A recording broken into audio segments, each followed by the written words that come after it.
Intense protests are happening. This is live pictures from Kerala University in Thiruvananthapuram. And Ashwin, I know there's a lot of noise there because you're right there on the ground, but there are definitely a couple of issues. SFI is making a couple of demands. One is they do not want saffronization in higher education. They want reinstatement of the registrar Anil Kumar and reversal of the action taken against student activists. And they also want a notification and formation of a elected university students union. So what is the main issue which they're protesting about right now, Ashwin? Well, the crux of the entire issue is it has traditionally been whatever the stance the governor of Kerala takes, there has been traditional stiff between it. Earlier, whether it was former Governor Arif Mohammad Khan or the current governor, Rajendra Vishwanath Arlekar. In fact, the whole issue came out when Rajendra Vishwanath Arlekar paid homage to the image of Bharat Mata in the campus. And since then, there has been several such protests. The allegation is that the governor, using its power, is trying to saffronize. In fact, there were multiple protests. Of the total number of 18 syndicate members in this university, 15 of them are from the CPM, 2 are from BJP, and 1 is from the Congress party. Even those 2 appointments were made by earlier Governor Arif Mohammad Khan. Even that was there was a massive protest even for that. And ever since then, this has been continuing. In fact, this imbroglio that you can see, the Students' Union, maybe we'll try to ask what they were. What is your demand? What is your demand?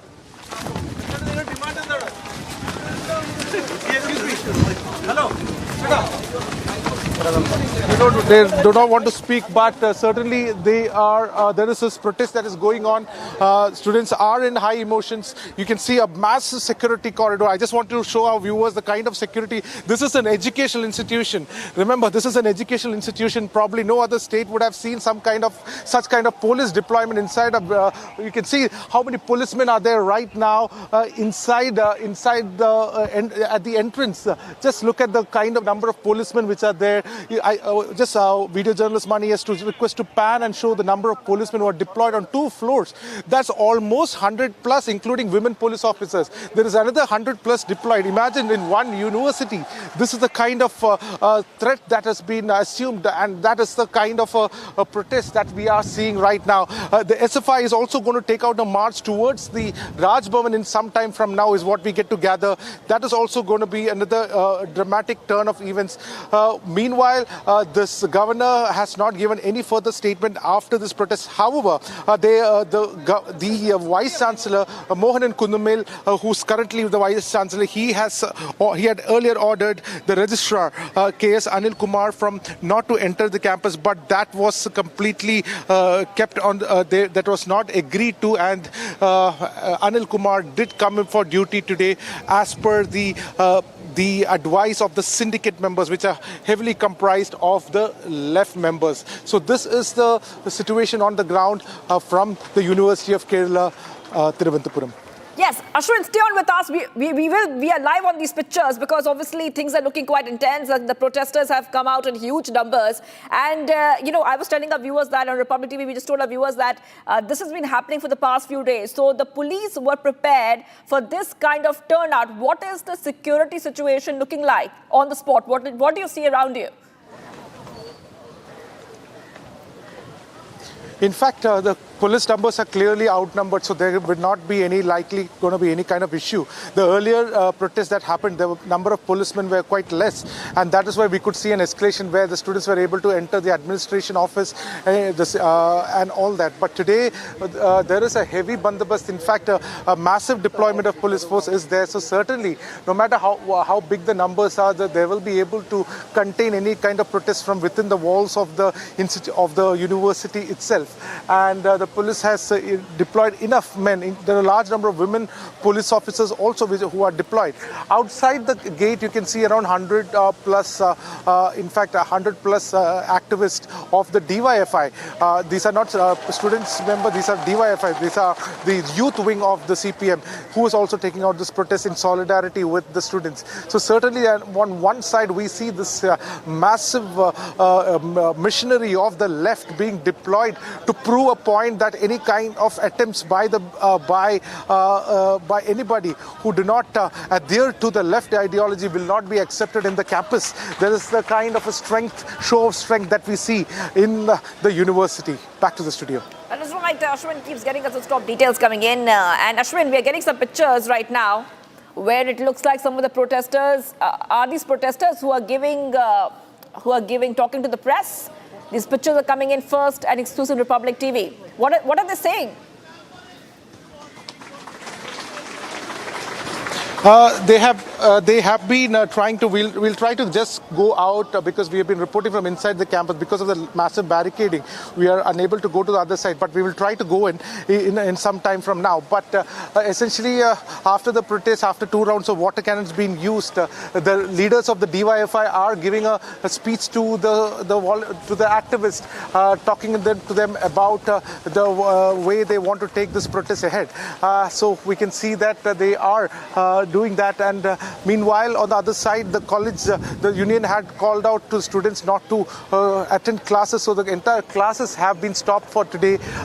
It is the playground of these students union and the activists of the left today. The university in fact has turned to be a playground of these activists, and they are having a field day protesting and creating this kind of the protesting in this level, which enabled around 200 to 300 plus policemen to be deployed.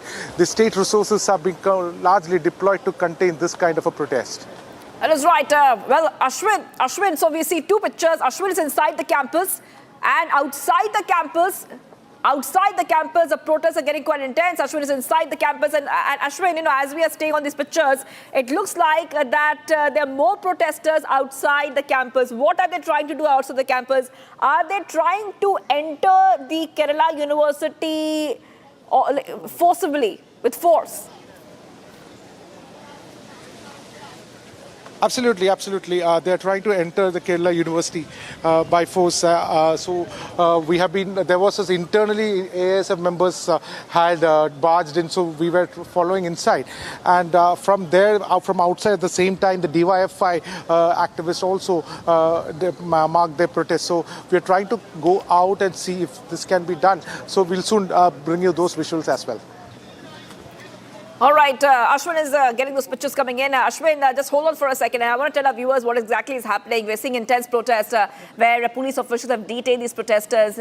We see SFI protests and DYFI protesters are upping the ante against the Vice-Chancellor. They're protesting against the Vice-Chancellor. And this is coming amid the ongoing controversy over the suspension of the registrar K.S. Anil Kumar and the SFI's agitation against the governor's alleged saffronization of the Kerala campuses. We have seen that this is on the first day today. The protests have been going on for quite a while now. They're demanding a couple of things. They're demanding a couple of issues to be addressed, but especially the saffronization of university campuses. SFIs accused the governor and the vice-chancellor of promoting an agenda such as permitting the Bharat Mata images during official events. And there are many other issues which are coming up. I want to go back to Ashwin. Ashwin, any number on how many protesters have been detained so far? അധിക ചുമതല കൂടി നിർവഹിക്കുന്ന രൂപത്തിലേക്ക് ആർഎസ്എസിന്റെ ഏജന്റായിട്ട് VD. Satheesan പ്രവർത്തിക്കുന്നു. അന്തസ്സുള്ള കെഎസ്യുക്കാരുണ്ടെങ്കിൽ the governor is becoming the agent of the RSS. അന്തസ്സുള്ള മതനിരപേക്ഷവാദികളായിട്ടുള്ള ദേശീയ പ്രസ്ഥാനത്തിന്റെ പിന്മുറക്കാരാണ് എന്ന് even the Congress is working as an agent of the RSS. ആരെങ്കിലും ബാക്കിയുണ്ടെങ്കിൽ അവരെ പറഞ്ഞു കൊടുക്കണം. അവര് ഈ കേരള യൂണിവേഴ്സിറ്റിയിൽ നടക്കുന്ന സമരത്തെക്കുറിച്ച് പ്രതികരിക്കാൻ ധൈര്യത്തോടുകൂടി മുന്നോട്ട് വരണം. ആ പ്രതികരിച്ചവരെ ഗുണ്ടകൾ എന്ന് വിളിക്കുന്നു, അക്രമ സമരം എന്ന് വിശേഷിപ്പിക്കുന്നു. I wonder why the Congress party is not coming out in support of us. ആർഎസ്എസും യാർലേക്കറും എല്ലാം കൂടി മുന്നണി ഉണ്ടാക്കി കഴിഞ്ഞാലും V.D. Satishan, the leader of opposition to the Congress, and the RSS will not have their way. We give full support to the protest by the SFI. DYFI will be on the road to support the members of the SFI. I want to tell the governor.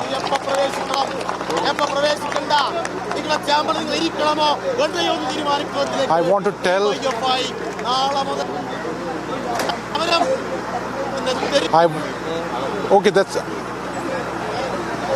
That is DYFI stating very categorically that it is the DYFI which is going to decide whether the governor must enter the campuses or not.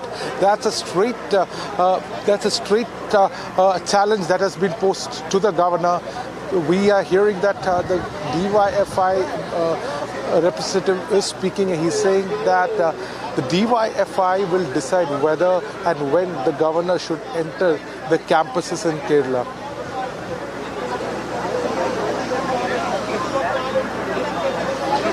As the strike of the SFI and the DYFI intensifies in the University of Kerala, Republic TV is bringing you all the latest updates of the story relentlessly. Stay tuned to the channel. We'll be back after a short break.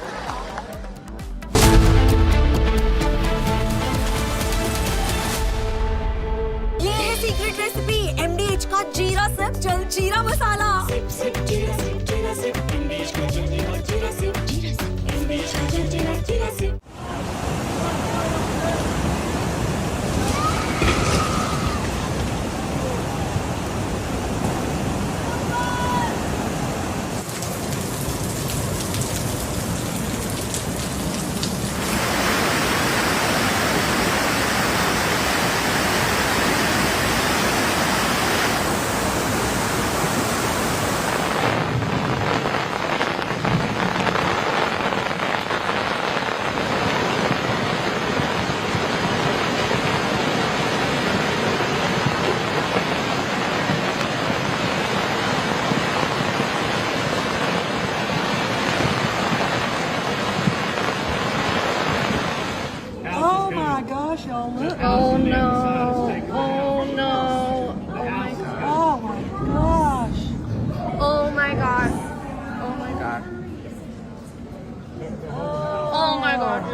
Yeah, the water got up all the way to over the second level. Mm-hmm. So that's about, it's about 30 feet down there, something like that. Yeah. So, and it all came up, I think maybe in about an hour. So, So at that time, normally this river is. MDH की हल्दी मिर्ची धनिया करे कमाल, ये रंग दे, ये खुशबू दे, ये तीखा, ये कम पड़े, क्या निराला MDH मसाला। केसरिया से मन जोगी हुआ रे, दिल झूमे देखो, मतवारा हुआ रे, केसरिया से मन जोगी हुआ। हर पल मनाओ केसरी त्योहार। विमल, बोलो जुबान केसरी। अब छोलिया हो या लोबिया, सफेद चने या काले चने, सब कुछ मजेदार बने।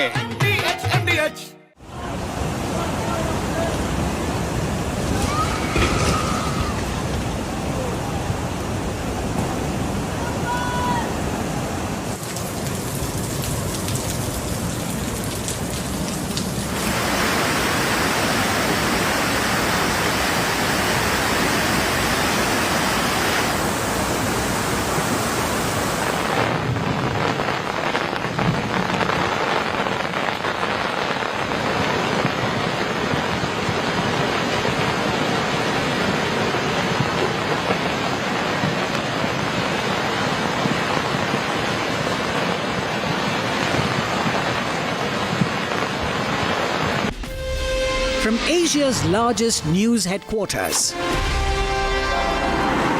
setting the agenda for Bharat.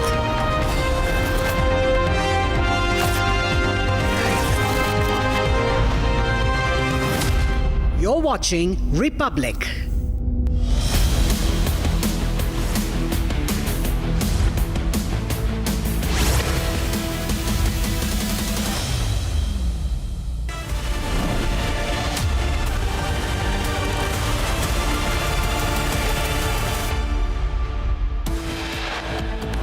Plus, top headlines. Pakistan admits to Turkey's role in India-Pakistan military conflict. Ishaq Dar says Turkey helped during recent conflict, announces Turkey setting up industry in POK.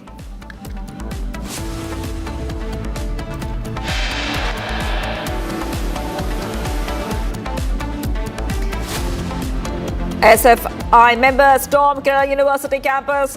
Showdown over governors alleged saffronization of Kerala campuses.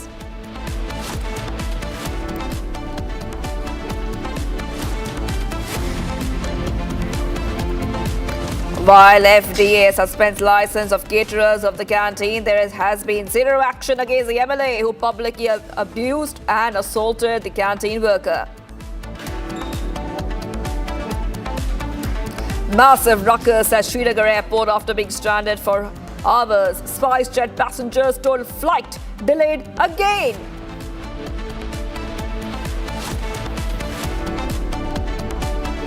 Group Captain Shubhanshu Shukla's return from ISS delayed due to bad weather off Florida coast. Return scheduled for July 14th now.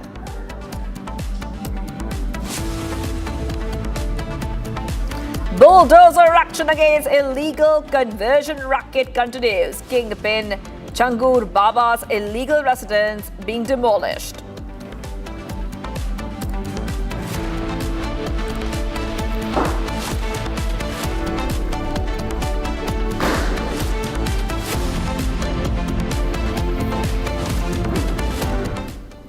And before we start our stories, ladies and gentlemen, let's remind you that we are elated to announce Republic Media Network's Nationalist Collective campaign, the biggest non-political movement for nationalist Indians. In a country where politicians are dividing, you, the Nationalist Collective members, will unite the people. So if you want to be a part of this campaign, drop us your video messages and send us your views at 9173044381, and you can get the chance to meet Arnab, get featured on the debate and visit our campus. Become a believer in the nationalist fight. Join the Republic Media Network's Nationalist Collective. And starting this edition with the breaking news that's coming in, and this is from Thiruvananthapuram, where in Kerala University there is massive drama that is unfolding.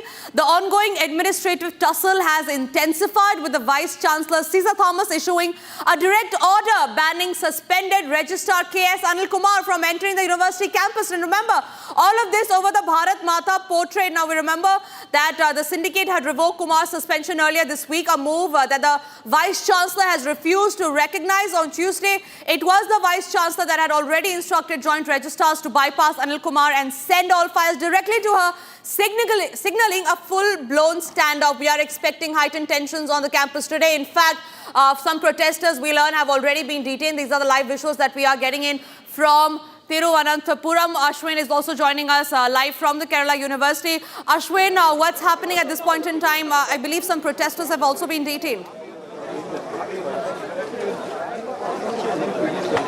Yes. Right now, the protest by DYFI outside the campus is also concluded. In fact, they have been protesting with the allegation that the governor, the BJP RSS, is trying to saffronize the institution, the same institution where they had around 15 syndicate members out of total 18. And two from the BJP and one from the Congress. So certainly we can see that there's a massive protest that unfolded over here. Full police had used water cannons. Now this is a university. I just want to show this history of this university. Maybe our viewers should know about it. This university was set up by the erstwhile king of Travancore. It was called the University of Travancore in 1937. At the helm of it, you can see at the helm of this entire university, this was in 1937. This was University of Travancore. In fact, in 1957, this was formally made into University of Kerala. You can see there is deep symbolism in this university. In fact, at the top of the crescent of this entire university is the sacred symbol of Lord Vishnu. There is a lotus and Vishnu, which is the symbol of this particular university. Now it is this university which is now witnessing, what you see behind is one of the first universities of Kerala. In fact, the first university that was set up in Kerala. And in fact, Albert Einstein was even invited to be a vice chancellor of this university. But today what we see is what we see. There's a massive there's a massive protest that is ongoing against the alleged saffronization by the governor. In fact, this entire fiasco unfolded when there were two syndicate members who belonged to the BJP were appointed by the previous governor Arif Muhammad Khan. Further to which, when this governor came, there was a Senate program. They, in fact, there was this honor given to the image of Bharat Mata.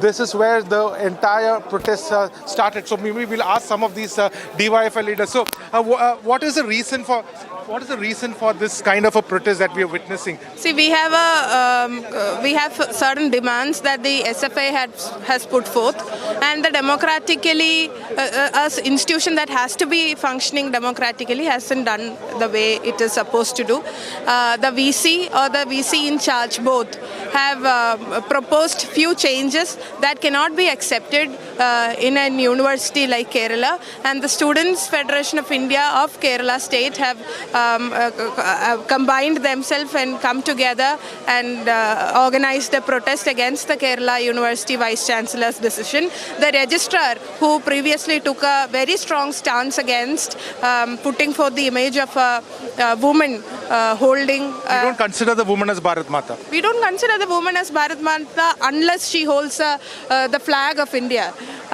If someone can hold a flag of anything else but of India and stand in front of the map, then how can we consider that as Bharat Mata? Bharat Mata is supposed to be the Mata of all of the nation's communities, right? All of the religions, all of the castes, all of communities of India. But she is just a woman who holds the flag of RSS, which cannot be considered as or given any consideration of Bharat Mata to that particular woman which RSS has been portraying. So against that, the registrar, the Kerala University registrar, has taken a stance, and he was also basically... I want to ask you something. This university, what we see, that it has got 18 syndicate members. Now, when you are talking about democracy, out of this 18 syndicate members, 15 are from the CPM, 2 are from the BJP, only 2, and there's only 1 from the Congress. How will the democracy sustain? Because these syndicate members are not elected by anybody. They are nominated, they are being placed by the government. So you are talking about democracy at the same time. There is no democracy in the number of syndicate members which are there. So is the number of syndicate members an issue, or is the appointment of the VC an issue? The most powerful person of the university is an RSS hand. So if there is not enough left members inside the syndicate, just imagine what would happen in the university. You are putting the argument that only left can protect democracy in the... We are not putting that argument, but it is very evident from the past 2 events, from yesterday's protest, day before yesterday, and even today. Not even the UDF is in picture. They doesn't mind that we have to protest, and this is a public... What is the future course of action now? Now we have decided that if these decisions are not withdrawn, then we'll have to move again, but in a stronger way. We'll have to take a stronger... You mean stronger way, what will it be? Today you saw that the DYFI has stood before the university and not surpassed jumped out of the barricades. But tomorrow, if this is not withdrawn, then we'll have to go into stronger agitations, is what I mean. That is Gayatri. Right, Ashwin. Ashwin, yes. Ashwin, we heard there what protesters were speaking about, and there is, in fact, huge ruckus. The action is still on at the Kerala University. We will come back to you, Ashwin. But for now, it's time for us to shift to some other breaking news updates that we're getting on the broadcast, where chaos has now erupted once again at the Srinagar airport, as over 150 Amarnath Yatris were left stranded, and this after the spice jet had informed the passengers that their flight scheduled to depart at 11:30 a.m. was not in a condition to undertake the journey. Now, the airline has provided no clear time frame for the next flight, asking passengers to wait indefinitely, leading to frustration and confusion among the stranded pilgrims. In fact, there are 2 incidents that has come to light. Yesterday, the passengers were stranded at the Srinagar airport. The spice jet authorities had asked them to come tomorrow. And these are the latest visuals that we are getting from the Srinagar airport, where Amarnath Yatris, after their flight was cancelled yesterday, today when they reached the airport, there has still not been given any clarity from the spice jet authorities. If we can just have the ambience up of what's happening exactly inside the Srinagar airport.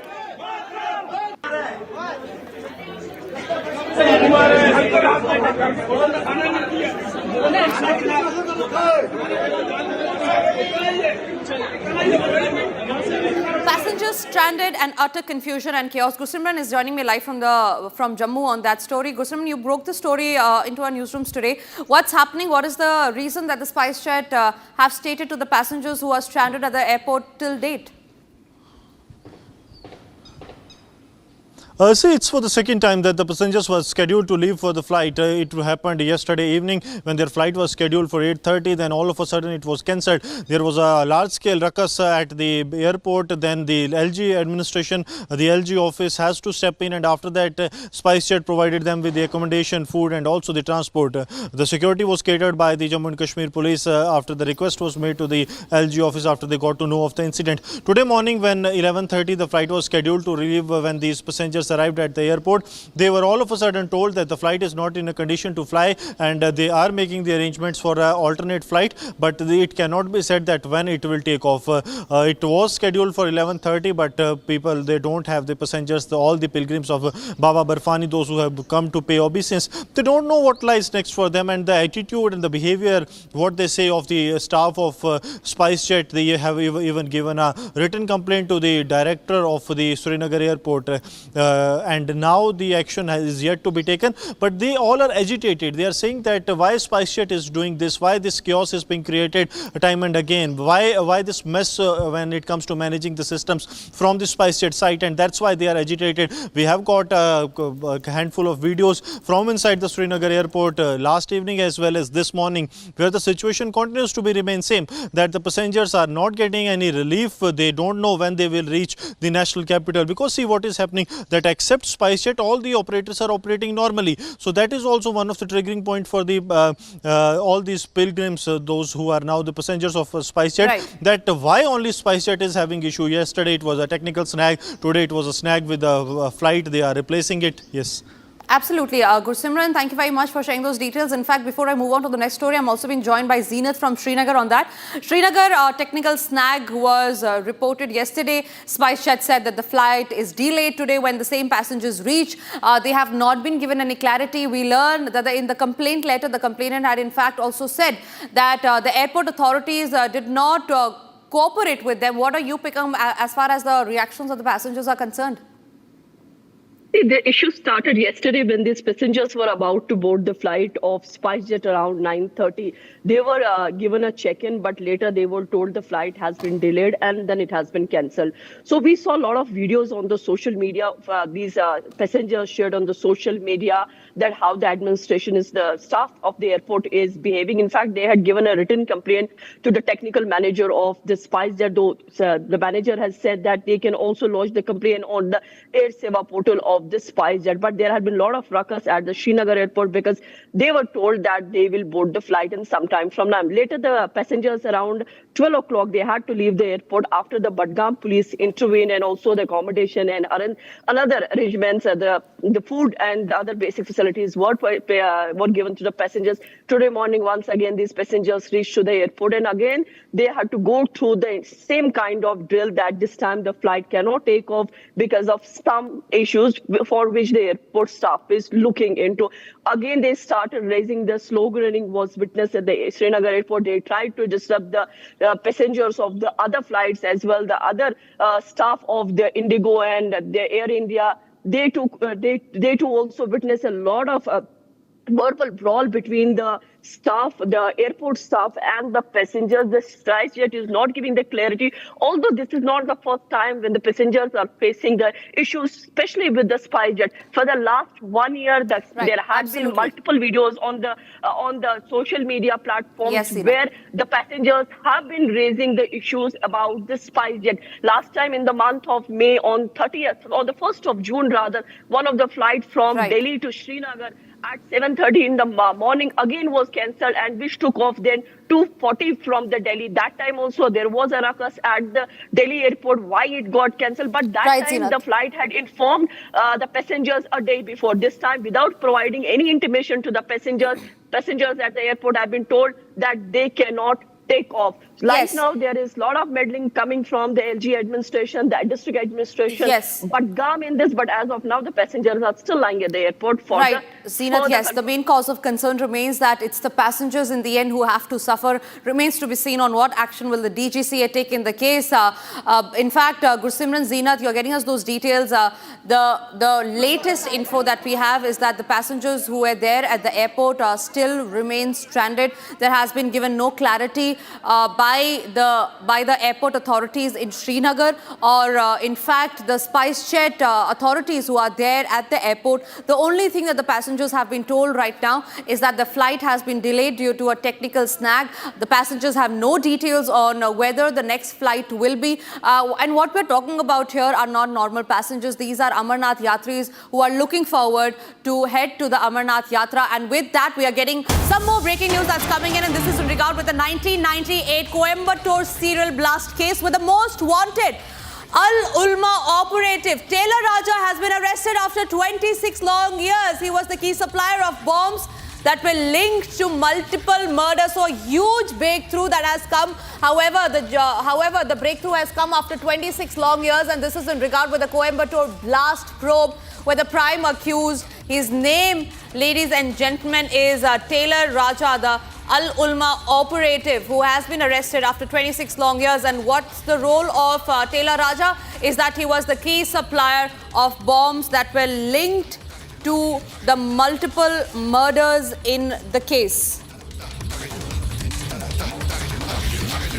All right, that's the latest breaking news that we have coming in. The Coimbatore City Police, remember, and the anti-terrorism squad has arrested one of the most wanted suspects in the 1998 Coimbatore serial bomb blast case after nearly 26 years. The arrested person was identified as Sadiq alias Raja, alias Taylor Raja, aged 48, from Bilal Estate at Ukadam in Coimbatore City. He was among the 4 suspects who was declared as wanted accused by the CBCID police. Now, Raja was arrested in Karnataka and brought to Coimbatore City on Wednesday, that is yesterday. He is currently being interrogated at the PRS campus in the city. He is expected to be remanded to judicial custody today. Meanwhile, the anti-terrorism squad will proceed with the further details. Remember, this is a big, major breakthrough that's coming in the Coimbatore serial blast case, where the most wanted accused in the 1998 blast, Raja Taylor, has been arrested. He was a key operative of the banned terror group Al-Ulma. He had been absconding for over 26 years now. Raja was apprehended in Karnataka following a tip-off and brought to Coimbatore late on Wednesday. Originally, he was a resident of Bilal Estate in Ukadam. Raja had been on the run since the blast, which killed 58 people. 58 people, remember, were killed in the Coimbatore blast and injured over 200. And this happened on the 14th of February 1998. According to the police, Raja was a tailor by profession and also did embroidery work before becoming involved in extremist activities. Aishwarya, my colleague, is joining me from the newsroom on that note. Aishwarya, what details do we have as far as the arrest is concerned? Where exactly was the accused arrested from? And was there an encounter that took place? And was there a tip-off that was given to the police? Absolutely, it's a huge breakthrough there, and he was wanted for a very long time, and it was on a tip-off that the information was received about him, and this is remember happening. He after 26 years, he was the key supplier of the bombs, and he was also linked to multiple murders as well. So it's a major breakthrough for the Coimbatore City Police because the city police got a tip-off and they arrested Raja, or he was also called as Taylor Raja. He is one of the most wanted accused in the 1998 Coimbatore serial bomb blast case. He is linked, he's a key operative really of the terror group Al-Ulma, and he has been absconding for over 26 years. So it's a huge breakthrough for the Coimbatore police. He was apprehended in Karnataka. There was a tip-off, and from Karnataka, he was later brought to Coimbatore, and he was a tailor earlier. That's why his name Taylor Raja. He's been on the run ever since these blasts happened in 1998. And remember, these blasts had killed about more than 50 people. So this was in the month of February in the year 1998 that the blasts occurred, and and the police say that he played a very, very crucial role in the blast. What he did was he distributed these bombs to the cadres of the terrorists, really, of Al-Umima. And this just 2 days prior to the bomb blast that happened on 14th of Feb. So between between 12 and 14th of February, he was distributing these bombs. So he played a very significant role in these bomb blasts. And now he has been arrested. So a very, very big breakthrough, really, for the Coimbatore police. Absolutely, Aishwarya. Thank you very much for sharing those details. We quickly move forward to the other stories that we're tracking. And this one is making international headlines. Now, the Balochistan Liberation Front has announced the launch of Operation Bomb, a major offensive against the Pakistan military, marking what the group calls a new dawn of the Baloch national rebellion. This comes as the Balochistan Liberation Army's ongoing campaign Hiraf 2.0 continues to escalate, with both groups intensifying their coordinated insurgency. The Pakistan military faces mounting pressure in the region. Earlier, the BLA claimed to have neutralized 968 Pakistani military personnel over a span of just 6 months. So a new operation that has been launched by the BLA, the Balochistan Liberation Army. This one is called Operation Bomb.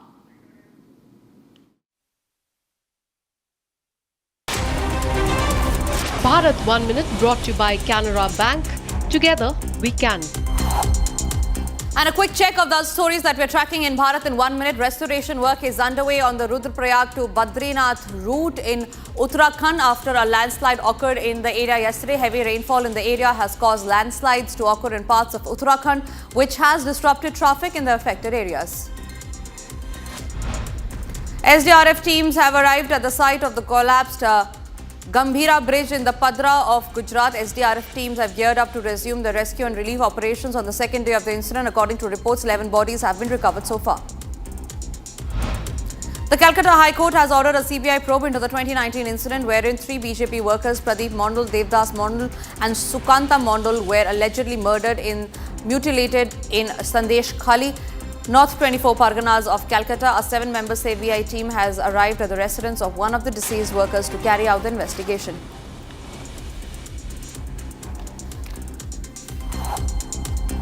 All right,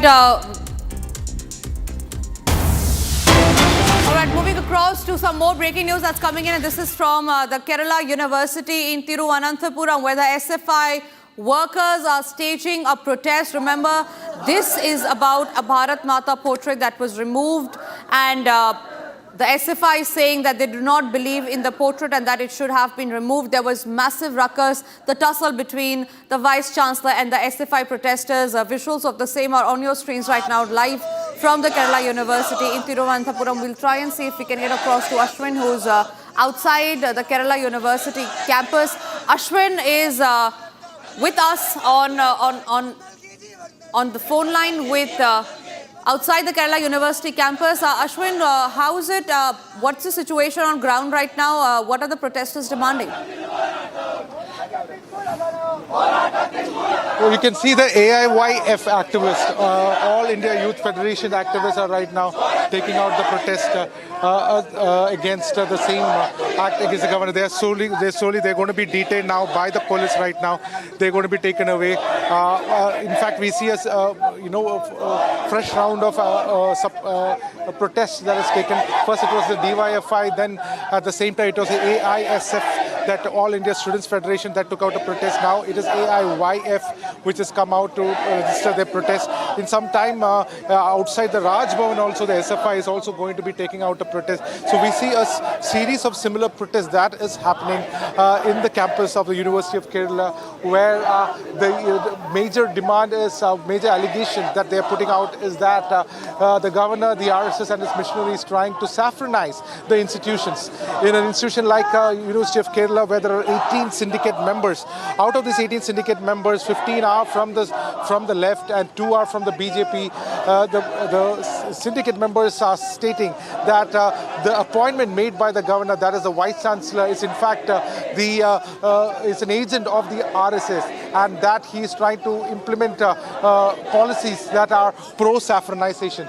So this is what is the major crux of the entire issue. With the governor, Rajendra Vishwanath Arlekar, had also honored the Bharat Mata in the campus, and that was one of the reasons. So right now, in a short while now, you can see police is coming to detain these protesters. They are going to take them out in a short while from now. They are being taken out. So certainly the protest is reaching its crescendo in many times. In fact, huge emotions at play. These students' union members are taking out this protest. They are being detained. Both men and women are taking part. They're all being detained by the police. In fact, because of the large number of police who are present over here, it is fairly an easy job for them. Unlike the last protest where they were outnumbered, today large number of police have been deployed. So certainly this is what we are getting. We can see these visuals. They are demanding that the governor and the vice chancellor should stop policies that is pro-saffronization. This is the crux of the demand. On the other side, the vice chancellor has taken strict actions against this kind of issues that cropped up. The vice chancellor had suspended registrar for working on the behest, allegedly working on the behest of the left. And certainly this is the very high decibel protest that is going on between the left union and the governor and the vice chancellor.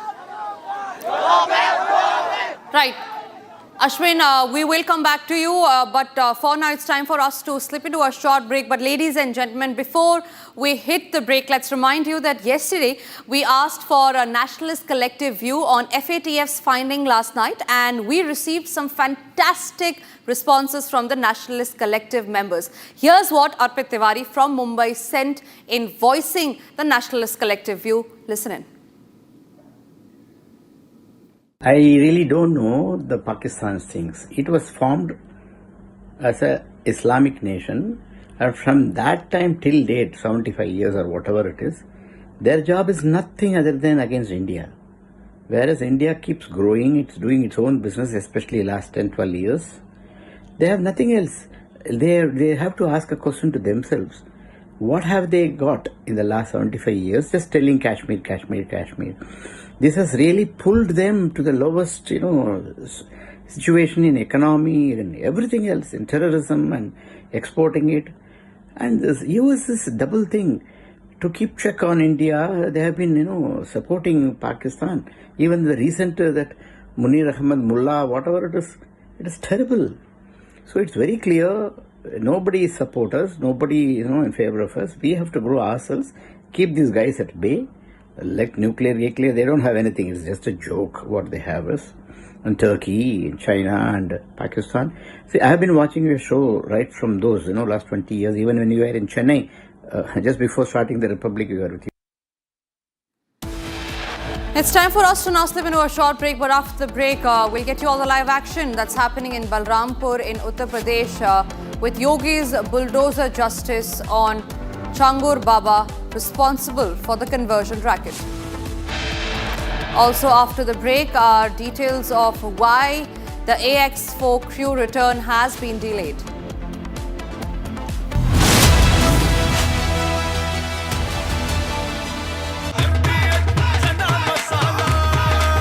अब छोलिया हो या लोबिया, सफेद चने या काले चने, सब कुछ मजेदार बने।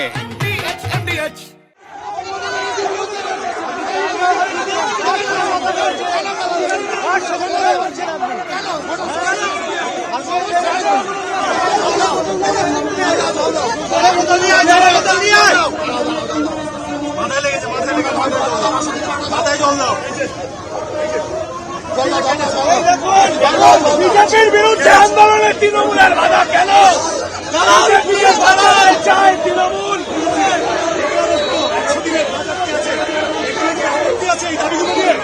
বিজেপির বিরুদ্ধে এই লড়াই লড়বে কে? আমি দেশব্যাপী ধর্মঘট চলছে। এই লড়াই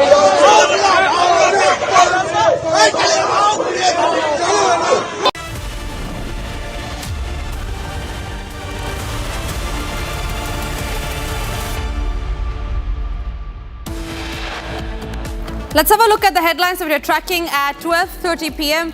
Pakistan admits to Turkey's role in India-Pak military conflict. Ishaqdar says Turkey helped during recent conflict, announces Turkey setting up industry in POK. SFI members storm Kerala University campus, showdown over governor's alleged saffronization of the Kerala campuses. While FDA suspends license of caretakers of the canteen, there has been zero action against the MLA who publicly abused and assaulted the canteen worker. Massive ruckus at Srinagar airport for day 2 after being stranded for hours. SpiceJet passengers told the flight has been delayed again. Group captain Shubhanshu Shukla's return from the ISS delayed due to bad weather off Florida coast. Return scheduled now for July 14th. Bulldozer action against illegal conversion racket continues. Kingpin Changur Baba's illegal residence to be demolished today.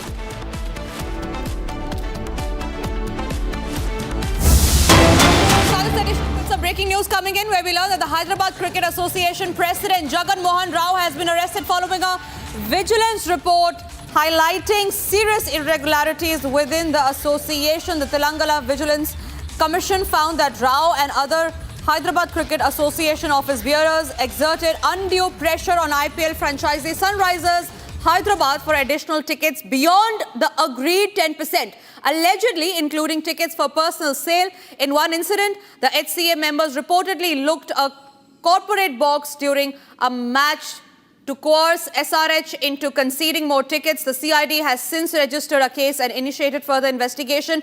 Aneri, my colleague, is joining me live from Hyderabad on that. Aneri, please take us through what the case is all about.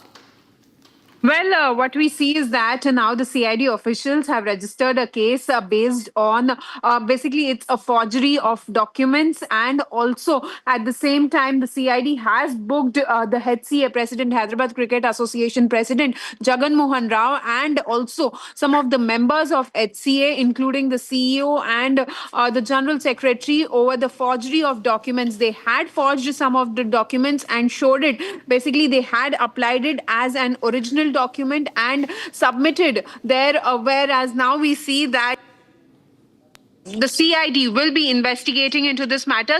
Last evening, all of these 5 people were arrested in the case, and earlier also we had seen that how Jagan Mohan Rao was accused by the Sunrisers Hyderabad for the sale of ticket, and now we see that the Hyderabad Cricket Association President Jagan Mohan Rao has been arrested by the CID officials, and further investigation into this case has been going on. Well, now what we get to know is that it's a case of forgery of signatures and showing them as original documents is what we have got to know. Thank you very much, Aneri, for those details. Tracking in the Hyderabad Cricket Association case where the president now has been arrested on irregularities, particularly concerning with the ticket distribution during the IPL for Sunrisers Hyderabad. Ladies and gentlemen, that's the big breaking news update. Meanwhile, coming from the Supreme Court of India, now the Supreme Court has begun hearing a batch of pleas challenging the Election Commission of India's move to conduct a special intensive revision of the electoral rolls in the poll-bound state of Bihar. Counsels appearing for the petitioners have told the Supreme Court that now with the elections being just months away, the Election Commission of India is saying that it only has 30 days to carry out this special intensive revision on the entire electoral roll.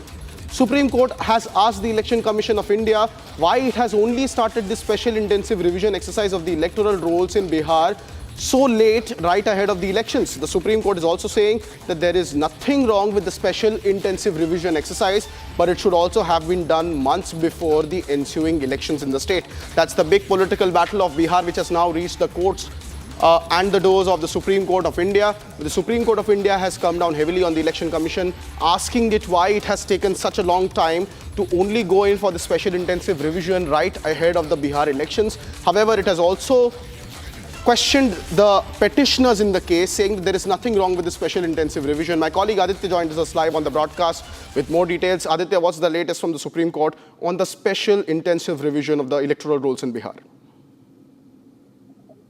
Yes, the arguments are going live inside the Supreme Court, and the matter is being heard by a division bench of Justice Dhuliawala and Justice Joymala. And the matter, currently the arguments are majorly regarding the process, the petitioner questioning about the process which has been undertaken by the Election Commission not on the power, not the duty or the mandate which have been entrusted on the election commission, but on the process and how it has been conducted in the state of Bihar. Now, these are major argument which has been coming through from the petitioner, the likes of Mr. Senior Advocate Kapil Sibal or Senior Advocate Mr. Abhishek Manu Singhvi. The major argument is on the process and not on the mandate of the election commission to conduct the special roles which are there in the state of Bihar right now.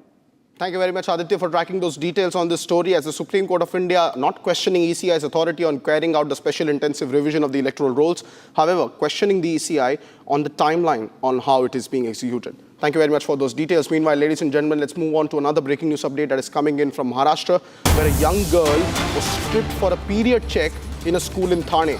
The principal and the attendant of the Thane school have been both arrested, while 4 teachers and 2 trustees were booked for allegedly stripping around 10 girls for checking if they were menstruating. A shocking case now that has come from Thane in Maharashtra, where senior police officials are saying that they have arrested and produced the accused before the court today. In this very, very shocking incident, young girls were stripped for period check in a school in Thane. The principal and the attendant of the Thane school both have been arrested by the police. Along with that, 4 teachers and 2 trustees of this school are also being booked for stripping around 10 girls for checking if they were menstruating. A very shocking case emerging from Thane. There you can see parents and a lot of people of the school protesting outside the police station there, where these arrested accused were presented. 2 people have been arrested in the case, particularly the principal and the attendant of the Thane school. Along with that, 4 other teachers and 2 trustees are also booked in this shocking case where allegedly over 10 girls were stripped to check if they were menstruating in a school in Thane. That's the big breaking news update that we're tracking from Maharashtra this afternoon, where a shocking case has emerged of a period check in Thane school where girls were allegedly stripped. The principal and the attendant of this school have both been arrested by the police under various sections. Along with them, 4 senior teachers of the school, along with 2 trustees of the board of the school, have also been booked in the case now that has been registered with the Thane police. Those are visuals coming in from the school where protests were impending. You can see parents and activists along with their protesting against the school management, coming down heavily on this alleged period check done on the school girls in Thane. 2 arrests have been made in the case. There is no update yet on the other teachers and the trustees who are also being booked in this case on whether they will be arrested or not. But so far the update is that 2 people have been arrested. The principal in charge of the school in Thane along with the attendant of the Thane school. That's a big breaking news update, ladies and gentlemen, that we're tracking this afternoon. That is breaking news which is coming in from Thane in Maharashtra, the Thane district, where young girls were allegedly stripped for a period check in the school in Thane. The principal and the attendant of the Thane school have both been arrested, while 4 teachers and 2 trustees were also booked along with them for allegedly stripping around 10 girls for checking if they were menstruating. Those are live visuals now. The police has also begun the investigation in the case. The parents are extremely appalled by this insensitive incident that has happened in the school. The principal and the attendant both have been booked under various sections of the BNS. And now more action is expected to be ensued on the other 4 people who have also been booked. We see parents also there on the street sitting down for a protest against the management. I have my colleague Satya Prakash, who has been closely tracking this story live. Satya Prakash, what's the latest in terms of the arrests that have been made? What are the police saying about this entire situation, which has now turned into a battleground between the parents and the school management? देखिए, इस मामले को लेकर police का कहना है कि इस मामले में प्रिंसिपल के साथ साथ एक और महिला को गिरफ्तार कर लिया गया है, टीचर गिरफ्तार कर लिया गया है। जो मामला आया ये शाहपुर का मामला है और इस मामले को लेकर जब जो स्कूल में जब वहाँ पे जो गाइडेंस जो पेरेंट्स थे वो पहुँचे और पेरेंट्स वहाँ प्रोटेस्ट किए, इसके बाद कहीं कहीं वहाँ पे जो पुलिस एक्शन हुआ, कहीं कहीं वहाँ पे सैकड़ों की तादाद में जो पेरेंट्स थे वो पहुँचे और जिस तरह से मामला आया, मामला आने के बाद जितने भी पेरेंट्स थे वहाँ पहुँचे और इसके बाद पुलिस स्टेशन गए। पुलिस कहना है कि इस मामले को लेकर हम जाँच कर रहे हैं और मामला जो है जिस तरह से संवेदनशील मामला है और जिस तरह से किया गया हरकत, कहीं कहीं इसको छोड़ा नहीं जाएगा। फिलहाल पुलिस का कहना है कि इस मामले में जांच किया जा रहा है और जल्द जल्द और लोगों को गिरफ्तार किया जाएगा। जी Satya Prakash, continue to stay with us because this is a big breaking news development story that we are seeing now.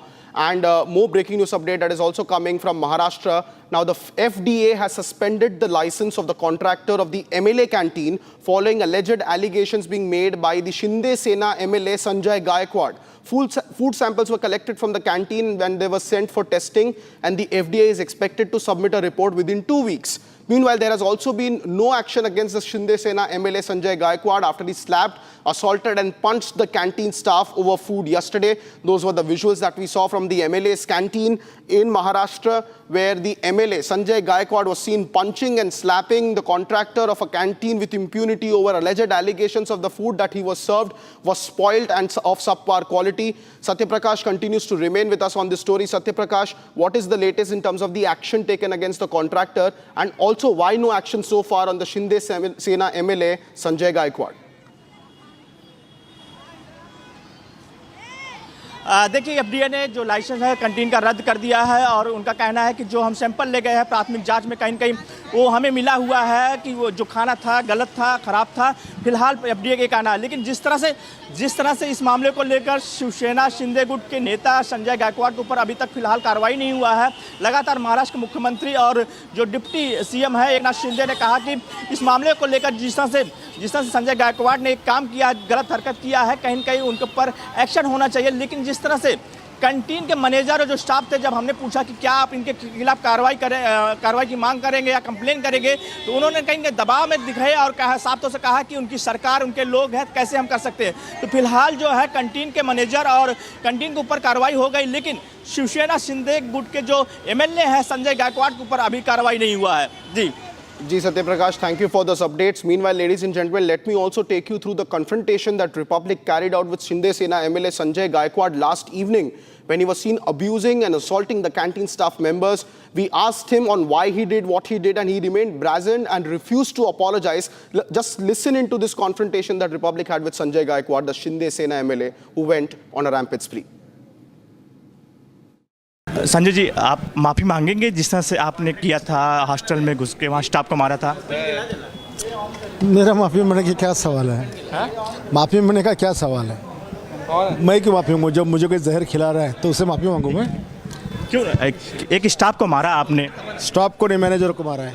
क्यों मारा? लेकिन अरे आपने सवेरे से देखा ना क्यों मारा है करके? लेकिन एक आप लोग प्रतिनिधि हैं, आप लोग बराबर है। मुझे कोई जहर खिलाएगा तो मैं चुप बैठने वाला नहीं है। लेकिन माफ़ी मांगेंगे आप? बिल्कुल नहीं। सीएम और डिप्टी सीएम एकनाथ शिंदे भी इसका कंडम किए। उन्होंने कहा कि जिस तरह से किए आपने, कहीं कहीं ये गलत किए। उनकी नज़र से उन्होंने सही कहा है, उनकी नज़र से उन्होंने सही कहा है, और उन्होंने पूरी बात का इंक्वायरी के लिए। लेकिन आप माफ़ी मांगेंगे? नहीं, माफ़ी क्यों मांगेंगे? माफ़ी नहीं मांगूंगा। लेकिन मुख्यमंत्री ने विधान परिषद में कहा किस तरीके से, लेकिन आपके बर्ताव, मुख्यमंत्री महोदय और उप मुख्यमंत्री ने जो कहा है वो उनका कर्तव्य है। कायदा सुव्यवस्था रखना या कोई हमारा आमदार से गलती होती है तो सब बात करना वो उनका काम ही है। मैं उनके वो जो उन्होंने कहा है उसका मैं आदर भी करता हूँ, लेकिन उन्होंने ये भी कहा कि जो घटना ये जिस वजह से घड़ी उसकी भी इंक्वायरी होनी चाहिए, वो होटल की भी इंक्वायरी होनी चाहिए, ये भी उन्होंने कहा है।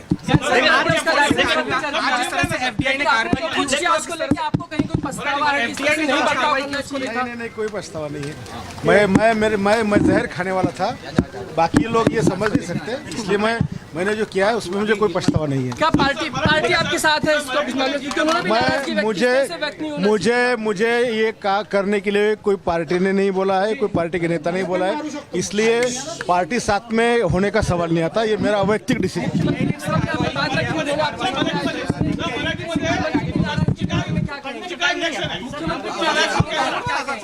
आप माफी मांगेंगे? मैं मुख्यमंत्री साहब की नाराजगी दूर करूंगा, लेकिन माफी मांगेंगे? Well, that was Shinde Sena MLA Sanjay Gaikwad, who continues to remain defiant on his actions. Meanwhile, ladies and gentlemen, let's shift our focus to some breaking news update coming in from the Union Territory of Jammu and Kashmir, where top officials from the Ministry of Home Affairs and Intelligence Bureau have arrived in Jammu to review the security arrangements along the India-Pakistan international border in the Kathua district. The high-level visit aims to assess and strengthen border security measures in the region as the Amarnath Yatra is underway. And that's the big breaking development that we are tracking, with top MHA officials and the Intelligence Bureau officials landing in Jammu, particularly to assess the international border security arrangements along the Kathua border. I have my colleague Gursimran joining us live on this broadcast with more details. Gursimran, what's the latest vis-a-vis the latest round of security assessment being carried out along the Kathua district's international border?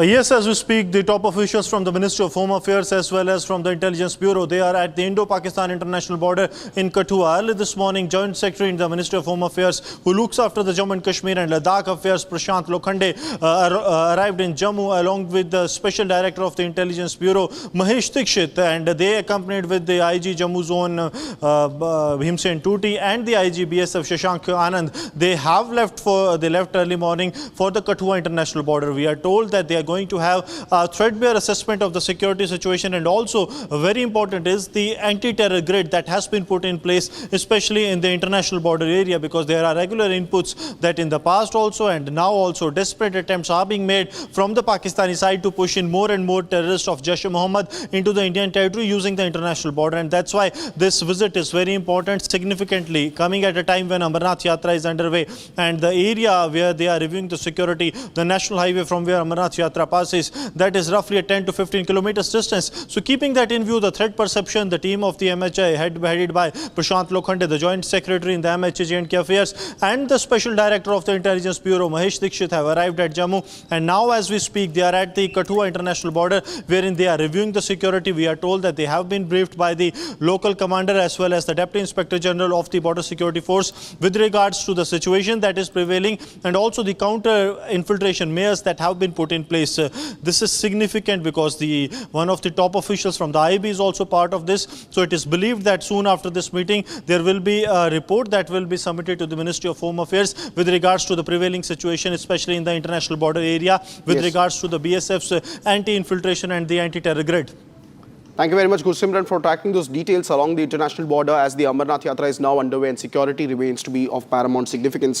Which brings us to the Amarnath Yatra, ladies and gentlemen, which started on July 3rd this year and will conclude on August 9th. The 8th batch of devotees have departed from the Nunwan base camp in Pahalgam for their pilgrimage to the holy cave of Amarnath this morning, and pilgrims have now praised the government's arrangements made for the Yatra. Here's a detailed report on how exactly Amarnath Yatra is being taken care of this year.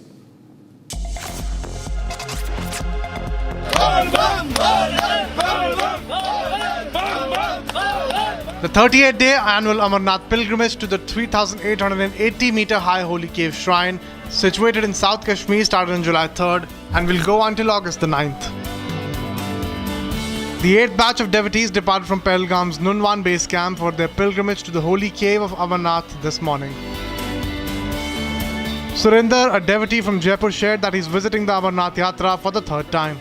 He applauded the management for the arrangements. He stated that the people are very cooperative and expressed that he prayed for the well-being of everyone. Ambika, another pilgrim, also said that she prayed for the peace and happiness of all during the Yatra. She also stated that the government has made very good arrangements. The pilgrimage is taking place via the Pahalgam route in the Anantnag district and the Baltal route in the Gandarwal district.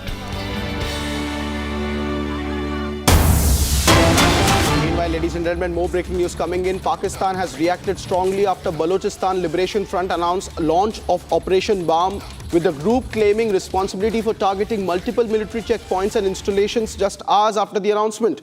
In response, the Pakistani government has now reportedly shut down internet services and suspended transport and mobile networks across several districts in Balochistan. As per the BLF statements, this is the biggest operation that the Baloch Liberation Front has announced against the Pakistan government and the Pakistan army. And now internet services have been suspended in various parts. The Balochistan Liberation Front has announced the launch of Operation Bomb, which is a major offensive against the Pakistan military, marking what the group calls now a new dawn of the Baloch National Rebellion. This comes as the Balochistan Liberation Army, or the BLA's ongoing campaign of Herof 2.0 continuing to escalate. So it is a double front battle now for the Pakistan army, with the BLF and the BLA launching massive operations.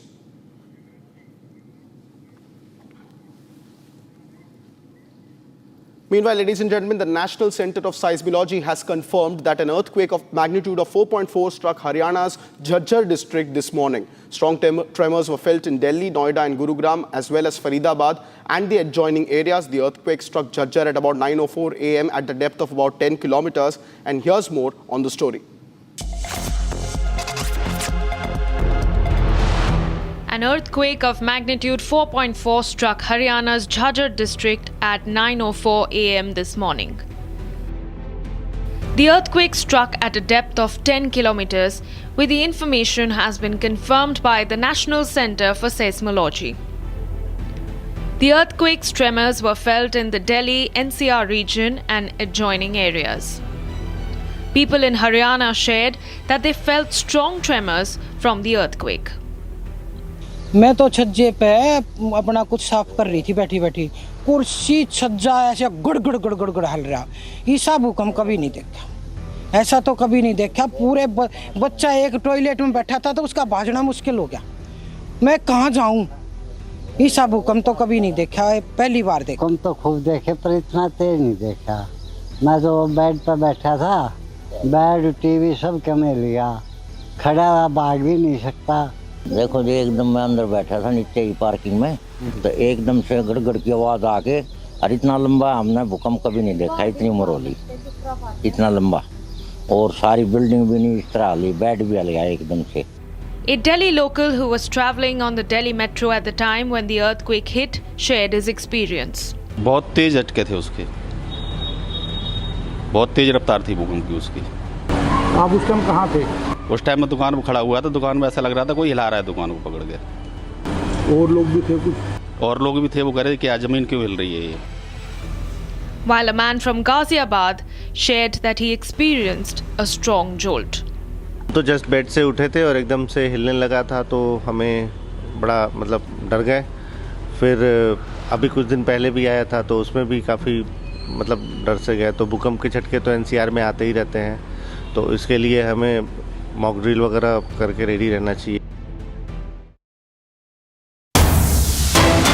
Meanwhile, ladies and gentlemen, BJP leader K. Annamalai has alleged that the MDMK General Secretary Vaiko incited violence against journalists during a party meeting in Sattur, Virudhunagar district, claiming that Vaiko instructed party workers to attack journalists filming attendees leaving the venue and to seize their cameras. Following this alleged directive by the MDMK workers, reportedly assaulted several journalists, resulting in very serious injuries. Now, Annamalai is strongly condemning the incident, calling it deeply irresponsible for a senior political leader like Vaiko to instigate violence against members of the press. And now a big political controversy has erupted in the state of Tamil Nadu, with Tamil Nadu's former BJP chief and senior BJP leader K. Annamalai making allegations against MDMK chief Vaiko for directly inciting violence against journalists.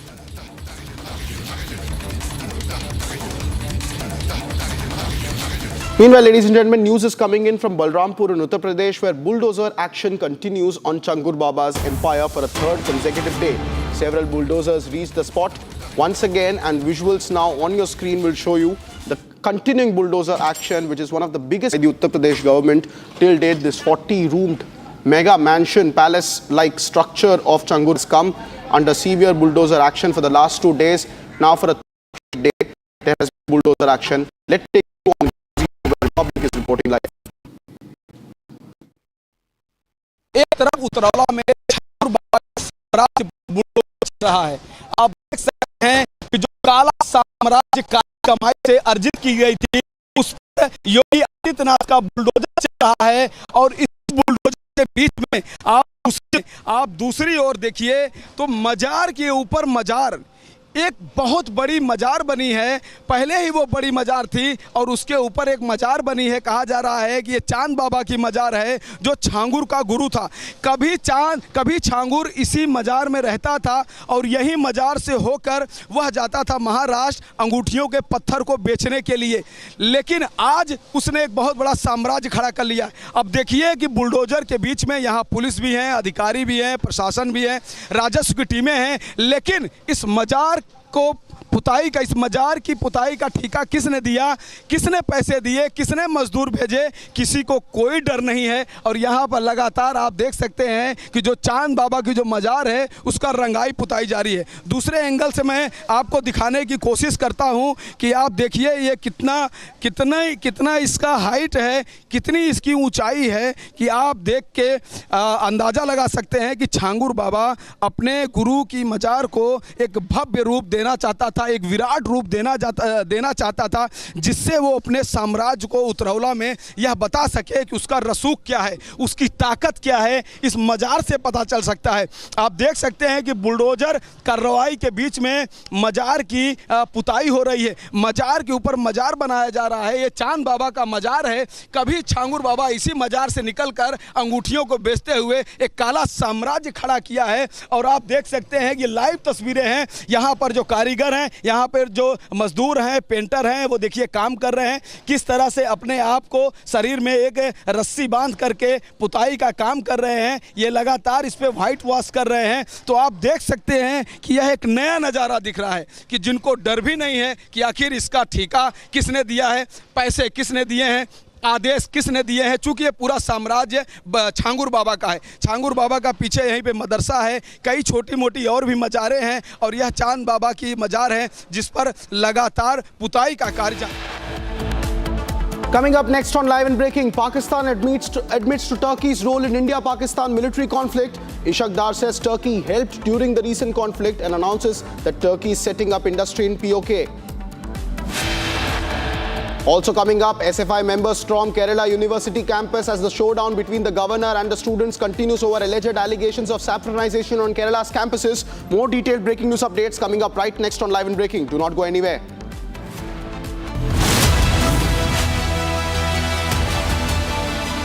आधे bowl दही में 4 चम्मच MDH चटनी पुदीना मसाला डाला, stir करो, पुदीना चटनी तैयार। MDH चटनी पुदीना मसाला। MDH केसरिया से मन जोगी हुआ रे, दिल झूमे देखो मतवारा हुआ रे, केसरिया से मन जोगी हुआ। हर पल मनाओ केसरी त्योहार। विमल, बोलो जुबान केसरी।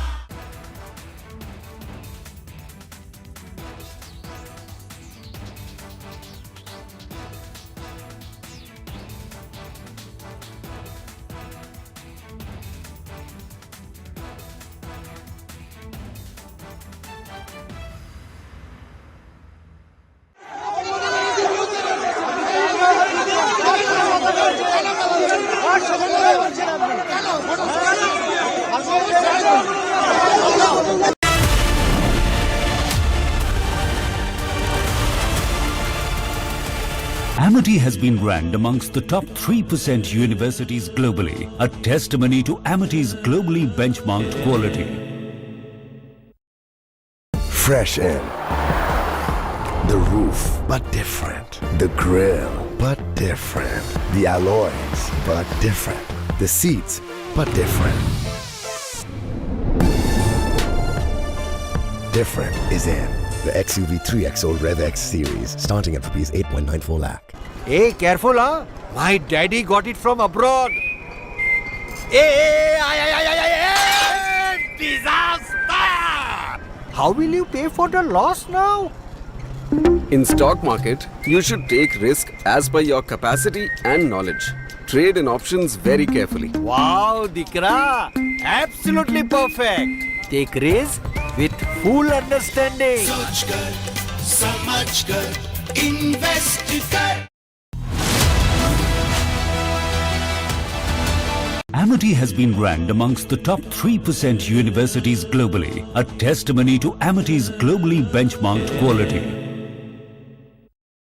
दादी के हाथों का जादू और खुशबू से महकता घर, माँ की मुस्कुराहट और खाने की सुगंध। MDH गरम मसाला, क्योंकि हर रिश्ता है स्वाद से जुड़ा।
Oh my God. Oh God.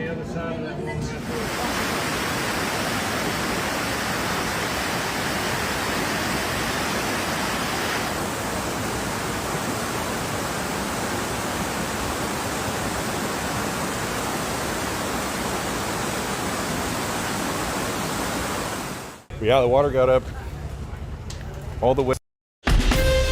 From Asia's largest news headquarters, setting the agenda for Bharat.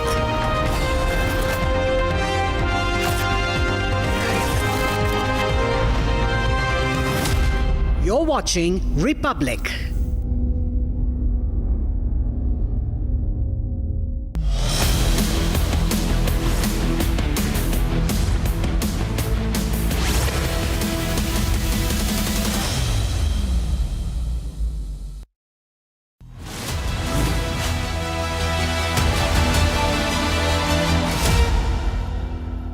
Ladies and gentlemen, we are elated to announce Republic Media Network's Nationalist Collective campaign, the biggest non-political movement for nationalist Indians. In a country where politicians are dividing, you, the Nationalist Collective members, will unite the people. So if you want to be part of this campaign, drop us your video messages and send us your views. Add 91 as the country code and then 730-4434-381. I repeat, 730-4434-381, and you can get the chance to meet Arnab, get featured on his debate and visit our campus. Be a believer in the nationalist fight. Join Republic Media Network's Nationalist Conclave.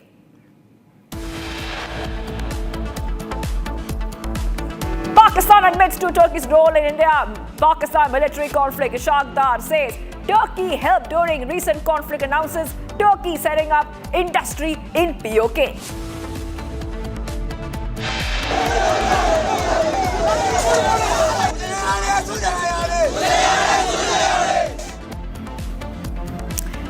SFI members storm Kerala University campus, showdown over governor's alleged saffronization of Kerala campuses.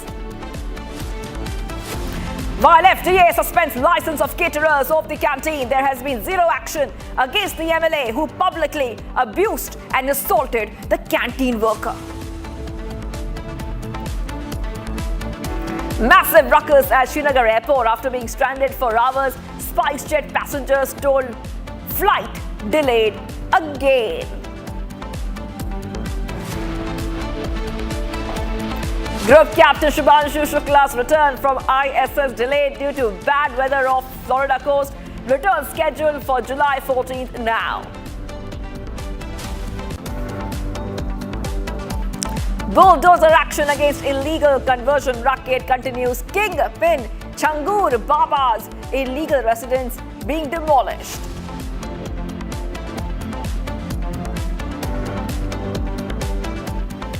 And viewers, breaking news coming in. Karnataka CM Siddharamaiah has spoken on the power tussle that we're seeing in the state of Karnataka. He has essentially reiterated his statement saying that he will stay the CM for the next 5 years. That is right, viewers. Back to what's coming in right now, viewers on Republic TV. Siddharamaiah made at a press conference has said, I have already mentioned whatever the High Command decides, that is what is going to happen with respect to the position of CM. I don't understand why is there so much speculation.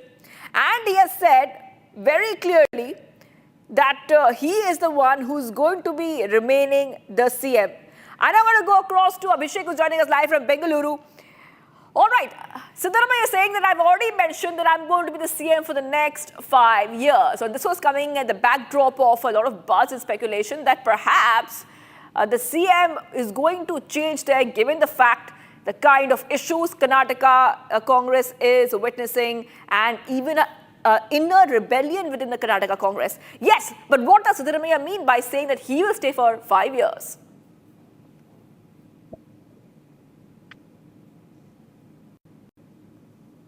Abhishek, can you hear me?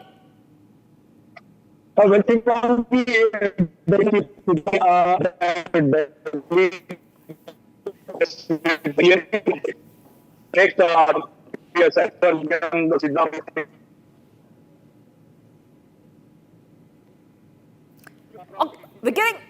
think we're getting some problem with Abhishek's audio, but Siddaramaiah has made this comment. I will have to move ahead because we're getting some more breaking updates coming in. A major success under the ongoing anti-Maoist operation in Chhattisgarh's Bijapur district. The police in a joint operation with CRPF's 153rd and 168 battalions have arrested 2 active Maoist operatives. The operation was carried out on July 9, 2025 during a search operation in the jungles, and the forces have recovered explosive materials and tools used for digging land suspected to be used for planting the IEDs. Now, on your screens, you can see the kind of recoveries which have been made, viewers. You can see the kind of recoveries which have been made. Not just that, we come in to know that 2 active Maoist operatives have been arrested. You can see they're standing there with the security forces, and right on the ground is the recovery which has been made. Explosive materials. All right, I think we have Bharat joining us live. Bharat, what has been recovered? Tools for digging land suspected to be used for planting IEDs. Take our viewers through who these Maoist operatives are. Bharat. देखिए, मैं आपको बता देता हूं, बीजापुर जिले के बासागुड़ा और तीमापुर के नजदीकी में कुछ दिन पहले ही 2 जो हमारे जवान है सीआरपीएफ के, उनको आईडी के द्वारा माओवादियों ने जख्मी किया था और उनका बेहतर इलाज हालांकि राजधानी रायपुर पे चल रही है। उसी इलाके पे जो इलाका पड़ता है, उसी इलाके से 2 माओवादियों को बासागुड़ा थाना क्षेत्र के अंतर्गत बासागुड़ा और सीआरपीएफ की संयुक्त कार्रवाइयों के द्वारा दोनों माओवादियों को अरेस्ट किया गया है। बताइए जा रहा था कि जीडीपारा और जो तीमापुर पड़ता है, उस इलाके पे जब सर्चिंग चल रही थी, सर्चिंग के वक्त इन दोनों को जो भारी जो हथियार होते हैं, जो माओवादी इस्तेमाल करते हैं, जो औजार हैं, जमीन खोदने के जो औजार होते हैं, अधिकांश तौर पे जो औजार है वो आईडी के इस्तेमाल में उपयोग किए जाते हैं। वैसे औजार के साथ इन दोनों को पुलिस के जवानों ने उस इलाके से दर दबोचा है। हालांकि दोनों को गिरफ्तार कर लिया गया है। इन संयुक्त कार्रवाई की अगर बात की जाए, बासागुड़ा थाना के जो बल हैं, जो जवान हैं और सीआरपीएफ की, दोनों की संयुक्त कार्रवाइयों के द्वारा इन दोनों को अरेस्ट किया गया है। और हालांकि इन दोनों के बारे में बता दूं, ये दोनों जो है माओवादी कहला रहे हैं। पुलिस ने जिस तरीके से जानकारी दी है मीडिया को, कि जिस तरीके से उस इलाके की अगर बात की जाए, वही इलाका है। 2 दिन पहले एक बड़ा धमाका माओवादियों ने किया था उस इलाके पे, जिस धमाके के तर्ज पे 2 जो हमारे जवान हैं वो जो इंजर्ड हुए थे और राजधानी में उनका इलाज भी चल रहा था। ऐसे में आप समझ सकते हैं कि शताब्दी पूर्व का है और ट्रिनिडाड एंड टोबैको से 180 साल पुराना संबंध है। आप सभी ने देखा कि ट्रिनिडाड की प्रधानमंत्री जो कमला विश्वेश्वर जी हैं, वो मूलतः बिहार के बक्सर की रहने वाली हैं। यानी एक प्रकार का कैसा सामाजिक और सांस्कृतिक संबंध भारत का इन देशों के साथ है, उसको एक नए आयाम तक पहुंचाना यह तीसरी बड़ी उपलब्धि है। So I want to say categorically, after this immensely successful tour of the countries, there are 3 main takeaways. Prime Minister has unequivocally and categorically established the matter of terrorism at the BRICS, and he has said that the perpetrators of the terror and the victims of terror cannot be equated. So this was our diplomatic success, and it was very important for the strategical point of view. Then the countries like Ghana and Namibia, which are very rich in the minerals and the metals like uranium, copper, lithium and rare earth metals, India has entered into an agreement which is very much required for the future, and over-dependence upon any one country as far as these critical minerals and critical metals are concerned. So it was very much required for our economical aspect. And the Indian diaspora, which is having a vibrant and sizable presence in the countries like Ghana and Trinidad and Tobago, from 1 century to 2 centuries, from there, it has taken to a new height. As you know that the Prime Minister of Trinidad and Tobago, Kamala Viseshwarji, is from the Buxar area of Bihar, and this has taken India's emotional connect and cultural and social connect with those countries to a new dimension.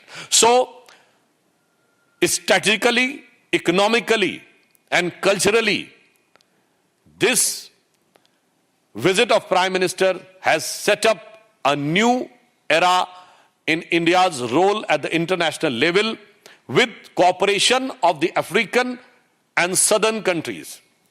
Previously with Argentina, even the previous visits with Mexico, our strategy of aligning and taking together the global south has reached to new heights. प्रधानमंत्री जी को इस यात्रा के दौरान 4 देशों ने अपना सर्वोच्च नागरिक सम्मान दिया और इसके द्वारा अब तक प्रधानमंत्री श्री नरेंद्र मोदी को 27 देशों का सर्वोच्च नागरिक सम्मान प्राप्त हो चुका है और 17 देशों की पार्लियामेंट को वो एड्रेस कर चुके हैं। एक छोटा सा उदाहरण बताना चाहता हूं। अभी नामीबिया की पार्लियामेंट को एड्रेस करते हुए उन्होंने कहा कि Namibia is the biggest producer of diamond and India is the biggest processing unit of diamonds. तो उन्होंने कहा है कि भारत और नामीबिया के बीच में जो संबंध बना है ये उस निखरते हुए हीरे की तरह और चमकदार होगा। सो आई जस्ट वांट टू से कि ये जो 27 देशों का सर्वोच्च नागरिक सम्मान प्रधानमंत्री श्री नरेंद्र मोदी जी को मिला है, ये मात्र प्रधानमंत्री जी का सम्मान नहीं है। ये इस अमृत काल में भारत वैश्विक क्षितिज पर जिस रूप में उभर रहा है वो उस हर भारतवासी का सम्मान है। आप सभी जानते हैं कि भारतीय परंपरा में 27 नक्षत्र माने जाते हैं, तो मैं कह सकता हूं कि ये विश्व के आकाश पर जो प्रधानमंत्री श्री नरेंद्र मोदी जी को 27 सम्मान मिले हैं, ये विश्व के आकाश पर भारत की उभरती हुई शक्ति, भारत की उभरती हुई स्वीकार्यता के 27 ज्वाजल्यमान प्रतीकों की तरह है, जिसे अगर एक पंक्ति में मैं कहूं तो मोदी जी के इस यात्रा का संदेश सारगर्भित है। यह आदर है भारत का जो भारत के जन जन को समर्पित है। इसके अतिरिक्त इस दृष्टि से भी यह यात्रा महत्वपूर्ण थी कि घाना में 30 वर्ष के बाद, ट्रिनिडाड में 25 वर्ष के बाद, अर्जेंटीना में 57 वर्षों के बाद और नामीबिया में 27 वर्षों के बाद भारत के किसी प्रधानमंत्री का दौरा हुआ। आज भारत प्रधानमंत्री श्री नरेंद्र मोदी जी के नेतृत्व में किस नए स्वरूप में आगे बढ़ रहा है। ब्रिक्स समिट हुई। एक दौर था हमारी सरकार आने से पहले जब ब्रिक्स में भारत को वीकेस्ट पॉइंट माना जाता था। Today India has become the brightest point in BRICS. हम विश्व के एकमात्र देश हैं जो ब्रिक्स के भी मेंबर हैं और क्वाड के भी मेंबर हैं। यह दर्शाता है कि प्रधानमंत्री श्री नरेंद्र मोदी जी के नेतृत्व में भारत की विदेश नीति अब एक नए युग में प्रवेश कर गई है। किसी जमाने में हम गुट निरपेक्ष हुआ करते थे, आज हम विश्व में सर्वसमावेशी की तरफ बढ़ रहे हैं। There used to be a time when India was considered as non-aligned. Now our foreign policy is all aligned. That's why we are the only country in the world which is a member of BRICS as well as Quad. और वैसे भी अगर आप लोगों ने इस विषय पे थोड़ा ध्यान दिया होगा, किसी ने पढ़ा होगा, तो यूरोपियन पार्लियामेंट्री रिसर्च सर्विस ने यह कहा है कि बाय 2035 वर्ल्ड एक मल्टीपोलर वर्ल्ड ऑर्डर की तरफ आगे बढ़ रहा है। आज वर्ल्ड की टॉप 4 इकोनॉमीज में सिर्फ एक यूरोपियन इकोनॉमी है, दैट इज जर्मन, और 2 एशियन हैं, India and China. Most likely with in a year all top 3 में 2 एशियन होंगी, एक अमेरिका होगा, मोस्ट लाइकली यूरोपियन कंट्रीज नहीं होंगे। This will be a major shift in the entire global world order after industrial revolution। तो हम कह सकते हैं कि इस उभरते नए वैश्विक परिदृश्य में भारत प्रधानमंत्री श्री नरेंद्र मोदी जी के कुशल नेतृत्व में जिस कुशलता के साथ, जिस दक्षता के साथ और जिस प्रखरता के साथ उभर रहा है और विकास की नई ऊंचाइयों को चढ़ रहा है, उसे एक पंक्ति में मैं कहना चाहूंगा कि स्वप्न देखा था कभी, वो आज हर धड़कन में है। एक नया भारत बनाने का इरादा मन में है। बढ़ रहे हैं हम प्रगति की ओर, जिस रफ्तार से कर रहा है विश्व भी हमको नमन उस पार से। धन्यवाद। अगर आपका कोई सवाल है तो एक एक करके पूछिए। हाँ please.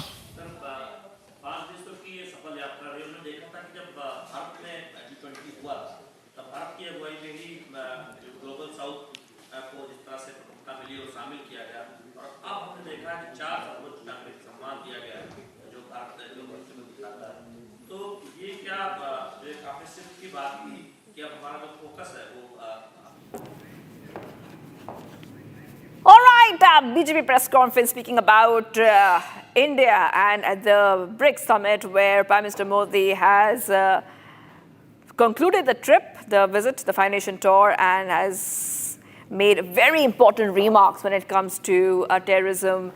Prime Minister, remember, has just concluded a 5-nation tour covering Ghana, Trinidad and Tobago, Argentina, Brazil, Namibia. And the visit also included the participation in the 17th BRICS summit held in Rio de Janeiro under Brazil's chairmanship. And BJP saying it was a very successful trip. I really have to move ahead right now to some of the other stories that we're tracking here at Republic TV. Pakistan's Ministry of Foreign Affairs shared the images of Foreign Minister Ishaq Dar's meeting with the Minister of Foreign Affairs of Turkey. You will see those pictures coming in right now. And this is with the FM of Turkey and the Minister of National Defense of Turkey, Yasar Guler, co-chair of Joint Ministerial Commission. And this comes at a time when Ishaq Dar admitted that Turkey's role in aiding Pakistan during India's Operation Sindoor. In a post on X, Ministry of Foreign Affairs, Pakistan said that both Turkey and Pakistan enjoy a very strong bond of brotherhood, friendship, and mutual trust. Let's go ahead and play out what the Pakistan FM had to say.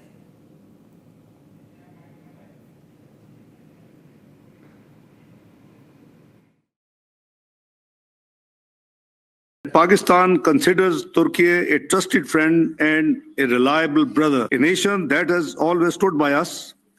History is full of examples of this brotherhood, and latest being during the Indo-Pakistan conflict.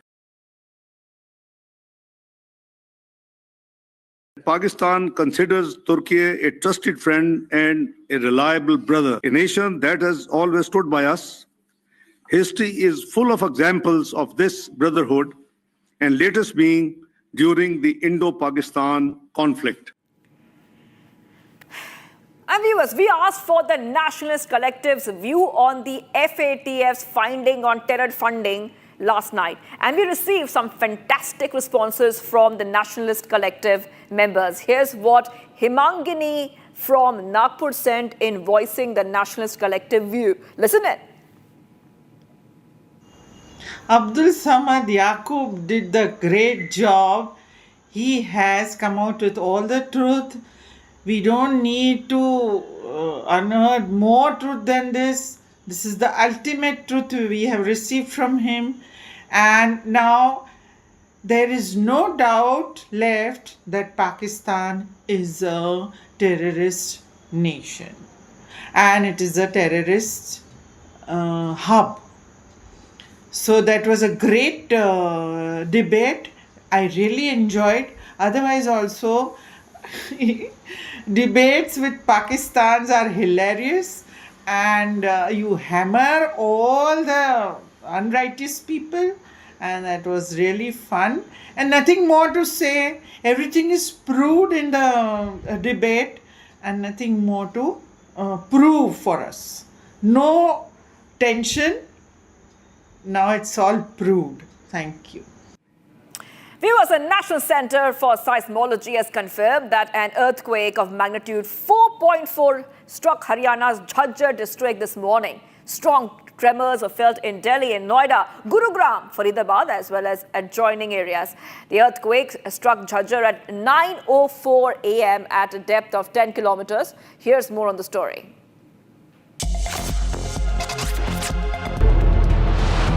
An earthquake of magnitude 4.4 struck Haryana's Jhajjar district at 9:04 a.m. this morning.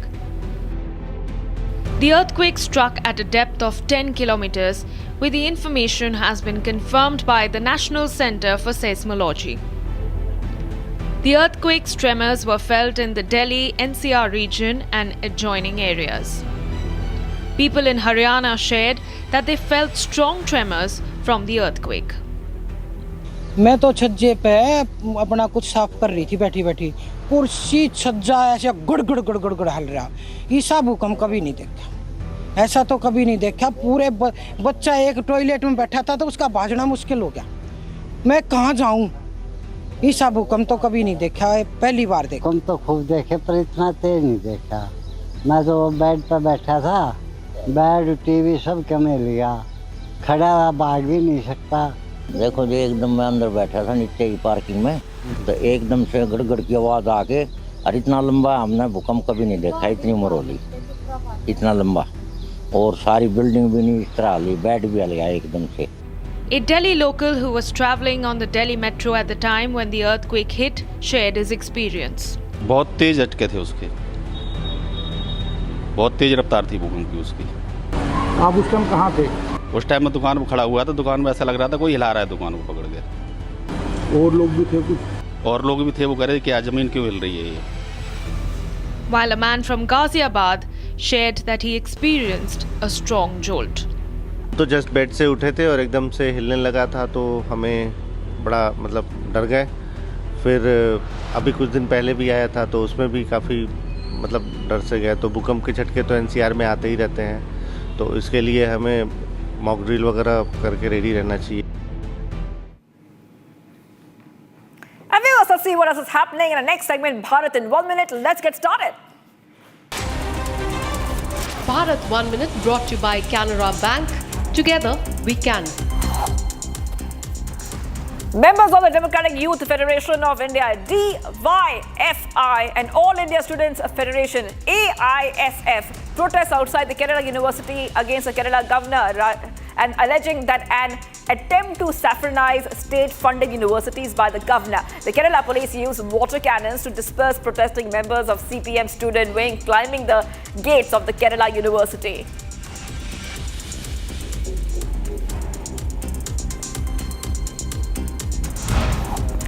The 27th Eastern Zonal Council meeting took place in Ranchi, where Jharkhand CM Hemant Soren facilitated Union Home Minister Amit Shah along with CMs and delegates from 4 eastern states: Jharkhand, Bihar, Odisha, West Bengal. Notably, Bengal CM Mamata Banerjee was represented by the West Bengal Minister Chandrama Bhattacharya. The goods train going from Jammu to Punjab derailed in Kathua district. According to the truckman, a landslide occurred, due to which all the debris came on the truck, resulting in derailment. Railway officials are present on the spot and relief work is underway.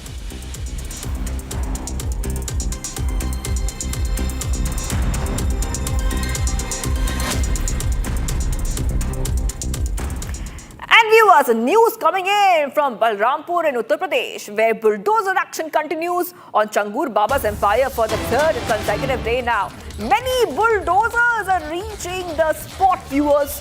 So we are putting those pictures out for you right now as we see that Yogi Adityanath has made it very, very clear that these kind of actions will not be tolerated at all.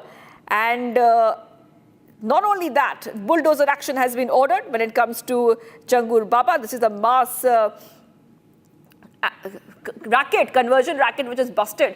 We also have our colleague who has been on the ground and is getting us all these details and a ground report. Let's take a look. एक तरफ उतरौला में छांगुर बाबा के साम्राज्य पर bulldozer चल रहा है। आप देख सकते हैं कि जो काला साम्राज्य काली कमाई से अर्जित की गई थी, उस पर योगी आदित्यनाथ का बुलडोजर चल रहा है। और इसी बुलडोजर के बीच में आप दूसरी ओर देखिए तो मजार के ऊपर मजार, एक बहुत बड़ी मजार बनी है। पहले ही वो बड़ी मजार थी और उसके ऊपर एक मजार बनी है। कहा जा रहा है कि ये चांद बाबा की मजार है जो छांगुर का गुरु था। कभी छांगुर इसी मजार में रहता था और यही मजार से होकर वह जाता था महाराष्ट्र अंगूठियों के पत्थर को बेचने के लिए। लेकिन आज उसने एक बहुत बड़ा साम्राज्य खड़ा कर लिया। अब देखिए कि बुलडोजर के बीच में यहाँ पुलिस भी है, अधिकारी भी हैं, प्रशासन भी है, राजस्व की टीमें हैं, लेकिन इस मजार को पुताई का, इस मजार की पुताई का ठेका किसने दिया, किसने पैसे दिए, किसने मजदूर भेजे, किसी को कोई डर नहीं है। और यहाँ पर लगातार आप देख सकते हैं कि जो चांद बाबा की जो मजार है उसका रंगाई पुताई जारी है। दूसरे एंगल से मैं आपको दिखाने की कोशिश करता हूँ कि आप देखिए ये कितना इसका हाइट है, कितनी इसकी ऊंचाई है कि आप देख के अंदाज़ा लगा सकते हैं कि छांगुर बाबा अपने गुरु की मजार को एक भव्य रूप देना चाहता था, एक विराट रूप देना चाहता था, जिससे वो अपने साम्राज्य को उतरौला में यह बता सके कि उसका रसूख क्या है, उसकी ताकत क्या है। इस मजार से पता चल सकता है। आप देख सकते हैं कि बुलडोजर कार्रवाई के बीच में मजार की पुताई हो रही है। मजार के ऊपर मजार बनाया जा रहा है। ये चांद बाबा का मजार है। कभी छांगुर बाबा इसी मजार से निकलकर अंगूठियों को बेचते हुए एक काला साम्राज्य खड़ा किया है। और आप देख सकते हैं कि लाइव तस्वीरें हैं। यहाँ पर जो कारीगर हैं, यहाँ पर जो मजदूर हैं, पेंटर हैं, वो देखिए काम कर रहे हैं, किस तरह से अपने आप को शरीर में एक रस्सी बांध करके पुताई का काम कर रहे हैं। ये लगातार इस पे व्हाइट वॉश कर रहे हैं। तो आप देख सकते हैं कि यह एक नया नज़ारा दिख रहा है कि जिनको डर भी नहीं है कि आखिर इसका ठेका किसने दिया है, पैसे किसने दिए हैं, आदेश किसने दिए हैं। चूंकि ये पूरा साम्राज्य छांगुर बाबा का है। छांगुर बाबा का पीछे यहीं पे मदरसा है, कई छोटी मोटी और भी मजारें हैं और यह चांद बाबा की मजार है जिस पर लगातार पुताई का कार्य जारी है। And viewers, what's coming right up? Pakistan admits to Turkey's role in India-Pakistan military conflict. Ishaq says Turkey helped during recent conflict, announces Turkey setting up an industry in POK. And SFI members storm Kerala University campus, showdown over the governor's alleged saffronization of Kerala campuses. Stay tuned, viewers. We are live and breaking this Thursday.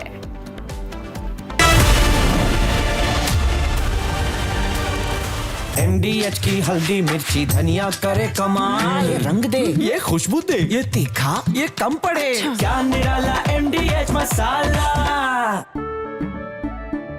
केसरिया से मन जोगी हुआ रे, दिल झूमे देखो मतवारा हुआ रे, केसरिया से मन जोगी हुआ। हर पल मनाओ केसरी त्योहार। विमल, बोलो जुबान Kesari. They see something that said, take a look at what happened. 6 Secret Service agents have been suspended almost a year after the assassination attempt on US President Donald Trump was executed. As per sources, the Secret Service agents received penalties ranging from 10 to 42 days of unpaid leave. On resuming their duties, they were assigned less critical operational roles and given restricted duties. US Secret Service Deputy Director defended the agency's decision not to terminate any personnel. ये है secret recipe MDH का जीरा SIP जल जीरा मसाला। SIP SIP जीरा SIP जीरा SIP MDH का जल जीरा सिप MDH का जल जीरा सिप। इसको घर पे लगाओगे तो शादी का तो पता नहीं, पर घर पक्का नहीं टूटेगा। रुंगटा नहीं तो घर स्ट्रॉन्ग नहीं। रुंगटा स्टील TMT बार एकदम सॉलिड। पहाड़ों में एक हाइकिंग शिप भी बन सकती है। They see something that said, take a look at what happened. 6 Secret Service agents have been suspended almost a year after the assassination attempt on US President Donald Trump was executed. As per sources, the Secret Service agents received penalties ranging from 10 to 42 days of unpaid leave. On resuming their duties, they were assigned less critical operational roles and given restricted duties. US Secret Service Deputy Director defended the agency's decision not to terminate any personnel. He said the agency's focus was on finding the root cause of the failure and fixing deficiencies. The assassination attempt was made during a public rally in Butler, Pennsylvania. An investigation into the matter revealed several security failures. Behind me and to the right was a large screen that was displaying a chart of border crossings under my leadership. The numbers were absolutely amazing. In order to see the chart, I started to like.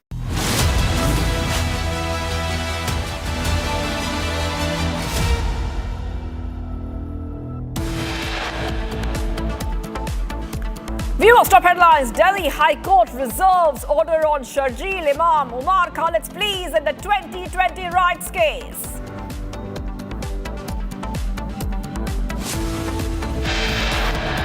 Fierce power tussle in Karnataka. Siddaramaiah says that he will remain the CM for 5 years.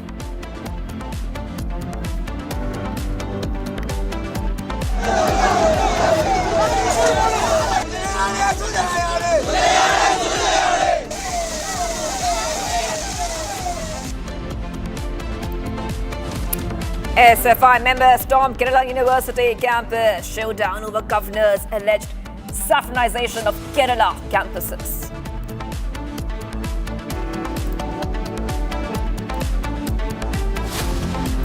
Bulldozer action against illegal conversion racket continues. Kingpin Changur Baba's illegal residence being demolished.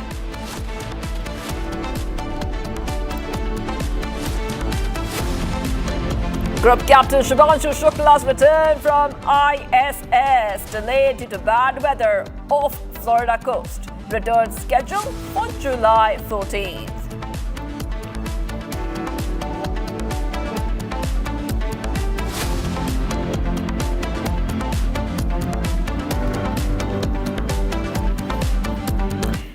We're live and breaking up. Shivangi Shukla getting you the latest coming in. Breaking news now. Karnataka Chief Minister Siddaramaiah has spoken on the power tussle.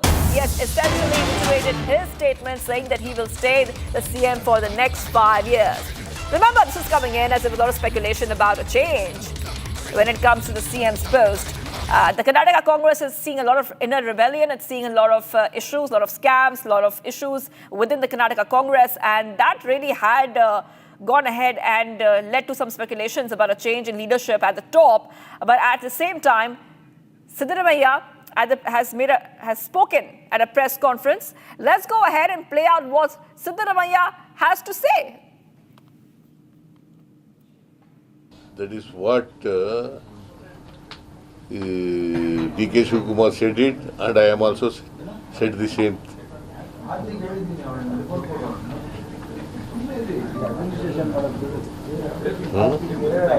See, there is no vacancy.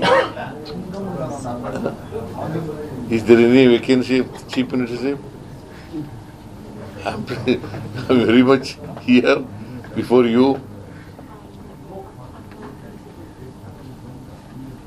I am the chief minister of Karnataka. All right, let's go straight across to my colleagues who are joining us right now. We have with us Abhishek joining us live from Bengaluru. A very good afternoon to you, Abhishek. And now we see that CM Siddaramaiah seems to pretty much take offense to the speculation and buzz during the rounds that the CM might change. He is saying that, yes, he will be the CM for 5 years, but definitely there's a lot of internal rift within the Karnataka Congress there with multiple speculations coming out. Well, Shivangi, this is the second time the CM Siddaramaiah is claiming that he will be the full-term chief minister of the state of Karnataka, which indirectly says that he will also continue with the second half term of being the chief minister. On the other hand, we had clearly seen Siddaramaiah addressing the media a couple of days ago in one of the traditional places or in one of the temples where he conducted the cabinet meeting, where he said that the chief minister's seat is not vacant anymore, and the same statement has been pressed again by CM Siddaramaiah when he's addressing the journalists in Delhi as of now. On the other hand, AICC has also, it is claimed that AICC has mentioned CM Siddaramaiah and DCM V.K. Shivakumar not to speak publicly about the chief minister's seat being vacant or will be changed in the next couple of months. And also, DCM V.K. Shivakumar along with CM Siddaramaiah have mentioned their supporters not to speak about the change of the CM in the next couple of months. On the other hand, as the president of Karnataka Pradesh Congress Committee, D.K. Shivakumar, has mentioned that he will, in full support, continue supporting Siddaramaiah because he is our leader, is what DCM D.K. Shivakumar has claimed as of now. However, we will have to see how the MLAs and the ministers of the party who were claiming that there will be a major tussle in the government in the next couple of weeks will react on CM Siddaramaiah's statement. And also, on the other hand, we have seen Siddaramaiah questioning the journalists themselves if the post of CM is vacant. Are you able to see that the CM post is vacant? On the other hand, he has also mentioned that he will be continuing as the Chief Minister of Karnataka to make sure that the hindrance in the party, the issues in the party, and various other speculations in the party will be cleared, should be cleared by only himself. And also, AICC is having a clear watch on the minister's statements and Chief Minister's statements which are given out with respect to the change of power in the next couple of months. Shivangi. Yes, Abhishek, before I let you go, I just have to talk a little bit more about Siddaramaiah, the kind of position that he's holding. He's a CM, but he thinks that D.K. Shivakumar is an aspirant. However, he says, I'm not being changed, I'm the CM. But remember what Congress MLA Iqbal Hussain had said, that many MLAs want the leadership of D.K. Shivakumar. So what are those MLAs saying now? Well, CM Siddaramaiah's statement also directly hints that the opinions of the MLAs within the party might be different. The leaders will be wanting, some of the leaders will be wanting Siddaramaiah to continue as the CM. Some of the leaders will be wanting DCM, DK Shivakumar to be elevated. These are the opinions of the various other cabinet ministers and MLAs within the party. So as far as I will be continuing as the to the party and the other ministers in the cabinet, not about DCM or Siddaramaiah in the next couple of months. On the other hand, CM Siddaramaiah and DCM DK Shivakumar are following the orders of the they have, including the communist Iqbal Hussain, agenda or permit any minister or MLAs. Right, Abhishek, well, thank you for getting us all those details. I will be coming back to you as, of course, we keep tracking the Karnataka developments and really have to move ahead right now to some of the other stories we're tracking. There's a huge update coming in. Delhi High Court has reserved the order on the bail pleas of Umar Khalid, Sharjeel Imam and other accused in the larger conspiracy of the Delhi riots 2020 case. Solicitor General Tushar Mehta opposed the bail pleas of Sharjeel Imam, Umar Khalid and others in the Delhi riots conspiracy case, viewers, stating that those who conspired against the nation should remain in jail. He argued that long incarceration alone does not justify bail. Tushar Mehta said that the riots were pre-planned and timed to coincide with US President Trump's India visit aimed at tarnishing India's image globally. We see that SG Mehta had said, if you act against the country, you have no right to bail. This is one of the finest investigations I have come across. We have 58 statements recorded under Section 164 before the court. So back-to-back updates coming in right now, viewers on Republic TV. We have Aditya joining us live. Let's go to Aditya. Aditya, the order on bail, please, is reserved. And the court has also heard all our arguments on the bail from both the prosecution and the defense's side. If you could just take our viewers through what we can expect next now. Yeah, the argument was yesterday in the court, in the Delhi High Court. The matter was much about on the long incarceration of the accused in the matter. The petitioner argued that as there has been long incarceration, which can be a now valid ground for bail, to which Solicitor General Tushar Mehta contended and argued back that if you are include or if you take part or you participate in an anti-national activity, now that will not be a reason, which is a lawful incarceration, will not be a valid ground to grant a bail if you are a party activity. Now this was a major argument on which Tushar Mehta briefed the High Court yesterday in the hearing. Aditya, the Delhi police is arguing that if you're doing something against the nation, you better be in jail. till you are acquitted or convicted. So we have heard multiple statements come out. If you could just get our viewers a sense of the different statements coming out before we come to know more. Oh yes, the matter before the Delhi High Court also deals with the same issue about whether you can be in jail if you are not convicted or acquitted.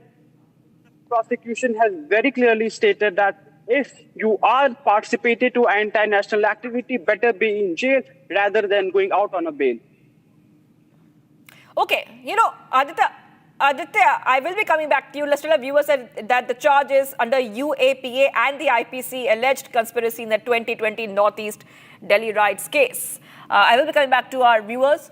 I will now move ahead to some of the other stories we are tracking right now on Republic TV. Let's move ahead right now, viewers, as we go to the other stories. We have asked all of you, especially the Nationalist Collective, view on the FATF's findings on terror funding last night, and we received a lot of fantastic responses from the Nationalist Collective members. Here's what Dr. Hitendra Mehta from Mumbai sent in, voicing the Nationalist Collective view. Listen in.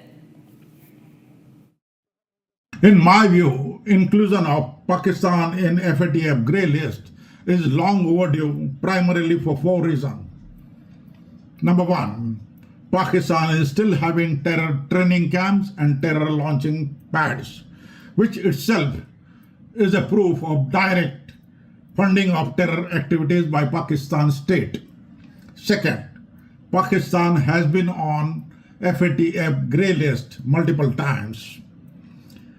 Pakistan has failed to comply with FATF recommendations with regards to punitive measures against designated terrorists. Third, during Operation Sindoor, world saw how Pakistan army officers patronized terror groups. Some of the Pakistan officers were present during funeral of a terrorist killed in Operation Sindoor. This proves that Pakistan state and terror groups are hand in glove. Fourth, Pakistan has allegedly misused international aid for procurement of arms and terror financing. Bharat 1 Minute brought to you by Canara Bank.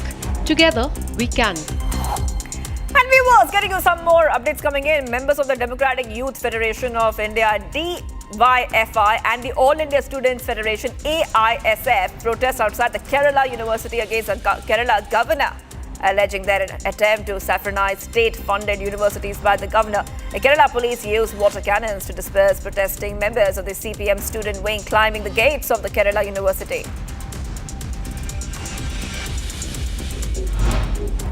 The 27th Eastern Zonal Council meeting took place in Ranchi, where Jharkhand CM Hemant Soren facilitated the Union Home Minister Amit Shah, along with the CMs and delegates from 4 eastern states, Jharkhand, Bihar, Odisha and West Bengal. Notably, the Bengal CM Mamata Banerjee was represented by the West Bengal Minister Chandrima Bhattacharya.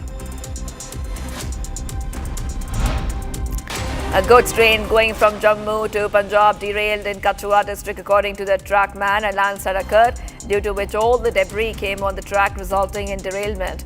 Railway officials are present on the spot and relief work is underway.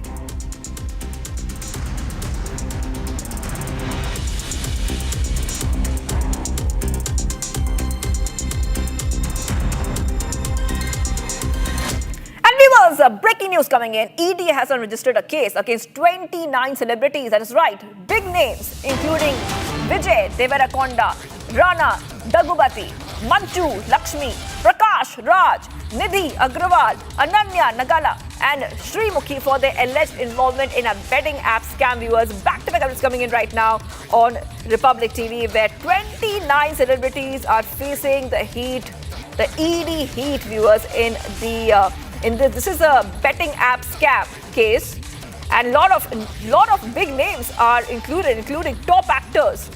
I want to go straight across to my colleague who's joining us right now. We have with us Aneri Okay, take our viewers through what this illegal betting application is all about. We see that these celebrities are facing the heat because they are promoting a betting application which seems to be illegal, Aneri. Well, that's right, Shivangi. Earlier, it was the Cyberabad and Hyderabad City Police which had filed cases, and there was an FIR which was registered against various celebrities for promoting these betting apps, whereas Telangana government and the Telangana Police has been putting a ban on these apps because of a lot of fraud which has been taking place. But then despite that, we see that many of these celebrities were seen promoting these betting apps based on that FIR which was registered under Panjagutta Police and also under the Miapur Police police station. We see that now the Enforcement Directorate has registered a case and 29 celebrities have been booked by the Enforcement Directorate. Well, further investigation will be taken up into this matter, but as of now, the ED has registered a case, and there will be, in the coming days, there will be notices which would be served to these celebrities for questioning and for interrogation as to their links with these betting apps, for promoting these betting apps. And also, remember, there is no response yet come in from any of these celebrities who have been booked by the Enforcement Directorate. However, the Enforcement Directorate will be holding investigation, will be doing investigation based on the FIR that was registered in the police station, in Panjagutta Police Station and in Miapur Police Station. That is right. Thank you for getting those details. I will be coming back to you, Aneri, for more on the story. ED heat on 29 celebrities. And now we see a massive drama. That is right, a big drama, a big chaos unfolding at the University of Kerala this morning itself. And we've put those pictures out for you. And the ongoing administrative tussle has now intensified, with Vice Chancellor Cesar Thomas issuing a direct order barring suspended Registrar K.S. Anil Kumar from entering the university campus. This comes after the university syndicate had revoked Kumar's suspension earlier this week, a move that the VC has refused to recognize. So back to back is coming in right now, viewers. We saw that many of these protesters have also been detained. This is coming in as students are protesting at the Kerala University over alleged saffronization of the university. So these are pictures which came in just perhaps an hour or two back, where water cannons have also been used on these protesters, given the fact they have become very, very intense. So we have seen that the DYFI is also protesting, including the SFI. They're protesting at the university. Police have to use water cannons. I repeat, police have to use water cannons, as you can see on your screens, to disperse the student demonstrators. The protest over the alleged saffronization of Kerala's universities escalated, with the Democratic Youth Federation of India and the youth wing of CPIM staging the demonstrations outside the university in Thiruvananthapuram. Police are using water cannons to disperse these protesters.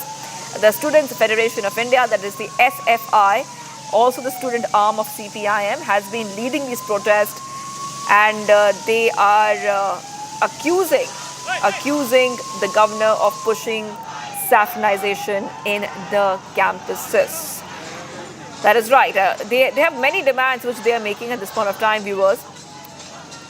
SFI protesters are storming the Kerala University headquarters for the past few days now, demanding the VC's resignation. And in response to the suspension, the university syndicate has passed resolution revoking it. However, the interim VC, Cesar Thomas, overruled this and appointed one acting registrar. So authorities have deployed a lot of police. As you can see, that the barricades have been put in different places. The protesters are jumping over barricades, even standing on top of gates. Around many police personnel have been deployed across the campus. And the AISF has also joined the protest against the registrar's suspension. Back to back is coming in here on Republic TV, viewers, where you can see that the protests are getting quite intense. And we have with us Ashwin joining us live. And Ashwin was inside the university grounds with the latest updates. Ashwin, yes, what is happening? Have the protests become a little bit cooler, or are they still as intense as we saw earlier? Ashwin.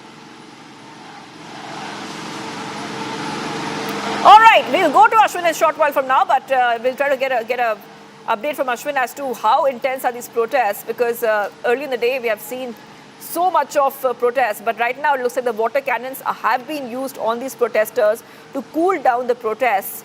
Earlier we saw a lot of these protesters being detained by the police while they were protesting. Now this has been happening for the past few days now. And the police is trying to bring the situation under control. This is a row over the Bharat Mata image, the registrar's suspension, and what they claim as saffronization of the Kerala university campuses. I want to go back to Ashwin. Yes, Ashwin, what is the situation right now? Water cannons are being used on the protesters. That's what it looks like right now, and many of them have been detained already. Well, absolutely. This is outside the Raj Bhavan. Now the SFI is taking out a protest outside the Raj Bhavan. In fact, a massive security corridor has been created with over 300 policemen right here deployed in multiple 3 levels. So the students are trying to barge through the first barricade.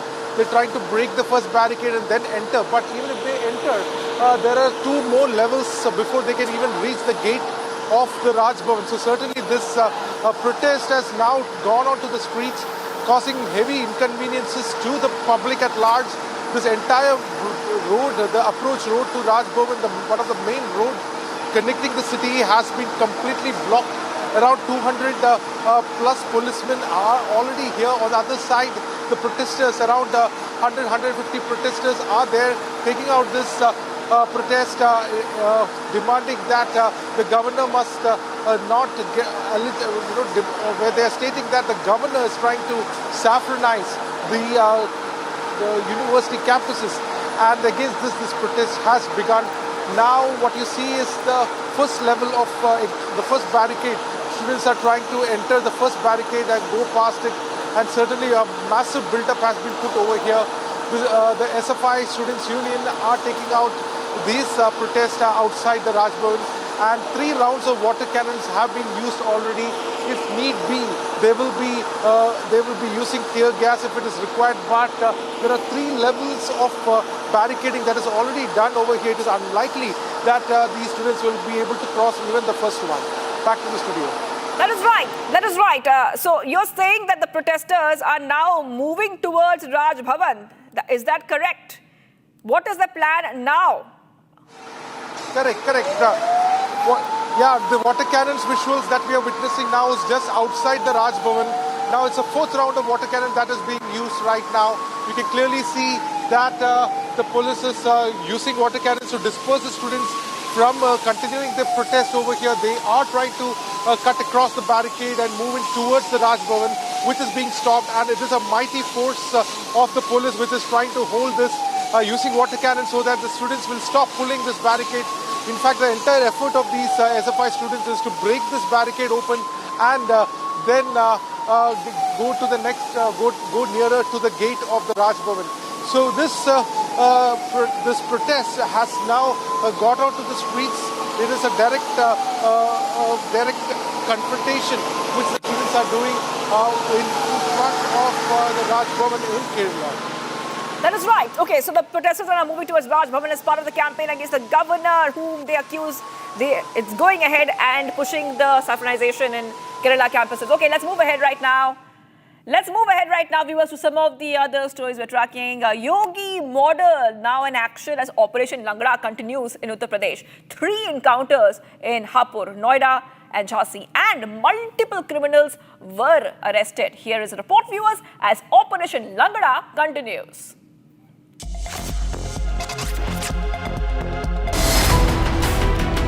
Operation Langra intensifies in Uttar Pradesh and Yogi model is in action. In a statewide sweep, 3 encounters took place in Hapur, Noida and Jhansi. Hapur police arrested 2 notorious cow smugglers who were injured in the leg during the encounter. Police recovered 2 illegal pistols, 1 car and equipment for cow slaughter. आज रात्रि में थाना Kapurpur police के द्वारा मुठभेड़ के दौरान 2 अभियुक्त गणों को गिरफ्तार किया गया है। दोनों के पैर में गोली लगी है।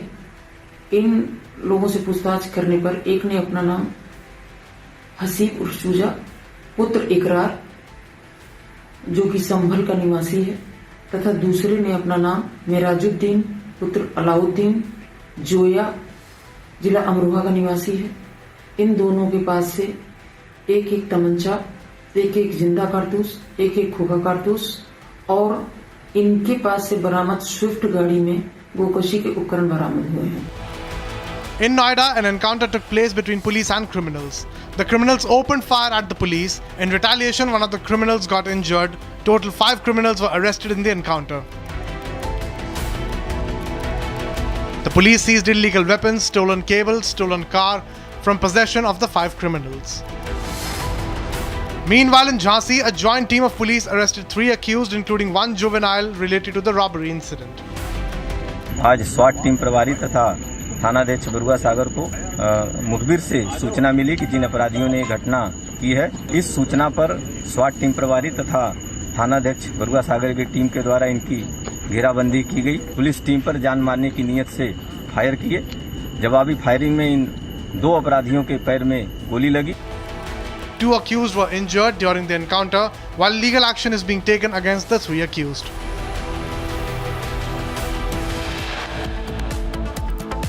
Viewers, much more coming right up. Fierce power tussle continues in Karnataka. Srinagar says that he will remain the CM for 5 years. The bulldozer action against illegal conversion racket continues. Kingpin Changur Baba's illegal residence is being raised.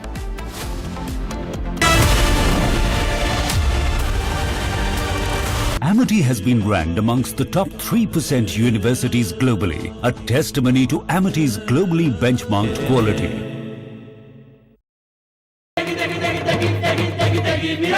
MDH की देगी मिर्च, देगी मिर्च का तड़का, अंग अंग फड़का। MDH की देगी मिर्च।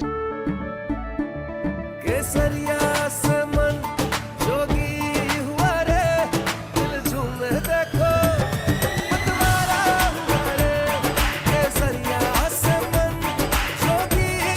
हर पल मनाओ केसरी त्योहार। विमल, बोलो जुबान केसरी।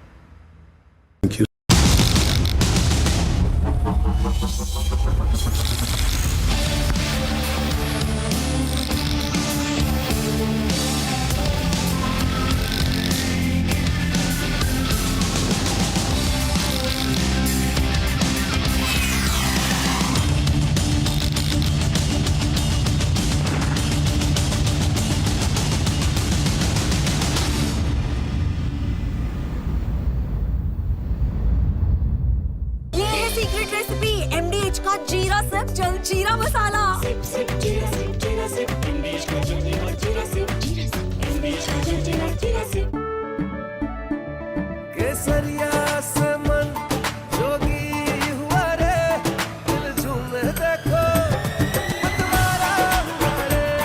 केसरिया से मन जोगी हुआ। हर पल मनाओ केसरी त्योहार। विमल, बोलो जुबान Kesari.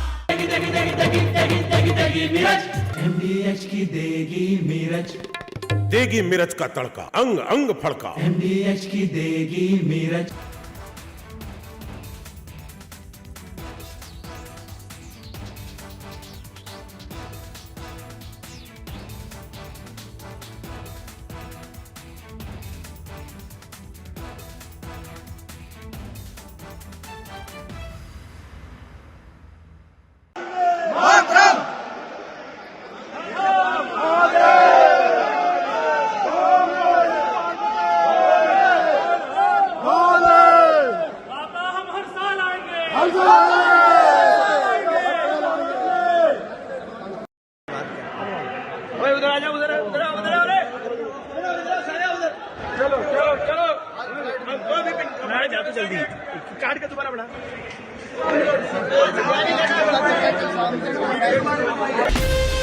From Asia's largest news headquarters,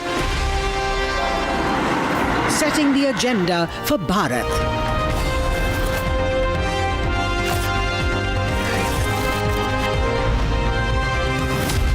You're watching Republic.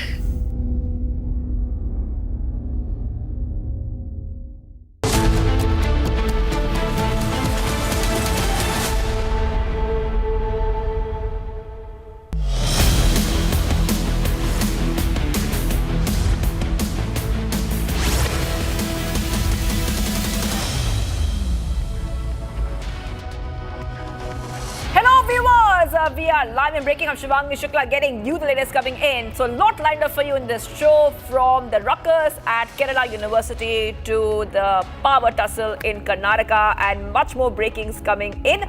But the headlines first. Let's get started.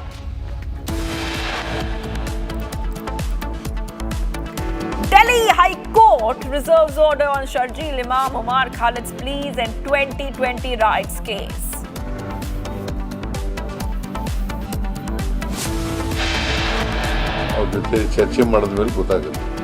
Says that he will remain the CM for 5 years.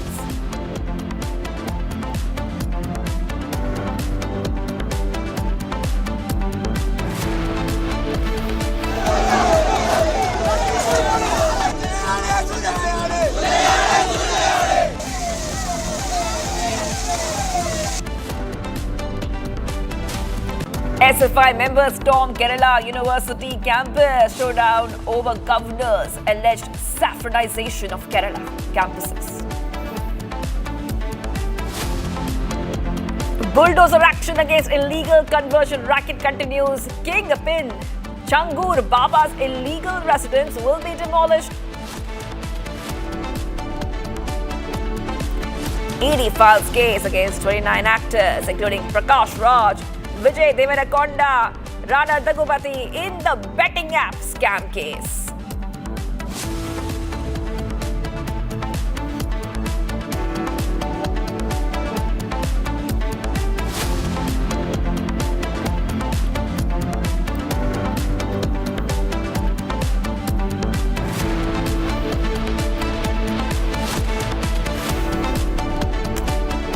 Breaking news coming in from Darbhanga, where a video will be on your screen of RJD leaders' hooliganism.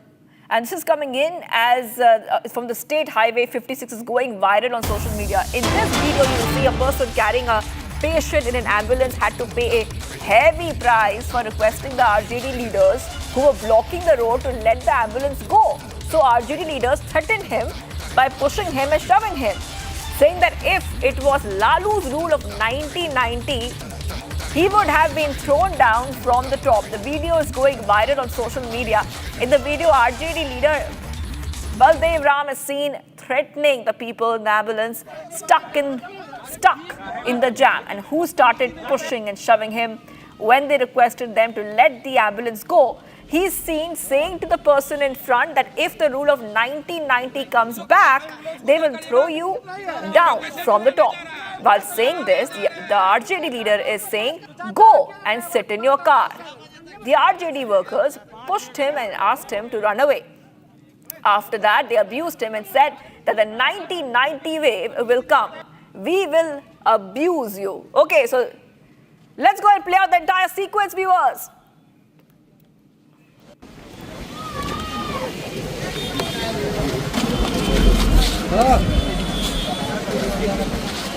Ambulance को क्या करिएगा? Patient लाने जा रहा है, लाने जा रहा है। उसके पास जाता अकेले ड्राइवर बात आता है सर।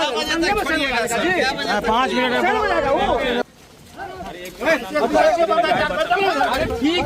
मिनट ठीक है, बदतमीजी नहीं।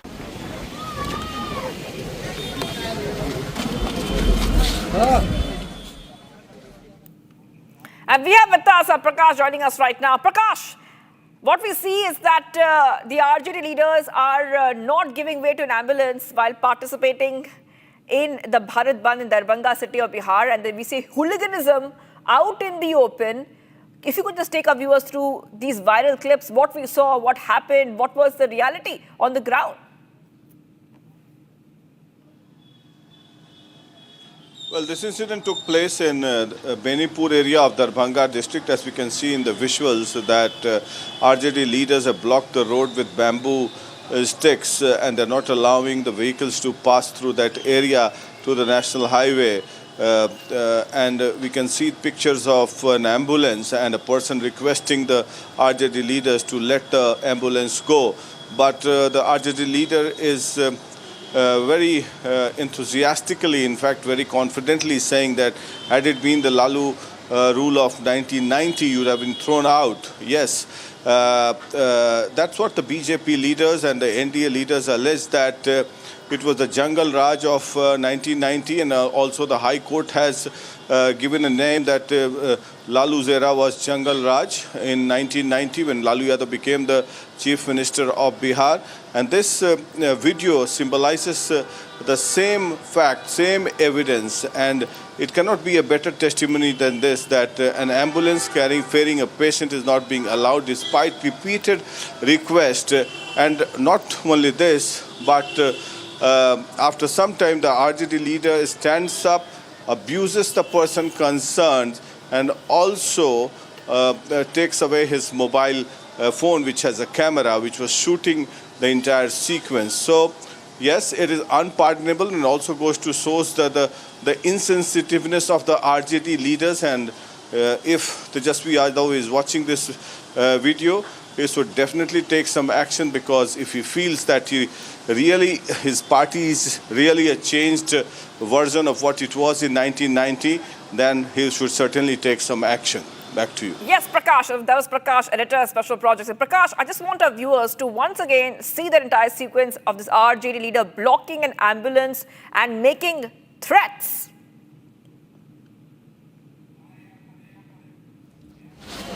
एम्बुलेंस को क्या करिएगा? पेशेंट लाने जा रहा है, लाने जा रहे हैं। उसको पास तो जाता अकेले ड्राइवर बात आता है 5 मिनट ठीक है, बदतमीजी नहीं।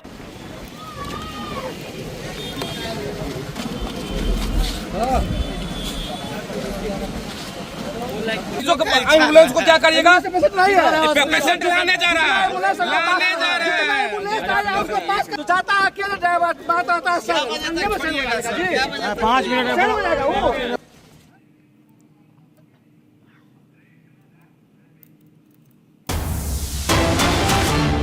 All right, getting in visuals, let's go to Lucknow, because Lucknow is from there. You can see Changur Baba and Neetu taken into custody by the ATS. That is right.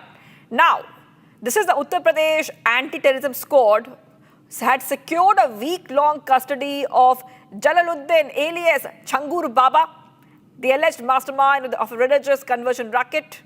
And besides him, the ATS has also taken another accused, Neetu, into their custody for a week now. And these pictures are coming in of both of them being taken into custody by the ATS coming from Lucknow. That is right, viewers. Remember that around 4 people have been arrested in connection with this case. This is the religious conversion racket case. Police have alleged that the accused acted in an organized manner to convert individuals from Hindu and other non-Muslim communities to Islam. Back-to-back is coming in right now on Republic TV.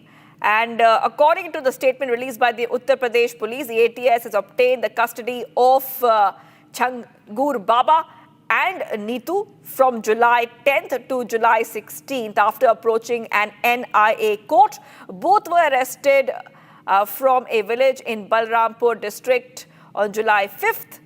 Jalaluddin is being seen as the mastermind of the conversion racket, had a non-bailable warrant issued against him and carried a reward of 50,000 rupees on his arrest, viewers.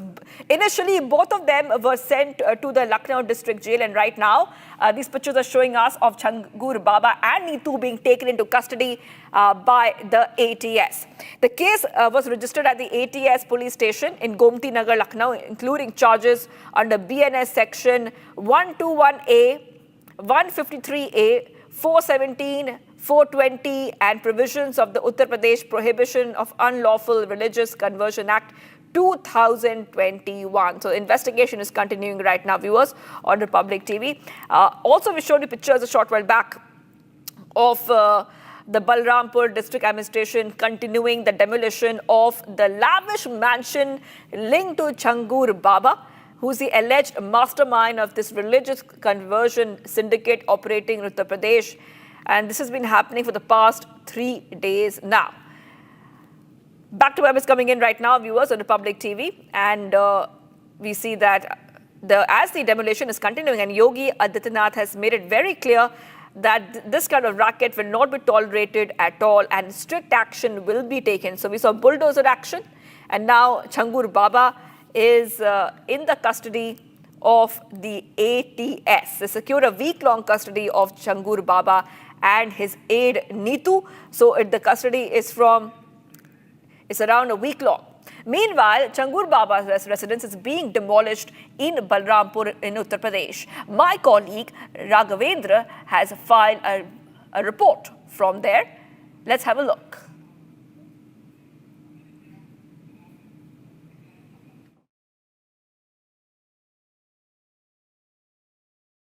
एक तरफ उतरौला में छांगुर बाबा के साम्राज्य पर bulldozer चल रहा है।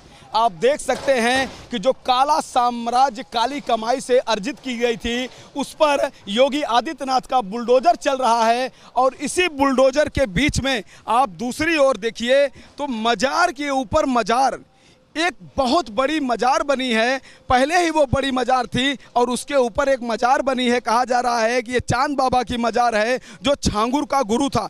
कभी छांगुर इसी मजार में रहता था और यही मजार से होकर वह जाता था महाराष्ट्र अंगूठियों के पत्थर को बेचने के लिए।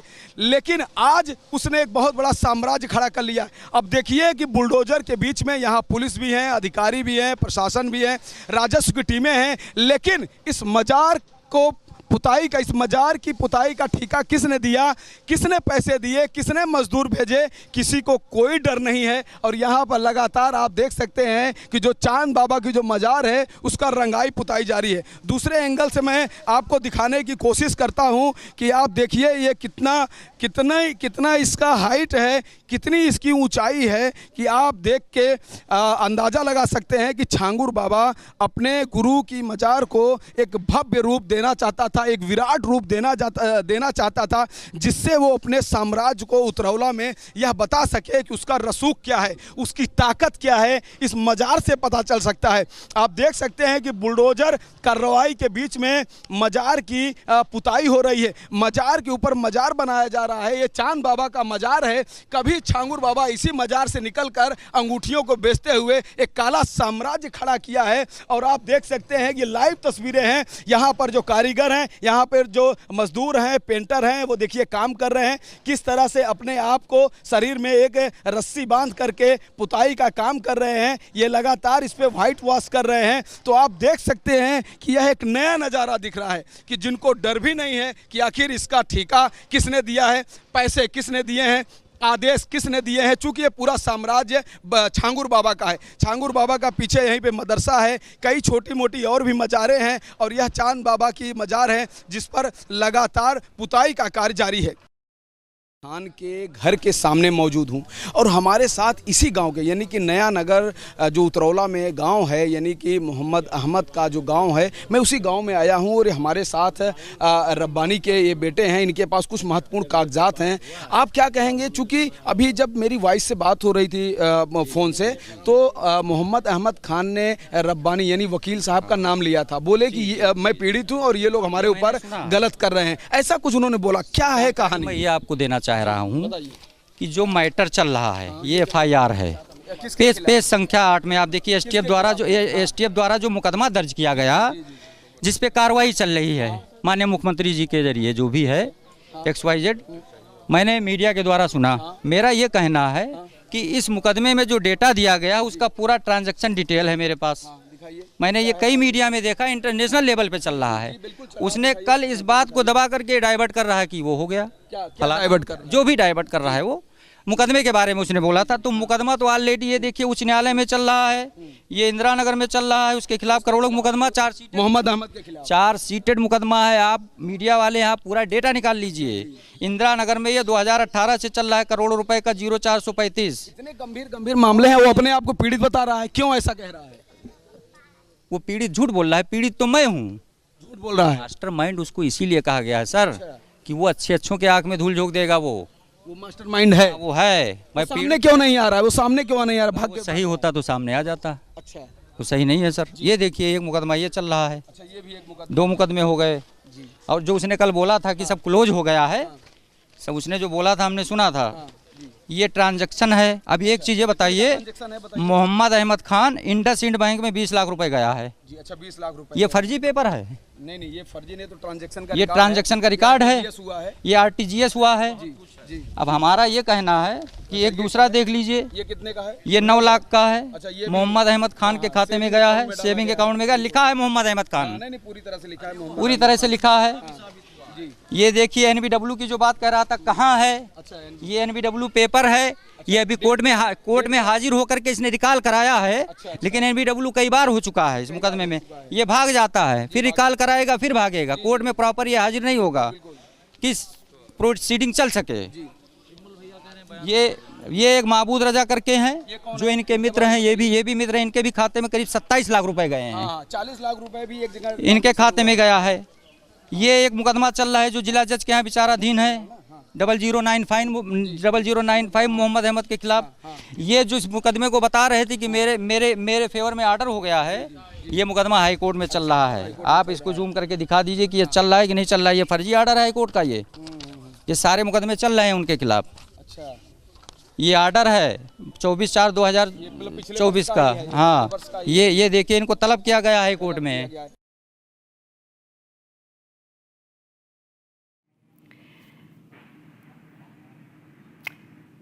And viewers, let's move ahead right now to some of the other stories we're tracking in our next segment, Bharat in 1 minute. Let's get started. Bharat 1 minute brought to you by Canara Bank. Together we can. Tamil Nadu police have arrested Sadiq alias Raja, alias Taylor Raja, a key accused in the 1998 Coimbatore bomb blast case and communal murder case across Tamil Nadu. He was arrested by a special team of anti-terrorism squad in Coimbatore City Police in Karnataka's Vijaypura district. He's a native of Coimbatore and has been absconding for the past 29 years and has never been arrested since 1996.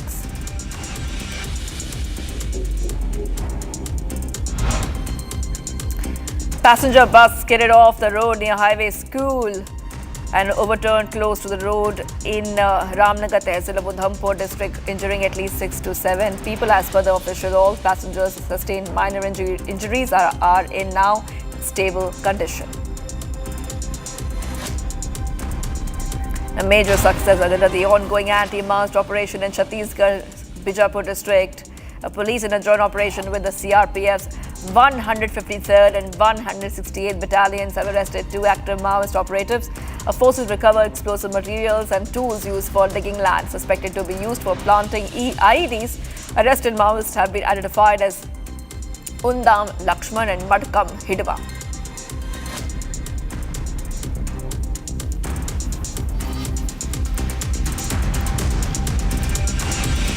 Viewers, shocking news coming in from Bengaluru, where a young woman has raised alarm on Instagram over an account that has been posting reels of women being filmed in public spaces, like Church Street, without their consent. She alleges that she was one of the victims filmed without her knowledge. And despite reporting this video and requesting its removal, no action, I repeat, no action was taken against anybody. The woman has been receiving vulgar messages as a result of the video. She explains that the page in question pretends to document street chaos, but actually follows and records unsuspecting women. In many clips, women appear surprised or unaware that they are being filmed, Calling this a violation of consent, she stresses that being in a public place or having a public Instagram account does not mean one agrees to be filmed. She's tagged Bengaluru City Police and Cybercrime CID, urging action and seeking help to get these videos removed, though she's unable to tag the page directly as she's already reported it. So this is what we see right now, viewers. Back to whatever is coming in here on Republic TV. And we also have that entire statement of this young woman who has raised the alarm. I didn't want to do this. I didn't want to do this at all, but nothing has worked so far. So here I am telling you guys about it, and I really hope I get your support. I'm a student studying in Bangalore, and recently there was a video of me shot in public in Church Street, shot very inappropriately, and then posted online without my consent. I tried contacting the person behind the account. There was no response. I tried reporting it from multiple accounts, but apparently it says that it follows all the community guidelines, and I don't even know what community guidelines are for Instagram at this point. The reel has been getting views by the minute, and people are finding my account, and I've been getting vulgar messages, to say the least. And there are a lot of women like me who have been posted on that account, and I don't think they're aware of it. And the fact that the account has 10,000 followers, and to see that if this is what it's becoming normal on social media, then we need to speak up, we need to do the right thing, because while we are out there fighting for languages, I think there are more serious concerns to be addressed. I am tagging Bangalore Police and Cybercrime to help me take that account down, and I really hope you guys do as well, because numbers speak. All right, let's go straight across to my colleague Abhishek is joining us live from Bengaluru. Abhishek, this young woman is talking about that a lot of people in public spaces, women are being filmed and they're startled when the camera is pointing towards them. She's requesting action to be taken against these Instagram accounts. Has any action been taken yet, Abhishek?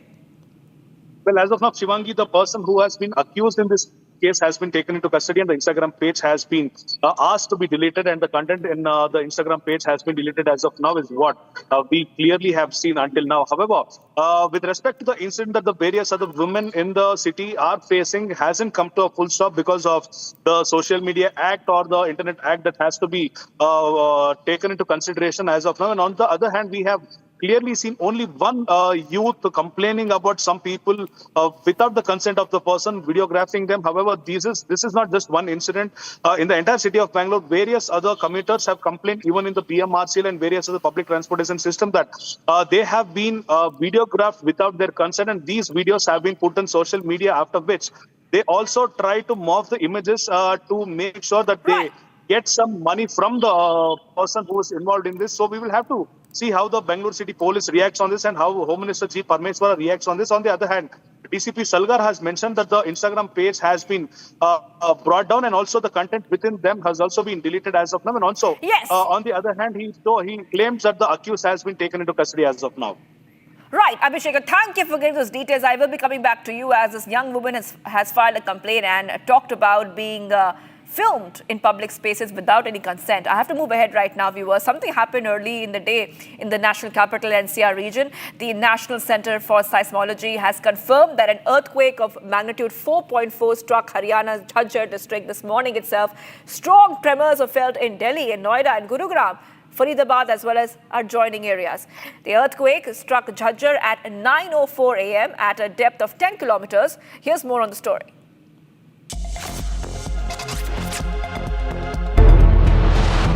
An earthquake of magnitude 4.4 struck Haryana's Jhajjar district at 9:04 a.m. this morning. The earthquake struck at a depth of 10 kilometers, where the information has been confirmed by the National Center for Seismology. The earthquake's tremors were felt in the Delhi NCR region and adjoining areas. People in Haryana shared that they felt strong tremors from the earthquake. मैं तो छज्जे पे अपना कुछ साफ कर रही थी बैठी बैठी, कुर्सी छज्जा ऐसे गुड़ गुड़ गुड़ गुड़ गुड़ हल रहा। ऐसा भूकंप कभी नहीं देखा, ऐसा तो कभी नहीं देखा। पूरे बच्चा एक टॉयलेट में बैठा था तो उसका भागना मुश्किल हो गया। मैं कहाँ जाऊँ, ऐसा भूकंप तो कभी नहीं देखा है, पहली बार देखा। भूकंप तो खूब देखे पर इतना तेज नहीं देखा। मैं तो बेड पर बैठा था, बेड टीवी सब कमे लिया, खड़ा भाग भी नहीं सकता। देखो जी, एकदम मैं अंदर बैठा था नीचे की पार्किंग में, तो एकदम से गड़गड़ की आवाज़ आके, और इतना लंबा हमने भूकंप कभी नहीं देखा, इतनी उम्र होली, इतना लंबा, और सारी बिल्डिंग भी नहीं इस तरह हली, बेड भी हल गया एकदम से। A Delhi local who was travelling on the Delhi metro at the time when the earthquake hit shared his experience. बहुत तेज झटके थे उसके, बहुत तेज रफ्तार थी भूकंप की उसकी। आप उस टाइम कहाँ थे? उस टाइम में दुकान पर खड़ा हुआ था, दुकान में ऐसा लग रहा था कोई हिला रहा है दुकान को पकड़ के। और लोग भी थे कुछ? और लोग भी थे, वो कह रहे थे कि जमीन क्यों हिल रही है ये। While a man from Ghaziabad shared that he experienced a strong jolt. तो जस्ट बेड से उठे थे और एकदम से हिलने लगा था, तो हमें बड़ा मतलब डर गए। फिर अभी कुछ दिन पहले भी आया था, तो उसमें भी काफ़ी मतलब डर से गए। तो भूकंप के झटके तो एनसीआर में आते ही रहते हैं, तो इसके लिए हमें मॉक ड्रिल वगैरह करके रेडी रहना चाहिए। And viewers, we asked for the Nationalist Collective's view on the FATF's findings on terror funding last night, and we received so many fantastic responses from the Nationalist Collective and you, from all the members. Here's what Arpit Tiwari from Mumbai sent in, voicing the Nationalist Collective view. Listen it. FATF has exposed what India has long faced. Pakistan's terrorism isn't rogue. It's state-sponsored by design. While India fights terrorism on the ground, FATF calls it out in black and white. No denial left, only the truth. And viewers, much for coming right up. We put our focus on the ruckus in the university in Kerala. SFI members stormed Kerala University campus, showdown over the governor's alleged saffronization of Kerala campuses. Plus, ED files case against 29 actors, including Prakash Raj, Vijay Deverakonda, and Rana Daggubati in the betting app scam case.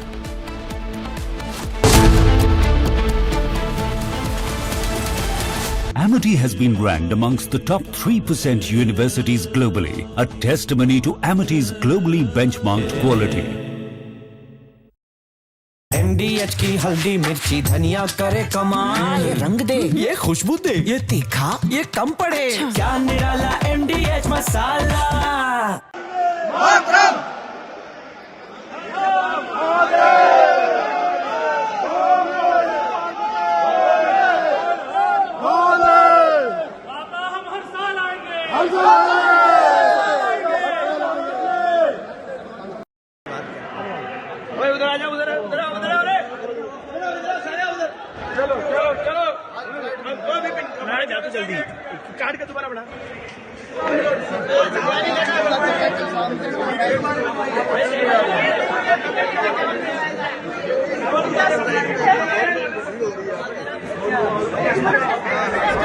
इसमें कहा मेरे से जो है special क्या है, इसमें कहा लिखा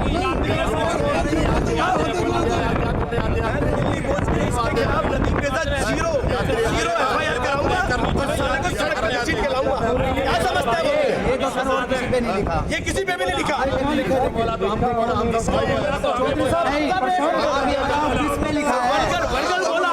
करने क्या आए हो, आते क्यों हो यहाँ पर? वो बोला और फिर वो बोला तुम्हें जात दिखाऊंगा, जाओगे कैसे?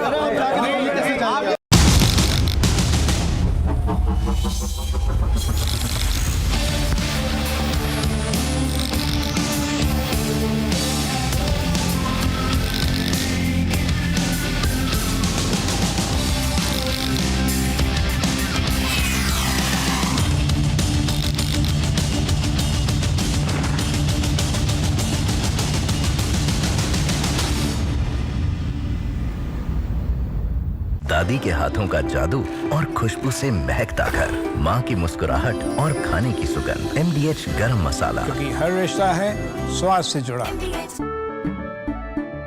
केसरिया से मन जोगी हुआ रे, दिल झूमे देखो मतवारा हुआ रे।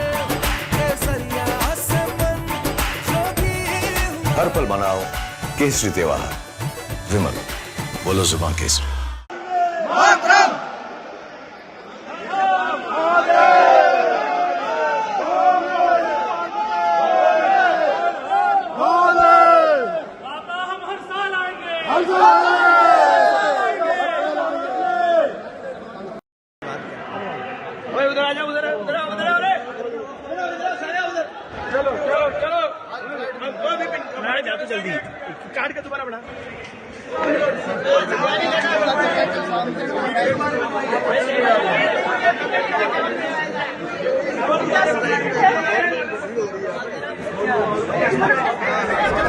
इसमें कहा मेरे से जो है स्पेशल लिखा है, इसमें कहा लिखा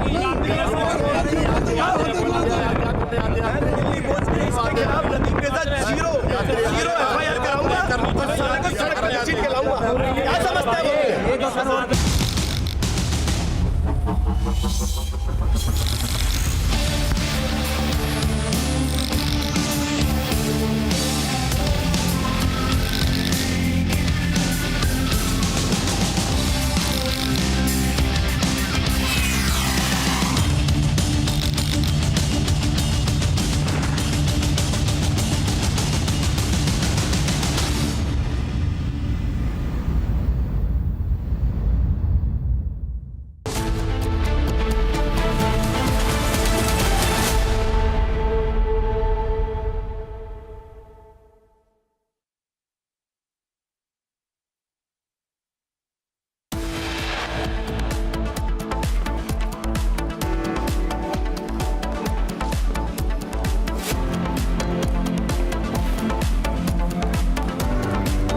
Delhi High Court reserves order on Sharjil Imam Umar Khalid's plea in 2020 Delhi riots case.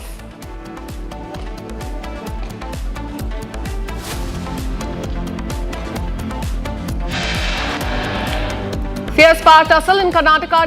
Karnataka Chief Minister says that he will remain the Chief Minister for the next 5 years.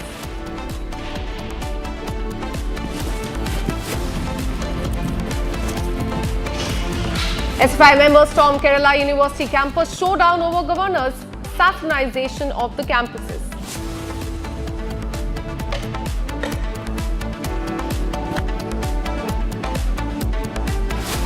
Bulldozer action against illegal conversion racket continues. Kingpin Changur Baba illegal residence will be demolished today.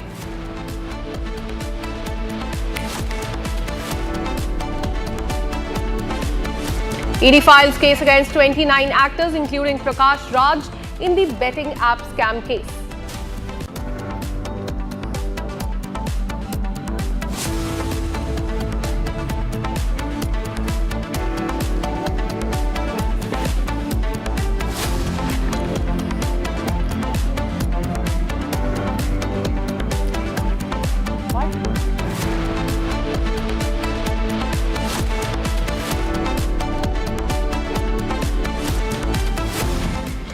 Hello and welcome. You're watching Live and Breaking with me, Akanksha Khajuria. Let's take you to the state of Uttar Pradesh. We are getting in visuals from Lucknow, where Changur Baba, remember, the mastermind of the conversion racket, and Neetu has been taken into custody by ATS. There we'll be showing you visuals on the screen of the demolition drive, in fact, which was also underway in Balrampur in Uttar Pradesh, where the properties belonging to this conversion Baba was being taken down in the last 3 days. And now what we're learning is that this Baba, along with the wife, have been taken into custody by the UP ATS. This is big breaking news coming in as far as the conversion racket is concerned. Let me go across to my colleague Raghvendra, who joins us live on the broadcast with more details. Raghvendra, हमें पता चल रहा है कि custody में ले लिया गया है अब कन्वर्जन बाबा को, जिनका नाम है चांगुर बाबा, और नीतू को भी, और डिटेल्स दीजिए हमें इस इन्वेस्टिगेशन के बारे में। बिल्कुल, देखिए, जो उत्तर प्रदेश ATS है उसने NIA कोर्ट में अपनी हाजिरी लगाई थी कि हमको छांगुर बाबा और नीतू से पूछताछ करनी है। लखनऊ NIA कोर्ट ने परमिशन दिया है, रिमांड पे 7 दिन की रिमांड दी है। अब ATS ने छांगुर बाबा से मुलाकात करके पूछताछ का क्रम है, वो जो कार्यक्रम है उसको बढ़ा दिया है। कहीं न कहीं छांगुर बाबा के हवाले से, नीतू के हवाले से, यानी नीतू जब अब नसरीन बन चुकी है और छांगुर बाबा यानी जलालुद्दीन बाबा, इन लोगों से पूछताछ करेगी उत्तर प्रदेश की ATS और तमाम पहलुओं को जानेगी। जाएगी कि आखिर ये जो पैसा है 100 करोड़ रुपए की जो बात हो रही है, ट्रांजैक्शन की जो बात हो रही है, महाराष्ट्र में जो 16 करोड़ की ज़मीनों की बात हो रही है, और जो सहारनपुर से लेकर बेंगलोर तक, तमिलनाडु तक जो नेक्सस एक फैला हुआ है, एक Absolutely. This Baba has now been taken into custody and the investigation continues. Thank you, Raghvendra, for all the details. We'll keep coming back to you for more on this. Now, shifting our focus to Jharkhand.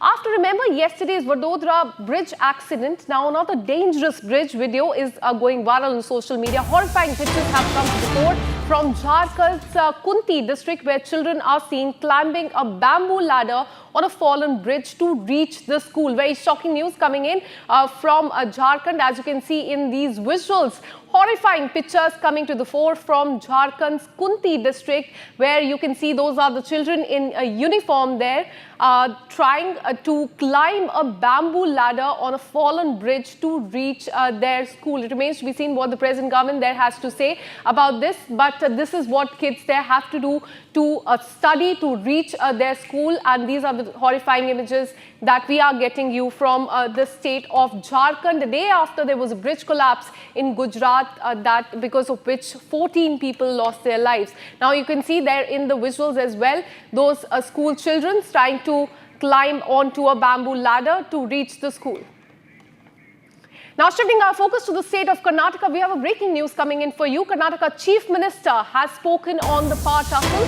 He has essentially said, and I quote, that he will stay the Chief Minister for the next 5 years. This is a statement that is coming at a time when there is power tussle going on in the state of Karnataka. In the last few days, we have seen several statements coming in from different MLAs saying that DK Shivkumar should be the next Chief Minister of Karnataka. Several dismissal coming in from both the Deputy Chief Minister and the Chief Minister. Again, one more statement that has come from the Chief Minister. He said that he will remain the Chief Minister for the next 5 years. Listen in. That is what DK Shivkumar said it, and I am also said the same.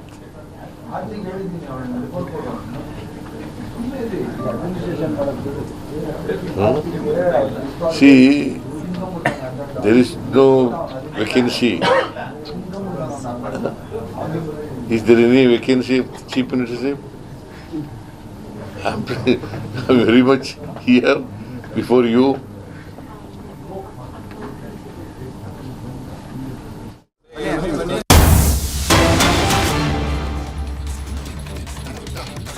इन दोनों मुख्य अभियुक्तों का लिया गया है।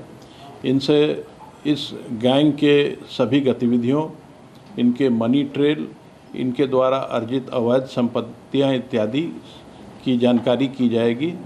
साथ ही संपूर्ण gang के नेटवर्क की जानकारी भी प्राप्त की जाएगी। इसके अलावा इस गैंग ने जहां जहां अवैध संपत्ति अर्जित की है, अवैध धन का इस्तेमाल करके, उन सभी की भी जानकारी की जाएगी तथा अवैध संपत्तियों को जब्तीकरण की कार्रवाई तथा उन्हें डिमोलिश करने की कार्रवाई भी की जाएगी।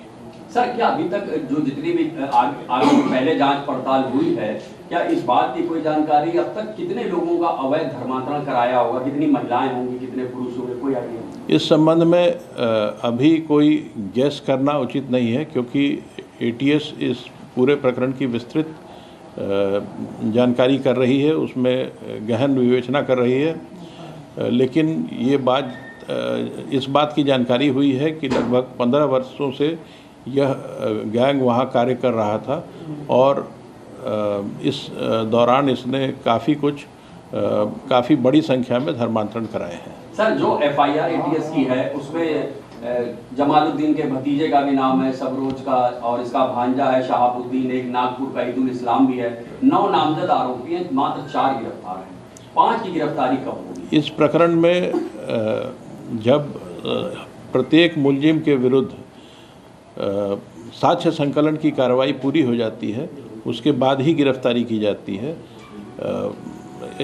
STF ने अपने जांच में काफ़ी साक्ष्य संकलित किए थे और जहाँ जहाँ उन साक्ष्यों के बारे में पुख्ता तथ्य इकट्ठा कर लिए गए हैं, जिन मुलजिमों के विरुद्ध पुख्ता तथ्य प्राप्त हो गए हैं, उन सब की गिरफ्तारी कर ली गई है। आगे की कार्रवाई जारी रहेगी। सर, एक मोहम्मद अहमद का नाम है जो पूना में बैठा हुआ है, यहाँ कुछ लोग उसको राइट हैंड भी बताते हैं, लेकिन अब उसका बयान आ रहा है, वो खुद अपने आप को पीड़ित बता रहा है और ये बता रहा है कि छांगुर बाबा का मुख्तार अंसारी से भी कनेक्शन है। छांगुर बाबा के सारे कनेक्शंस की जांच की जा रही है। किसी भी एक व्यक्ति के बयान को ज़मीनी तथ्यों से उसके खिलाफ अवेलेबल एविडेंस की कसौटी पे कसना पड़ता है। जब सारे जानकारियां इकट्ठी हो जाएंगी तभी मैं इस पर कोई स्टेटमेंट दे पाऊंगा। मोहम्मद अहमद आपका आरोपी है? मोहम्मद अहमद आपके लिए आरोपी है सर? मोहम्मद अहमद इस प्रकरण में नामजद है और एटीएस उसके संबंध में जांच कर रही है। जांच से विवेचना से जो तथ्य प्राप्त होते हैं उसके आधार पर कार्रवाई की जाए। सर, ईडी ने आपसे जानकारी मांगी है, क्या ईडी भी मनी लॉन्ड्रिंग के तहत कार्रवाई कर रही है? ईडी द्वारा एटीएस से इस प्रकरण में दायर एफआईआर की प्रति मांगी गई थी। इसके अलावा और कोई जानकारी इस मुख्यालय के स्तर पर उपलब्ध नहीं है। क्या सर ये जानकारी में है स्विस बैंक में भी इन लोगों का खाता है, दुबई या शारजाह में? नहीं, ऐसी कोई जानकारी अभी उपलब्ध नहीं है।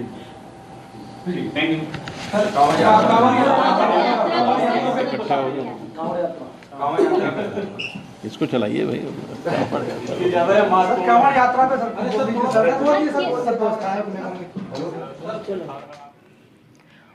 Well, after this conversion, Baba was taken into custody along with Neetu, his wife. This was a press briefing that was done by UP Law and Order ADG. He said that financial trails of this Baba is under the scanner. He has not given the number of people that this Baba has converted so far, but he has said that several conversions were carried out in the last few years.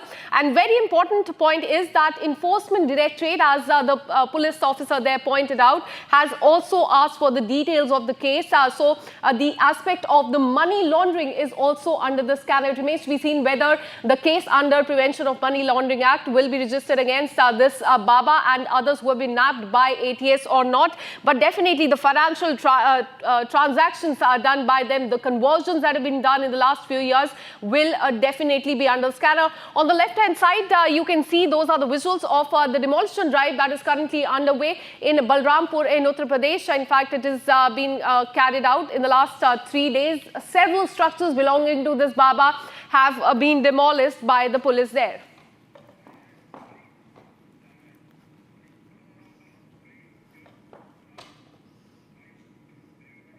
Now shifting our focus, chaos erupted once again at the Srinagar airport as over 150 Amarnath Yatra pilgrims were left stranded after SpiceJet informed passengers that their flight scheduled to depart at 11:30 a.m. today in the morning was not in the condition to undertake the journey. The airline has provided no clear time frame for the next flight, asking passengers to wait indefinitely for them to take off, leading to frustration and confusion among the stranded pilgrims, as you can see on the screen. At a chaos at the airport, at the Srinagar airport, and the passengers there are clearly very agitated, they are irritated, and this happened yesterday as well when a SpiceJet flight got delayed and there was ruckus at the airport. The passengers said that they were not informed and there's no information about when the flight is now going to take off. And again, a similar incident that is taken at 11:30 a.m. in the morning. The flight, SpiceJet flight was all set to depart at 11:30, but something happened and the SpiceJet team did not inform the people there, and you can see how angry they are. Let me go across to my colleague Gursimran, who joins us live on the broadcast with more details.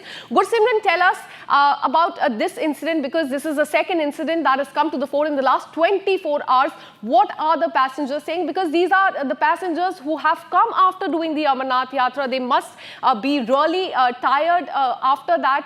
All they wanted is to fly back to their different states, but no clarity so far that has come from SpiceJet. Give us more details. Yes, it was the second time today morning at around 11:30. That was the scheduled time for the flight of SpiceJet to flow from Srinagar to New Delhi. But all of a sudden, they were informed that the flight is not a position to fly, and there will be alternate arrangements that will be made. After which the passengers, they got really upset, and there was a chaos at the hospital. The ruckus was seen at the Srinagar airport. Now, important to mention that this has happened for the second time.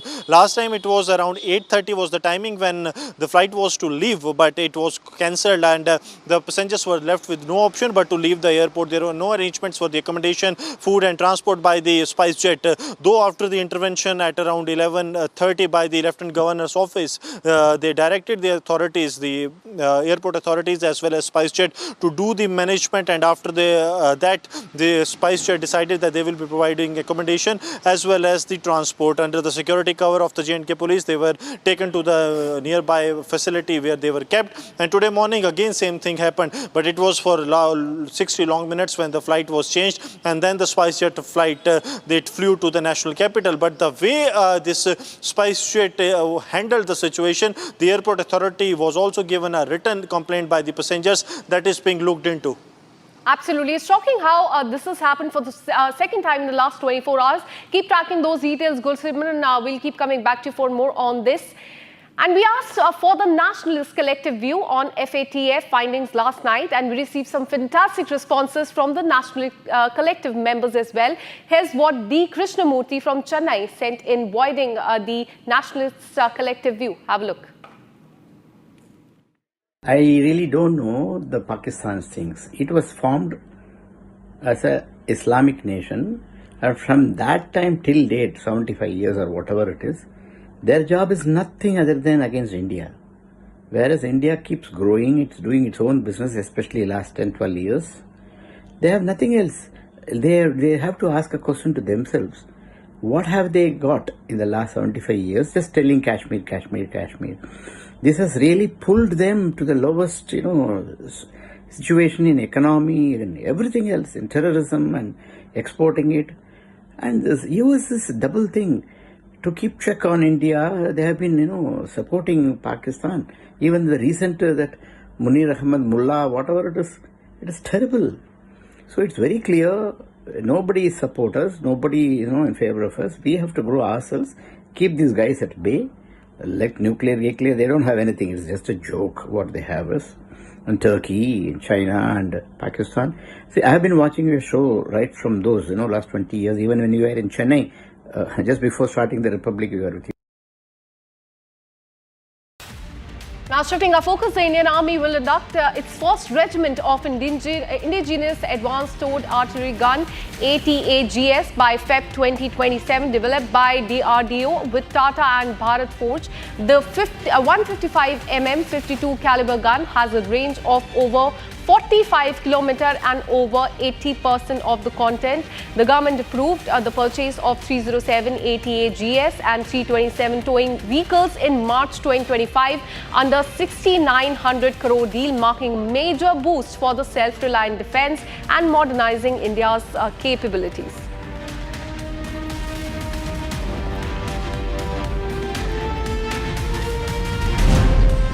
The Indian Navy has signed a contract with the BEL to upgrade the National Maritime Domain Awareness NMDA network, aiming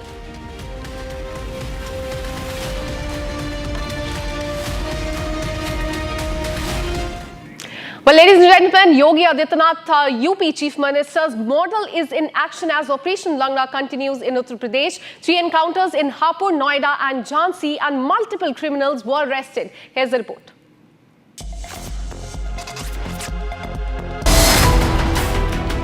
Operation Langra intensifies in Uttar Pradesh and Yogi model is in action. In a statewide sweep, 3 encounters took place in Hapur, Noida and Jhansi.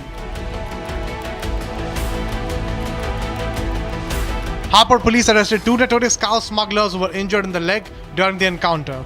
Police recovered 2 illegal pistols, 1 car and equipment for cow slaughter. आज रात्रि में थाना Kapurpur police के द्वारा मुठभेड़ के दौरान 2 अभियुक्त गणों को गिरफ्तार किया गया है। दोनों के पैर में गोली लगी है।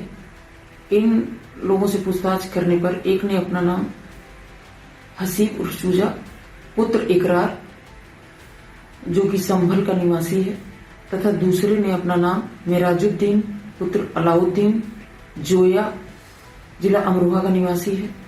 इन दोनों के पास से एक तमंचा, एक जिंदा कारतूस, एक खोखा कारतूस और इनके पास से बरामद स्विफ्ट गाड़ी में गोकशी के उपकरण बरामद हुए हैं। In Noida, an encounter took place between police and criminals.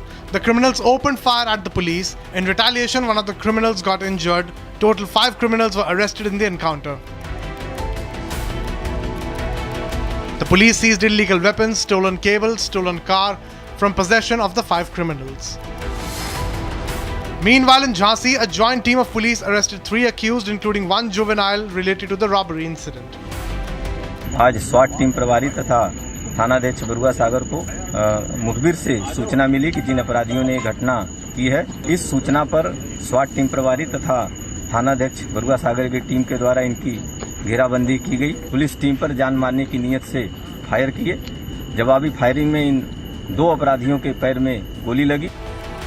2 accused were injured during the encounter, while legal action is being taken against the 3 accused.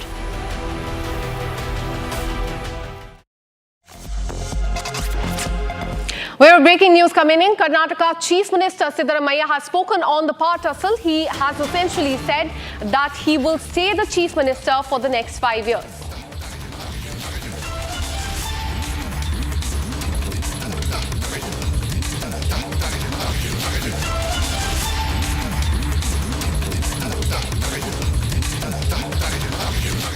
That is what D.K. Shivakumar said it, and I am also said the same.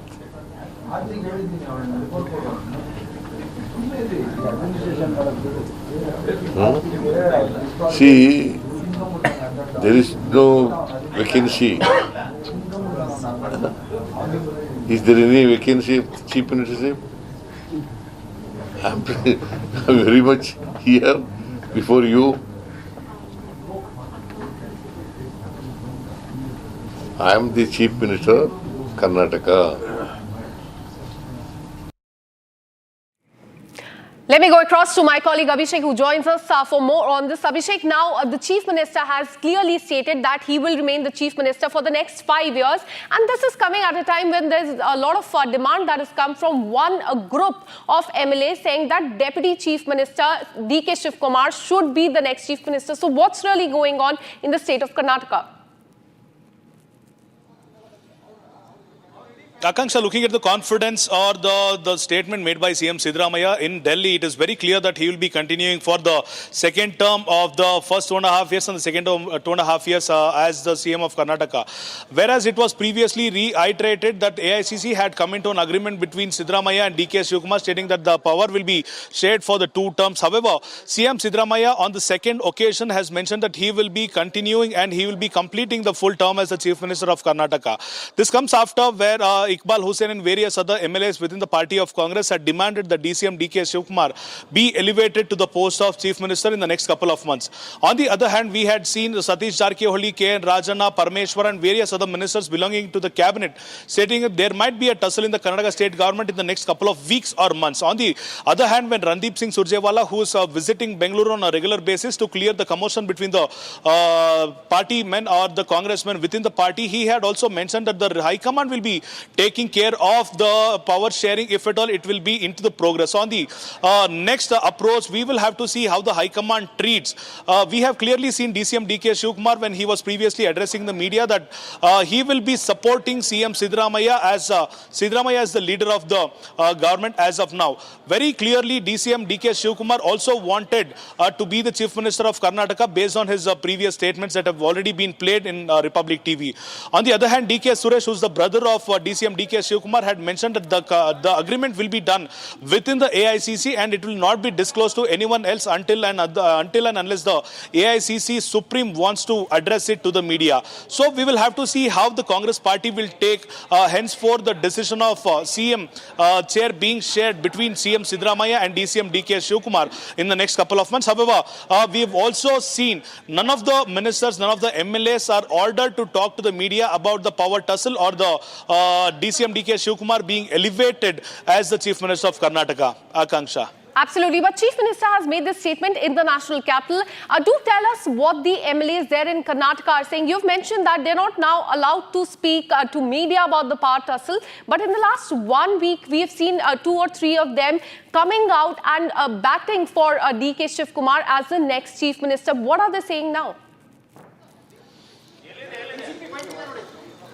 to name a couple of the MLAs who are in support of DCM DK Shivkumar, one of the persons will be Iqbal Hussain, who openly claimed DCM DK Shivkumar as the party president has made sure that the Congress party has emerged in the state of Karnataka, and it is only because of DCM DK Shivkumar that the Congress party came into existence. On the other hand, there are various other MLAs who want Shivkumar to be elevated as the chief minister. And we've also seen the seers of various communities demanding that DK Shivkumar also should be given a chance to become the chief minister of Karnataka. However, after AICC interfering with the internal politics, with the MLAs and with the statesmen of Karnataka, it is mandation that none of them speak to the media. And as of now, we have seen some of the ministers indirectly stating that there might be small hiccups or cabinet expansion or reshuffle in the next couple of days. However, the major leaders who used to talk to the media previously were Dr. G. Parameshwara, Satish Jarkiholi, K.N. Rajanna. Absolutely, Abhishek. In fact, let me go across to BJP leader Bharat Shetty, who joins us live on the broadcast. Thank you so much for speaking to Republic TV.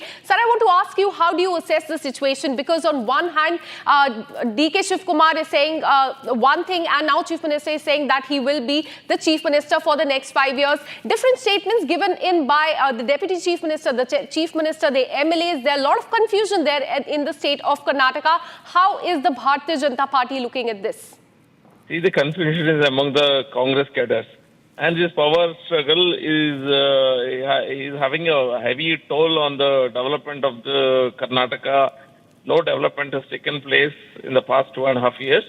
And doesn't look like any development is going to take place in the next 2.5 years also.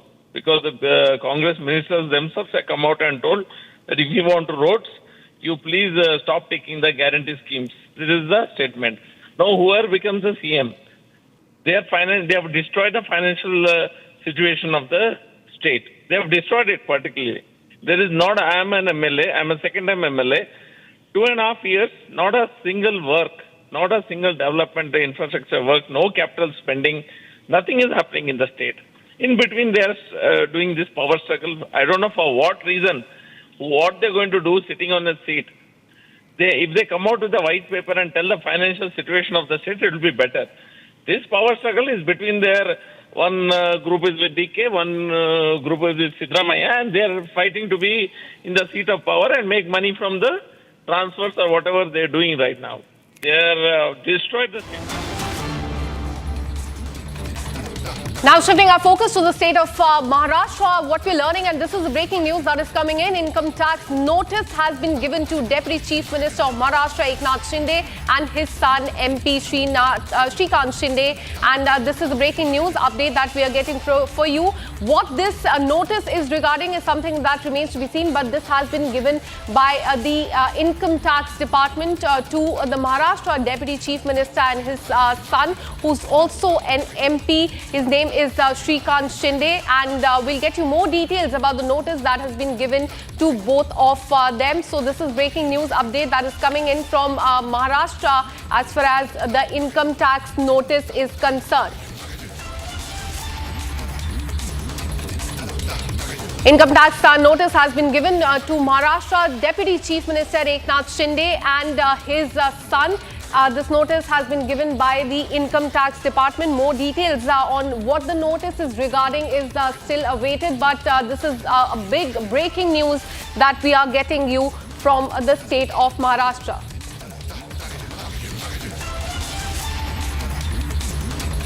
Well, we'll try and get our reporter on what this notice is all about, but this is a notice that has been shot to Maharashtra Deputy Chief Minister Eknath Shinde and his son by the Income Tax Department.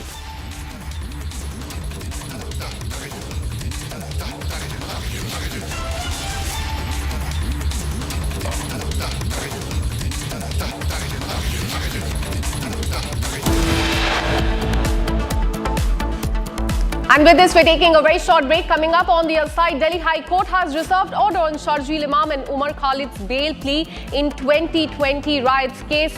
The verdict is at 4 p.m.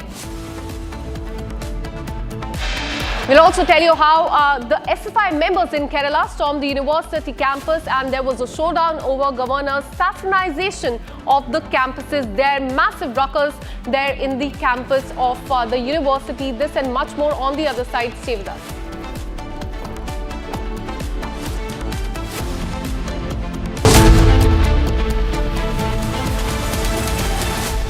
आधे bowl दही में 4 चम्मच MDH चटनी पुदीना मसाला डाला, stir करो, पुदीना चटनी तैयार। MDH चटनी पुदीना मसाला।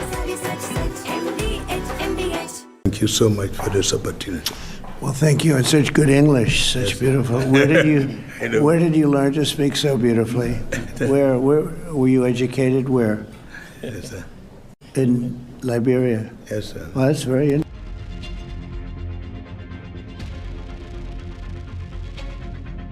I am the least racist person. I can't even see the audience because it's so dark. But I don't care who's in the audience. I'm the least racist person in this room. Okay, Vice President Biden, let me ask you very quickly, and then I have a follow-up question for you. Abraham Lincoln here is one of the most racist presidents we've had in modern history. He pours fuel on every single racist fire. Every single one. He started off his campaign coming down the escalator saying he's going to get rid of those Mexican rapists. He's banned Muslims because they're Muslims.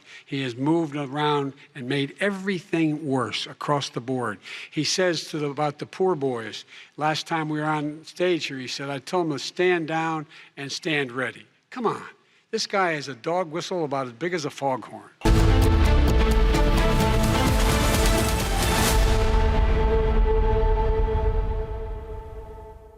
Amity has been ranked amongst the top 3% universities globally, a testimony to Amity's globally benchmarked quality.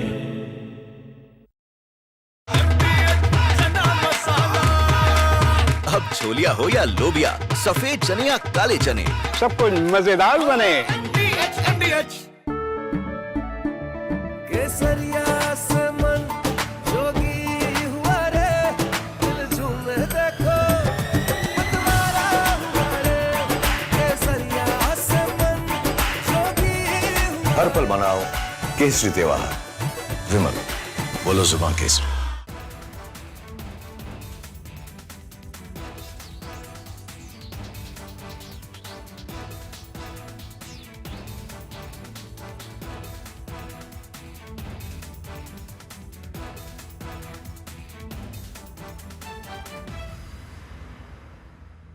Thank you so much for this opportunity.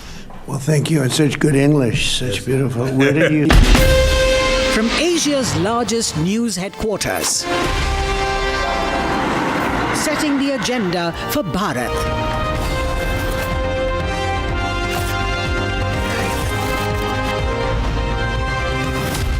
You're watching Republic.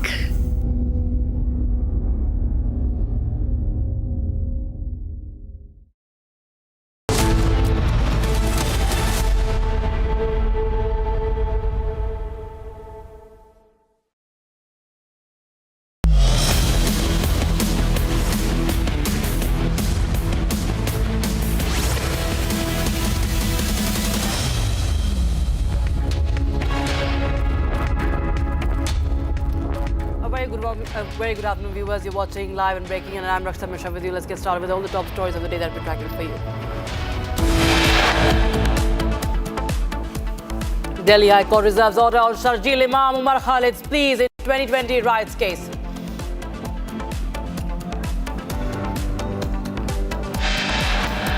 Fierce power tussle in Karnataka. Siddaramaiah says that he will remain the chief minister for 5 years.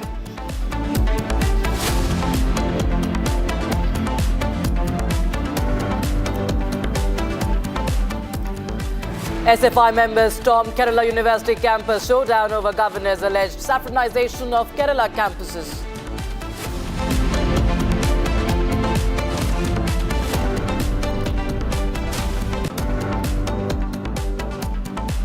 Bulldozer action against illegal conversion racket continues. Kingpin Changur Baba's illegal residence to be demolished today.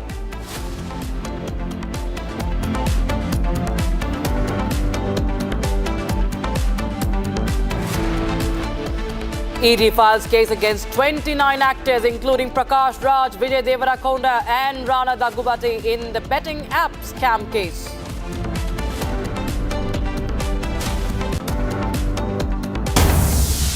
We start with breaking news coming in right now. This is in connection with the revision of the voter list, and now Supreme Court has refused the revision of the voters list. Breaking news coming in ahead of the Bihar Assembly elections.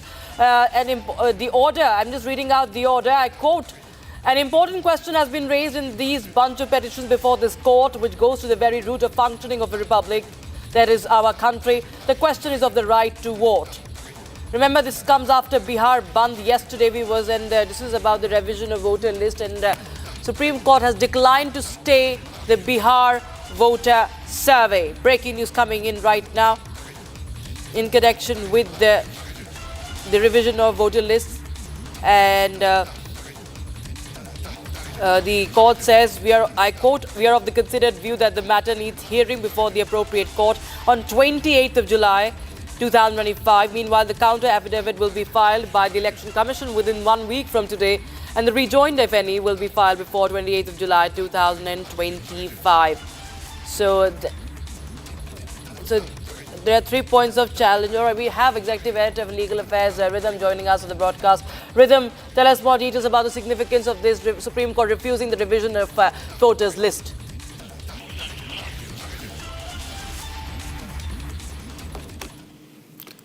Rhythm, can you hear me? Rhythm, well, the Supreme Court has just passed its order, Rakshita, and the Supreme Court is going into details of the challenge. The matter was taken up, and Senior Advocate Gopal Sankacharyan, this order had stated was permitting under the Act.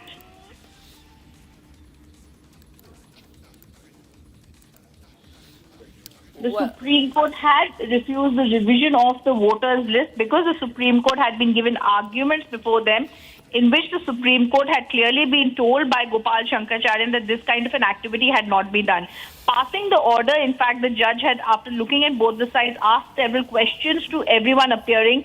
Rakesh Dwivedi had also appeared in the case for the Election Commission. There was also Justice Bagichi who had made certain questions in this case. The court is looking into what all they have stated, and for now, the court has right now stated that we're going to look at all that has been there before us.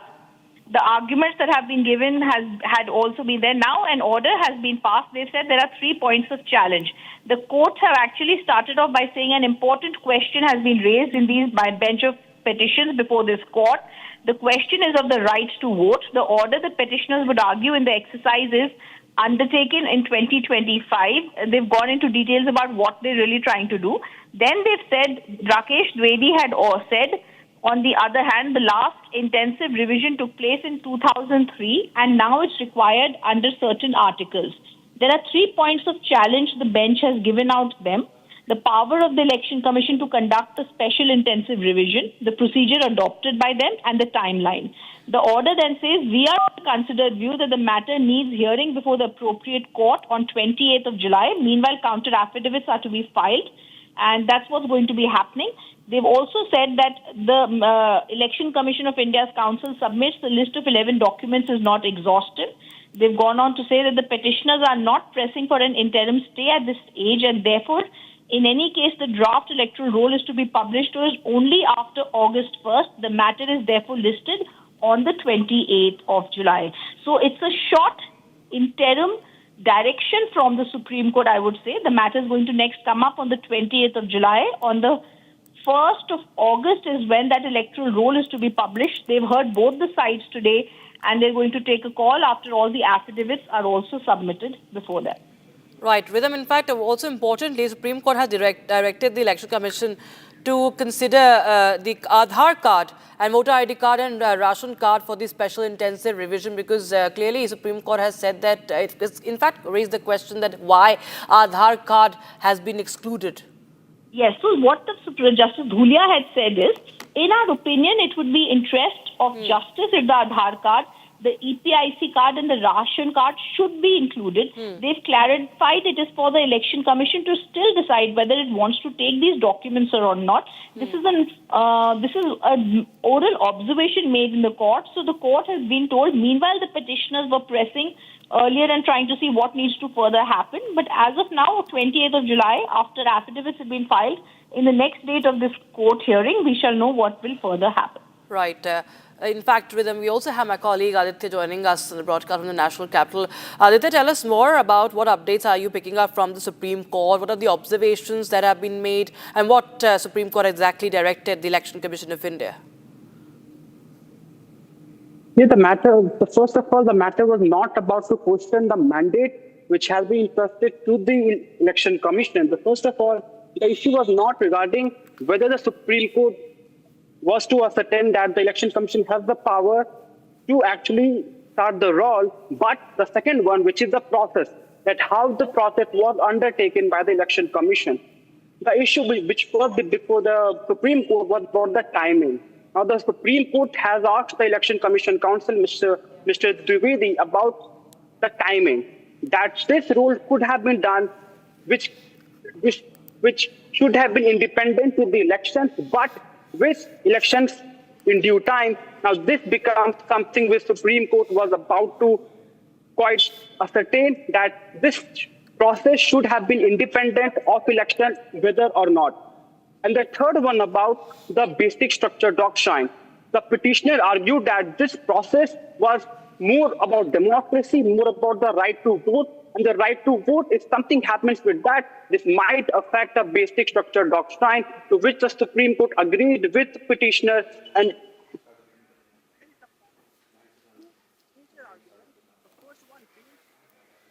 I seem to have, I think you have unmuted yourself. There's some problem with your audio there, Aditya.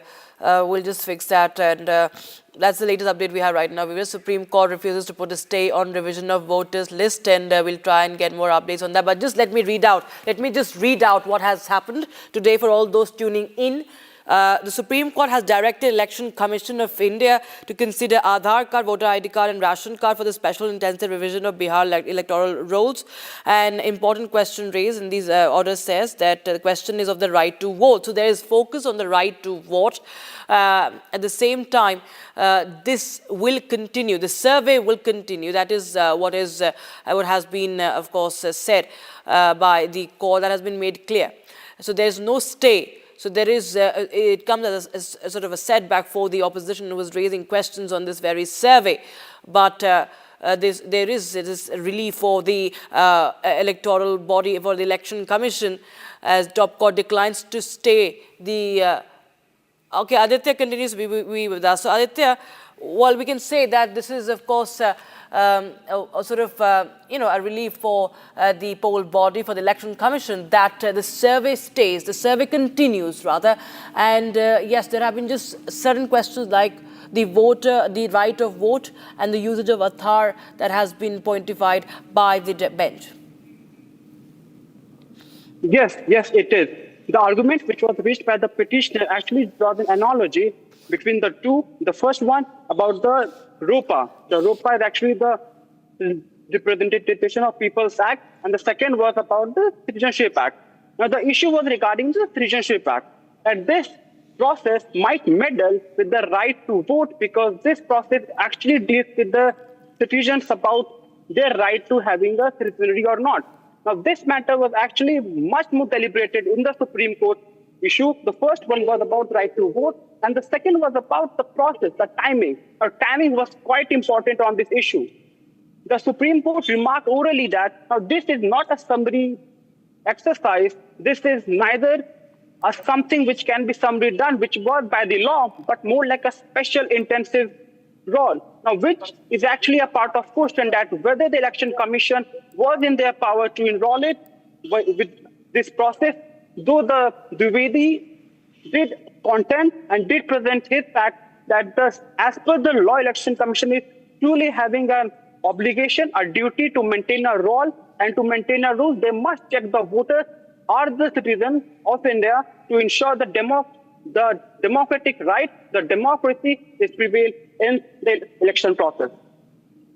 And also the fact that, Justice Dhulia also said that if you are to check the citizenship, first of all, it's not your domain. That is what has been observed by Supreme Court, has said that it is up to the MHA to determine the citizenship. And if you are to check citizenship under SIR of electoral rolls in Bihar, then you should have acted early. Of course, that is one thing that has been pointed out too, in terms of the timing, as you were saying, Aditya. Yes, the timing is an issue. The timing has been an issue with this matter before the Supreme Court, to which we have disorder. The major contention was regarding the timing, which is just before the Bihar election, which was the major friction point between the commission and the petitioners. Right. Yes, Aditya. So, viewers, this is the breaking news we have right now, that Supreme Court has right now said that there's no stay on Bihar electoral revision. All right, Rhythm is joining us live on the broadcast. Rhythm, well, what we can say, it's a relief for the poll body, the central poll body, election commission, that there is that the survey will continue. But at the same time, this issue of citizenship, the court observes, is something that is the prerogative of the MHA. Well, the Supreme Court has also said we are not going to stop the working of a constitutional institution. They said we cannot stop the Election Commission from conducting this. It's a constitutional institution. We will hear the case before August. In fact, they've said we will hear the case now on 28th of July. They've also said the Election Commission will continue the survey. They've also suggested the Election Commission could consider Rakshita, including the Aadhaar card. The Election Commission of India opposed it, said it should not be written in the order that EC should consider including Aadhaar. The court said, after hearing both the parties, 3 questions seem most important to us. Does the Commission have the right to conduct the survey? Is the EC's method correct? Is the timing correct? The Supreme Court said, we believe a detailed hearing is needed. The next hearing in the case will be on 20th July. They will, Election Commission will file a reply in that matter. So affidavits are going to be filed. The Supreme Court did say, we believe in the interest of justice, the Election Commission should consider including the Aadhaar card, the EC voter or the ID card, the ration card. Supreme Court has also clarified they're not issuing any interim order. The court said there is no interim stay on any survey, anything right now.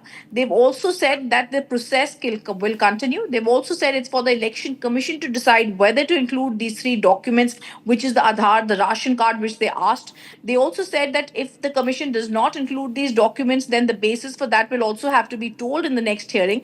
Justice Dhulia did add, in the interest, like I said, of justice, it's possible that the Aadhaar, ration card, etc. could be English, Hindi. However, they said this is a discretion that is being given to the Election Commission of India, and they have to then go ahead and argue this matter later on the 28th of July. They've also clarified and said we are not questioning the commission. The commission has clearly said, apart from the 11 documents, there are other documents that are also to be included. So they've said we are not questioning the documents, and they're going to see what further needs to happen.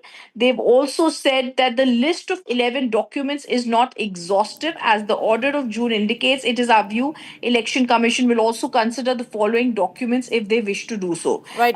The petitioners have not pressed for an... Yes. We have Shakti Singh of the RJ rejoining us. Shakti जी, आप बताइए कि किस तरह से आपको supreme court का ये जो अभी एक ऑब्जर्वेशन आई है, अभी कोई भी ऑर्डर पारित नहीं किया गया है, लेकिन जो सर्वे है जो बिहार में चल रहा है वो कहा जा रहा है कि वो जारी रहेगा, ये सुप्रीम कोर्ट ने अभी कहा है. कर रहे हैं उन्होंने. All right, we'll try and reconnect. We seem to have, yes, he seemed to have paused that phone line. We have some reactions coming in, I think. Just to listen in, viewers. विधान के दायरे में है और representation of people act की जो धारा 21 है, सब धारा 3 और 4 के हिसाब से चल रहा है, इसलिए उसमें कहीं भी किसी तरह की इलीगलिटी नहीं है. तो प्रमा फेसाई माननीय सर्वोच्च न्यायालय ने जो इलेक्शन कमीशन ऑफ इंडिया की दलील को कंसीडर करते हुए विपक्ष को किसी भी तरह का इंटरिम स्टे ऑर्डर देने के लिए इच्छुक नहीं थी. माननीय न्यायालय के मूड को भांपते हुए पिटिशनर्स ने अपने स्टे एप्लीकेशन को आज प्रेस नहीं किया है और इस तरह से इलेक्टोरल रॉल रिवीजन के मामले में माननीय सर्वोच्च न्यायालय का किसी भी तरह का स्टे ऑर्डर नहीं है. यानी कि election commission of India electoral reform को आगे करेगी. रिवीजन जो है इलेक्टोरल रॉल्स का बिहार के अंदर वो चलता रहेगा और अगली तारीख 28 जुलाई 2025 माननीय सर्वोच्च न्यायालय ने मुकर्रर किया है. तब तक सारे पक्षों को अपना जवाब माननीय न्यायालय के समक्ष दाखिल करना है और उसके बाद जो भी एक्सरसाइज होगा माननीय न्यायालय अगले तारीख पे तमाम बिंदुओं को विचार करके आगे की कार्रवाई चलेगी. तीन कागजात को कंसीडर करने के लिए भी कहा है. देखिए, ऐसा है कि जो माननीय सर्वोच्च न्यायालय के समक्ष याचिकाकर्ता जो थे उनका कहना था कि आधार कार्ड, राशन कार्ड और उनका एक और था कि वोट आईडी कार्ड जो election commission of India issue करती है, इन 3 डॉक्यूमेंट्स को विचार करना चाहिए। माननीय न्यायालय ने कहा कि अगर इलेक्शन कमीशन चाहे तो इन डॉक्यूमेंट्स पर भी विचार कर सकती है, ऐसा उन्होंने आज अपने आदेश में लिखाया है। मैंडेटरी नहीं है? नहीं, ये बिल्कुल मैंडेटरी नहीं है। उन्होंने कहा कि जो वर्ड यूज किया है माननीय अदालत ने कि मे कंसीडर, तो वो कंसीडर करेंगे। अगर उनको उचित लगे कि ये कंसीडर करने के लायक नहीं है तो वो रीजन के साथ खारिज कर सकते हैं। धन्यवाद। Viewers, we have Shakti Singh Yadav of the RJD joining us. Shakti ji, supreme court ने कहा है कि अभी जो है इस पर SIR पर, सर्वे पर कोई भी रोक नहीं लगाई जाएगी। क्या, किस तरह से देखते हैं आप इसको? उच्चतम न्यायालय के निर्णय आए हैं और अधिवक्ताओं ने अपने पक्ष को रखा है। आधार, राशन कार्ड को शामिल करने के लिए भी प्रे किया है, क्योंकि जो असुविधाएं मतदाताओं को जो हो रही है, दिन 25 था जिसमें अब 15 दिन बचे हैं। 73% आबादी बाढ़ के चपेट में बिहार रहता है। खतरे के निशान से नदियां ऊपर बह रही है। इन परिस्थितियों में SIR जो हो रहा है तो उसमें मतदाताओं को सहूलियत, चूंकि आप जो प्रमाण पत्र मांगे जा रहे हैं उनके प्रूफ के लिए, तो स्वाभाविक तौर पर उसमें कठिनाइयां थी और इसके कारण मतदाताओं के अधिकारों का हनन का संकेत मिल रहा था। जो बाहर में रहते हैं, दिहाड़ी मजदूरी करते हैं, फिजिकल प्रेजेंटेशन की बात भी आई सामने, जबकि वो 2 बार आते हैं। जो दिहाड़ी मजदूरी का काम करते हैं, फेस्टिवल जब होता है छठ का, दुर्गा पूजा का, दीपावली का या होली, तो होली फेस्टिवल में आते हैं और इस बीच वो काम करने के लिए बाहर जाते हैं। अगर वो लोग अपने पहचान आकर के शारीरिक रूप से नहीं देते हैं तो उनके भी वोट काट दिए जाएंगे, ऐसा प्रतीत हो रहा था। तो विपक्ष ने इन सवालों को मजबूती से उठाया है। अब उच्चतम न्यायालय को जो लगा, जिस रूप में उन्होंने ऑब्जर्वेशन दिया है, हालांकि उन्होंने कहा है कंसीडर करने के लिए, अगर बावजूद भी कंसीडर अगर नहीं करती है इलेक्शन कमीशन ऑफ इंडिया तो माना जाएगा कि election commission of India Bihar के मतदाताओं को हक छीनना चाहती है। Okay, Shakti ji, बहुत बहुत शुक्रिया हमारे साथ जुड़ने के लिए. So viewers, there you have there's a setback of course coming in for the opposition right now because the Supreme Court has refused to stay on the intensive this survey, that is the special intensive revision drive in poll-bound Bihar, saying it, of course, they have also questioned the EC on saying that it went to the root of democracy and power to vote. However, it rejected the argument that the poll panel did not have any power to carry it out, something that the opposition has been saying, that the poll panel does not have the power to carry out such a survey, but court has rejected that. Supreme Court has rejected that argument that the Election Commission did not have any power to carry it out, and it will continue. Bihar survey will continue. Top court has declined to stay the Bihar voter survey. However, ECI has also justified the exercise and also said that Aadhaar was not a proof of citizenship, to which, of course, the ECI said that Aadhaar should be, why Aadhaar cannot be taken up, to which ECI said that it is not a proof of citizenship. ECI goes on to say that that is a domain of the MHA to determine the citizenship. However, the survey is here to stay. And this is the latest update we have. We have Rajiv Pratap Rudy, former BJP MP. Rajiv Pratap Rudy joining us on the phone line. Mr. Rudy, how do you see this development? The top court has rejected a stay on the survey in Bihar. First, you'll have to correct my designation. I'm not a former member of parliament. I'm a sitting member of parliament and 7th term member of parliament. So from apologies, sir. Apologies, sir. Okay. So in a style, you speak anything when you think you are going on a television, but facts should be correct. A, this petition was politically motivated, and this was with a purpose of maybe considering those voters who are not legitimate and they had moved to the Supreme Court. I personally feel that we were all very sure that this petition would not be obtained by the Supreme Court because court does not interfere in the process, which is a constitutional process of election. and which has been initiated, and the electoral revision which is taking place would continue, is what we are, and the entire gamut of political parties and the individuals in Bihar would be very happy about this decision. Right, sir.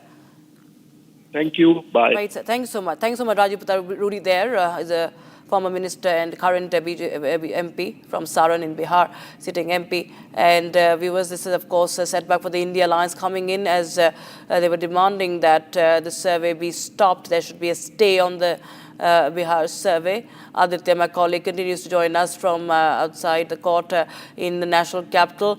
So, this is something that comes as a setback, Aditya, to the opposition, because we saw the Bihar Bandh yesterday and the ruckus that was created. Okay, just hold on, Aditya. We have Rashid Alvi.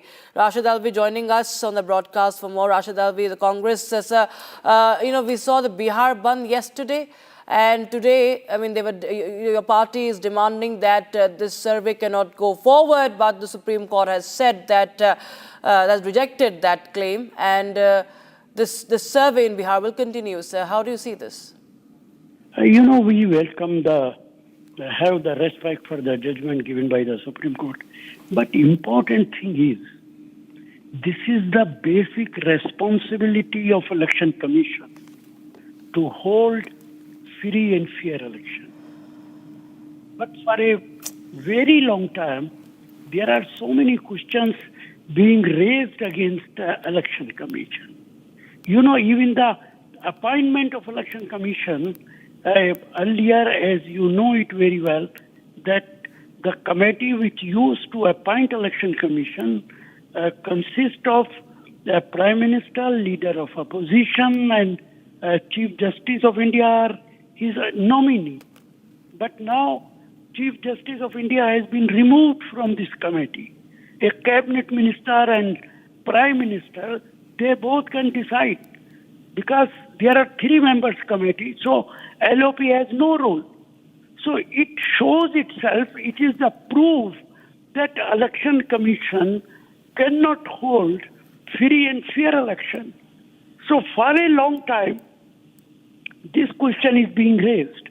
And yesterday, the entire Bihar was burned. So, unfortunately, democracy in our country is continuously dying, and the ruling party has no respect for democracy. They are playing with the constitution of this country. All the leaders of Bharatiya Janata Party, including cabinet ministers. So it is very unfortunate, and we are passing through very, very critical time when the ruling party has no respect for constitution. It's a court that has said, sir, that the Election Commission can carry forward with this process. No, it is all right. So again and again, it is my considered opinion. We have respect for Supreme Court's decision, no doubt in it. But I am raising questions against the performance of Election Commission. And I do not know how will this Election Commission will behave before the election of Bihar. And not only Bihar, there are so many state elections are coming, Gujarat and Kerala and Assam and even Bengal. So we just demanded the Election Commission should perform independently, and it is the basic responsibility of Election Commission to hold free and fair election. When I say free and fair election means that not only political leaders, even citizens of this country, they should appreciate Election Commission. Yes, it is free and fair election. Rashid Alvi, thank you so much for joining us with your thoughts on that story. Viewers, we continue to track more updates on that, viewers, but in the meanwhile, we'll slip into a very, very short break. But on the other side, we get you more details on the story that we are tracking. No stay on Bihar electoral revision, viewers. While we can see those visuals from yesterday of Bihar Bandh, it's a complete flop show. There's no stay on the Bihar survey. That will continue, says the stop court. MDH की हल्दी मिर्ची धनिया करे कमाल, ये रंग दे, ये खुशबू दे, ये तीखा, ये कम पड़े, क्या निराला MDH मसाला। केसरिया से मन जोगी हुआ रे, दिल झूमे देखो मतवारा हुआ रे, केसरिया से मन जोगी हुआ। हर पल मनाओ केसरी त्योहार।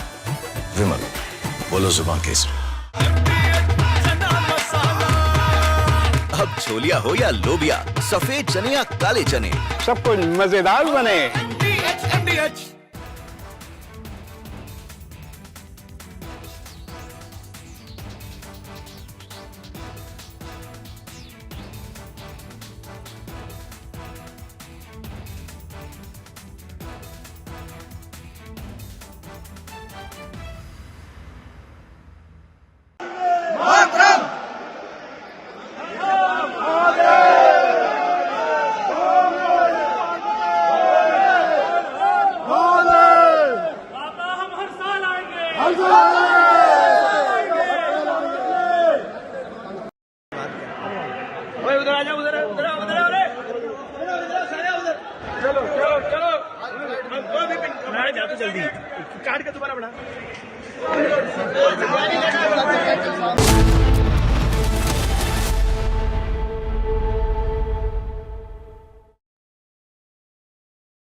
आधे बाउल दही में 4 चम्मच MDH चटनी पुदीना मसाला डाला, स्टर करो, पुदीना चटनी तैयार। MDH चटनी पुदीना मसाला।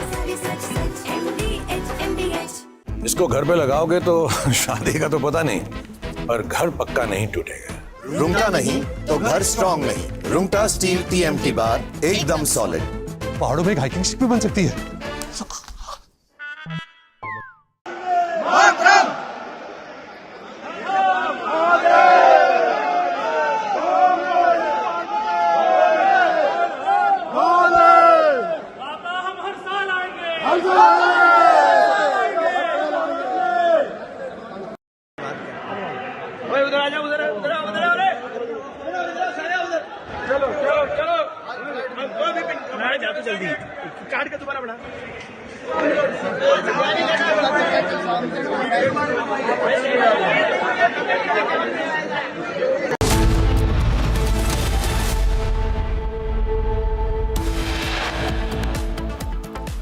Big setback to the Indie bloc. Top court refuses to stay the Election Commission's voter list revision in Bihar.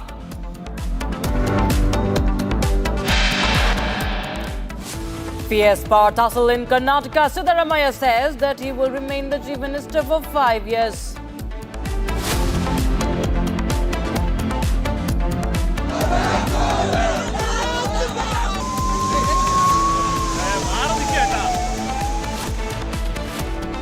SFI members storm Kerala University campus, showdown over governor's alleged saffronization of Kerala campuses.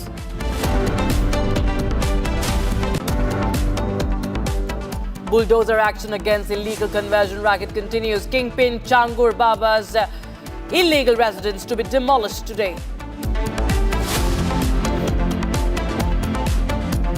ED files case against 29 actors including Prakash Raj, Vijay Devarakonda and Rana Dagubati in the betting app scam case.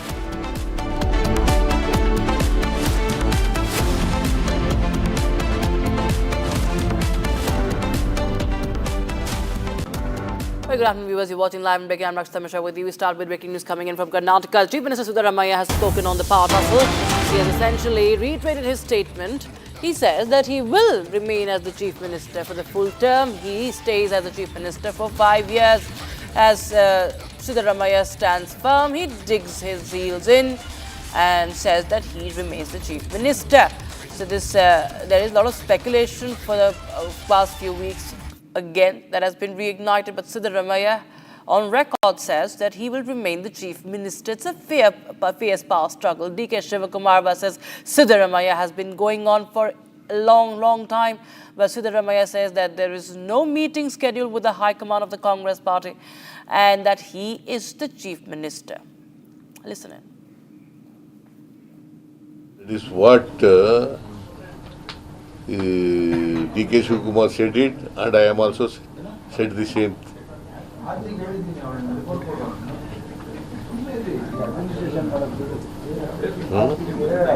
See, there is no vacancy.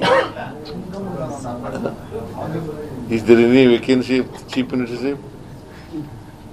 I'm very much here before you. I am the chief minister of Karnataka.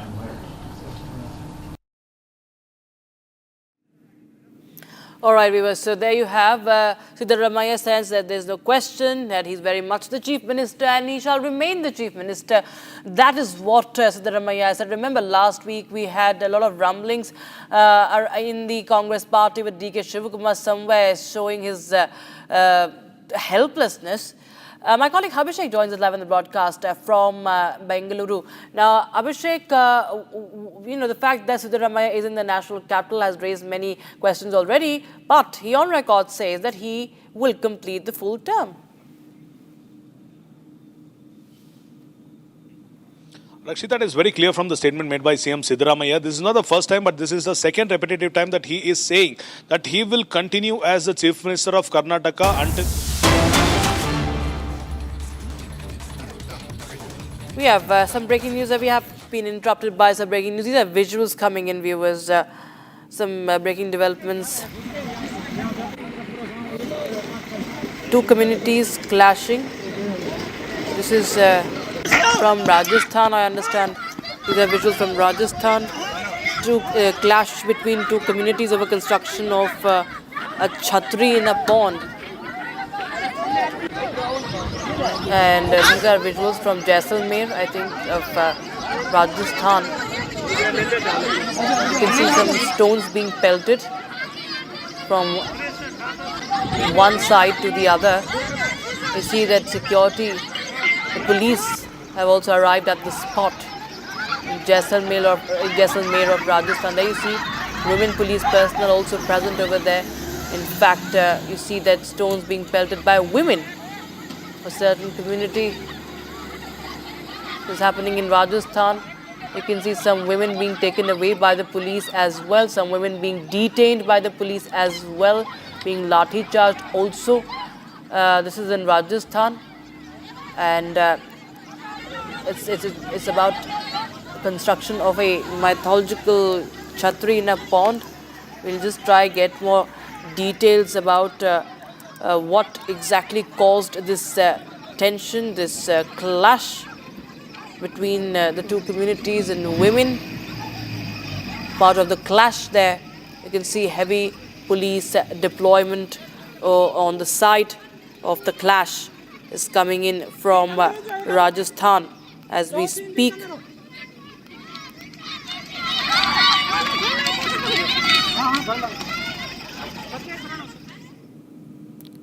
So between two communities, you can see they in fact even tried to pelt stones on the police. A chhatri construction in Basanpet has turned violent. A community allegedly pelted stones, injuring police officers as well. Several vehicles have been damaged. Heavy police deployment also. And this is something which we understand, viewers. It's a conflict that has been going on for years, what we understand. This is a chhatri, something to do with heritage, viewers. And that was objected by members of a certain community and from a specific community. And they resorted to stone pelting. There you have the visuals. Visuals of the stone pelting. You can see how they're pelting stones on the security personnel as well, other than the members of other community. It's all for the Chhatri Nirman. That is it's a heritage construction. And this is from Rajasthan's Jaisalmer. And certain community members, you can see pelting stones, and then they are running away when the police came to disperse them. And there's heavy security deployment. There's women police personnel as well. And remember, the chhatri relates to the warrior caste, and with the Rajputs. And this was during the construction of the Chhatris of Jujhar Ramchandra Singh Sodha and Paliwalji in Basanpir village. People from a certain community and Kshatriyas who had gone to make the Chhatris were pelted with stones and many people were injured. As I said, they were also admitted to the district hospital. There you have the construction that's going on. Many vehicles were damaged in the stone pelting, atmosphere of tension, of course, and police, as you can see, heavily deployed. And there is this clash that has been going on for a long time. There's a conflict over this construction for a long time.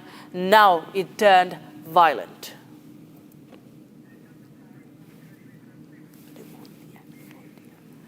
All right, viewers, we'll keep a close eye on that development from Pakistan. Meanwhile, we have some more breaking news coming in. Breaking news from Bengaluru, where a Kerala-based couple, Tommy and Shiny, have gone missing amidst allegations of orchestrating a massive multi-crore chit fund scam. The couple are the owners of A&A Chits and Finance, allegedly lured hundreds of investors with promises of high returns, ranging from 15 to 20% over the course of 25 years. And initially, they delivered on their promises, but payouts suddenly stopped in recent months, leaving investors in a state of panic. So this Kerala couple is on the run now after duping hundreds of people. It's a multi-crore chit fund scam that we are learning of. That's from Bengaluru. It's a multi-crore scam, chit fund scam in Bengaluru. And the couple, Tommy and Shiny, have fled. They are on the run. Haven't been traced yet, what we understand. We don't know about their whereabouts. Many payments are pending.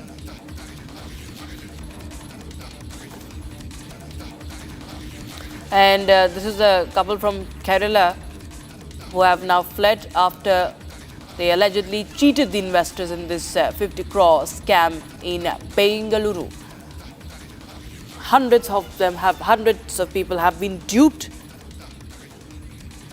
And we will continue to get you more updates on that, viewers. Meanwhile, we shift our focus to an important verdict that is awaited today in a Delhi court. The Delhi High Court has reserved the order on bail pleas of Umar Khalid and Sharjeel Imam, another accused in the larger conspiracy of the Delhi riots 2020 case. Solicitor General Tushar Mehta opposed the bail pleas of Sharjeel Imam, Umar Khalid and others in the Delhi riots conspiracy case, saying that those who conspire against the nation should remain in jail. He argued that long incarceration alone does not justify bail. Tushar Mehta says the riots were pre-planned and timed to coincide with the US President Donald Trump's India visit, aimed at tarnishing India's image globally. Solicitor General Mehta also said that, and I quote him, "If you act against the country, you have no right to bail. This is one of the finest investigations I've come across. We have 58 statements recorded under Section 164 before the court," unquote. So, the verdict, of course, awaited. Bail order has been reserved. Sharjeel Imam of the JNU, Sharjeel Imam, the video of his hate speech had also gone viral. Delhi High Court has meanwhile reserved the order on the bail pleas, and it's about the conspiracy to defame the nation. Delhi cops have told the court, and Delhi riots were to shame India globally. And it's a final bid to oppose the bail petitions of Northeast Delhi riot accused viewers by Delhi police, and this is something that we expect in a short while from now. The countdown has begun. Rhythm joins us on the broadcast from our Rhythm. It's a very, very important verdict that everybody has their eyes on, Rhythm. And the bail plea has been reserved by the Delhi High Court.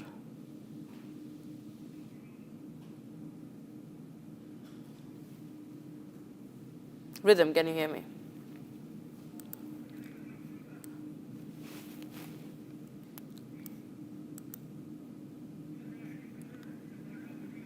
All right, we will connect with them once again, viewers. But a bench of justices Naveen Chawla and Shailendra Kaur reserved its order after hearing the arguments on behalf of the prosecution and various accused in this case, the Delhi riots conspiracy case, larger conspiracy case.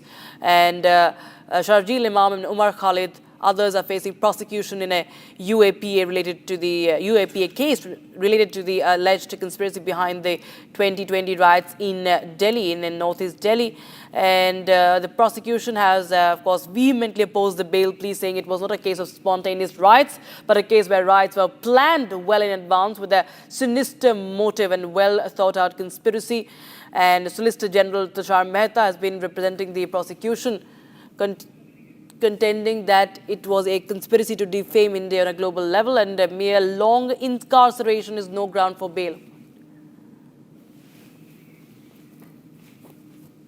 All right, we shift our focus now, viewers. Visuals coming in from Lucknow, where Changur Baba and Neetu have been taken into custody by the anti-terror squad. This is a crackdown on the conversion racket. It's a big achievement by the Uttar Pradesh police, viewers. Crackdown on Changur Baba's network continues. This is a big conversion racket that has been dismantled by UP police. Illegal conversion racket accused caught. And there you have, viewers, his own properties are being demolished. And you can see the bulldozer action in full swing in Lucknow. And we have also reaction from the police coming in. पूर्व में भी जानकारी दी गई थी कि जमालुद्दीन और छांगुर बाबा की गतिविधियों के संबंध में मुकदमा एटीएस में पंजीकृत किया गया था। 5 जुलाई को छांगुर बाबा और जमालुद्दीन और उसके प्रमुख सहयोगी नीतू उर्फ नसरीन की गिरफ्तारी की गई थी। आज 7 दिवस का रिमांड यूपी एटीएस द्वारा इन्वेस्टिगेशन के दौरान इन दोनों मुख्य अभियुक्तों का लिया गया है। इनसे इस गैंग के सभी गतिविधियों, इनके मनी ट्रेल, इनके द्वारा अर्जित अवैध संपत्तियां इत्यादि की जानकारी की जाएगी। साथ ही संपूर्ण गैंग के नेटवर्क की जानकारी भी प्राप्त की जाएगी। इसके अलावा इस गैंग ने जहां जहां अवैध संपत्ति अर्जित की है, अवैध धन का इस्तेमाल करके, उन सभी की भी जानकारी की जाएगी तथा अवैध संपत्तियों को जब्तीकरण की कार्रवाई तथा उन्हें डेमोलिश करने की कार्रवाई भी की जाएगी। Now viewers, Yogi model is in action as Operation Langra continues in Uttar Pradesh. 3 encounters in Hapur, Noida and Jhansi, and multiple criminals were arrested. Here's more.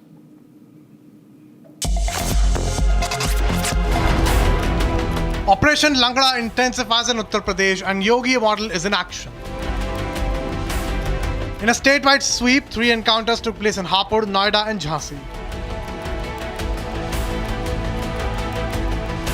Hapur police arrested 2 notorious cow smugglers who were injured in the leg during the encounter. Police recovered 2 illegal pistols, 1 car and equipment for cow slaughter.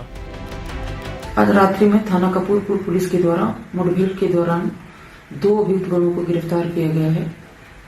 दोनों के पैर में गोली लगी है।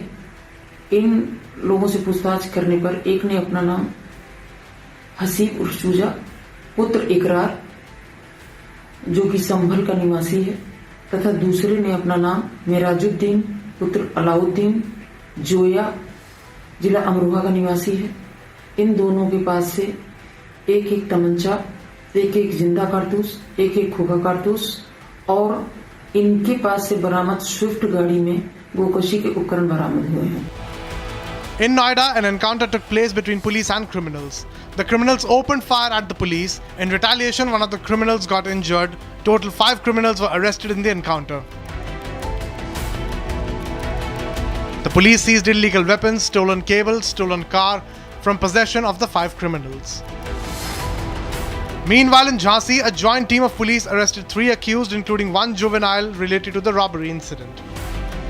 आज स्वाट team प्रभारी तथा थानाध्यक्ष बरुआ सागर को मुखबिर से सूचना मिली कि जिन अपराधियों ने घटना की है, इस सूचना पर स्वाट टीम प्रभारी तथा थानाध्यक्ष बरुआ सागर की टीम के द्वारा इनकी घेराबंदी की गई। पुलिस टीम पर जान मारने की नीयत से फायर किए। जवाबी फायरिंग में इन 2 अपराधियों के पैर में गोली लगी। 2 accused were injured during the encounter, while legal action is being taken against the 3 accused. Now Now, Kerala University is witnessing unprecedented unrest as student protests escalate into violent clashes. The Students' Federation of India, that is the SFI, is leading the charge against Governor Rajendra Arlekar, accusing him of pushing a political agenda on campuses. Police have responded with water cannons and mass detentions that intensifies this turmoil that has been underway in the university. And at the center of the storm, viewers, is a controversial display of a Bharat Mata poster, sparking fierce ideological battles. Here's all that has happened till now.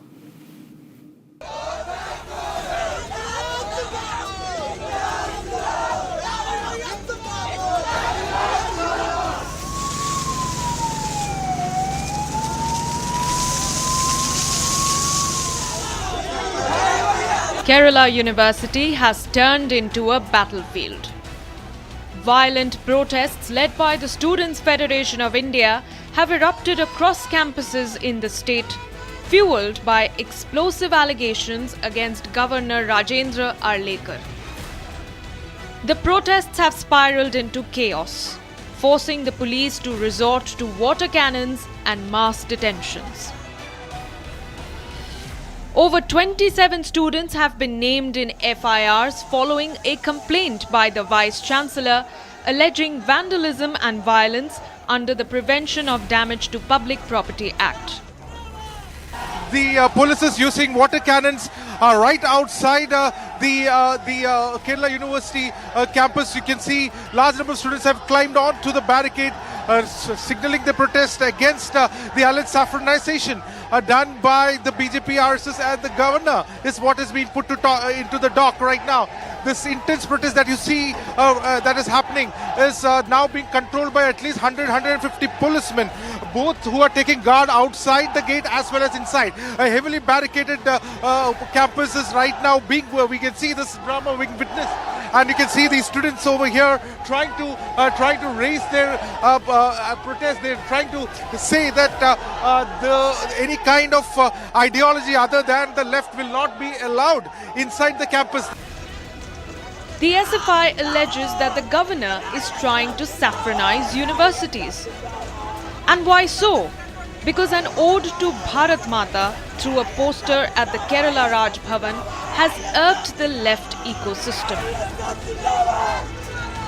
The Students' Federation of India has claimed that the move is a blatant push of right-wing ideology into secular academic spaces. Heavy police presence, tear gas trucks, and multiple clashes. What began as administrative disagreements has spiraled into a full-blown ideological showdown. With universities now at the heart of a statewide political and cultural clash, Kerala finds itself at a boiling point.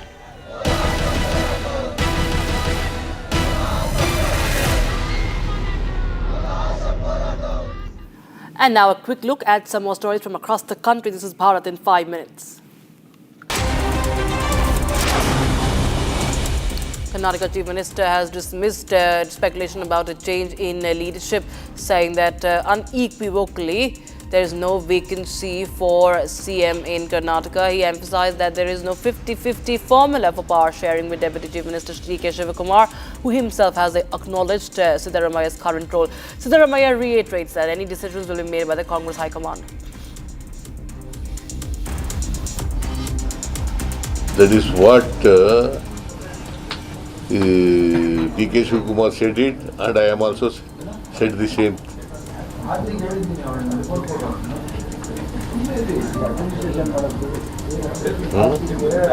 See, there is no vacancy. Is there any vacancy, Chief Minister? I'm very much here before you. I am the Chief Minister, Karnataka.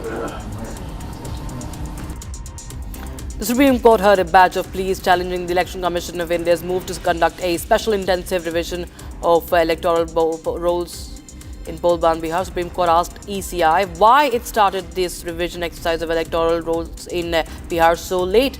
Top court says there's nothing wrong in the exercise, but it should have been done months before the ensuing election.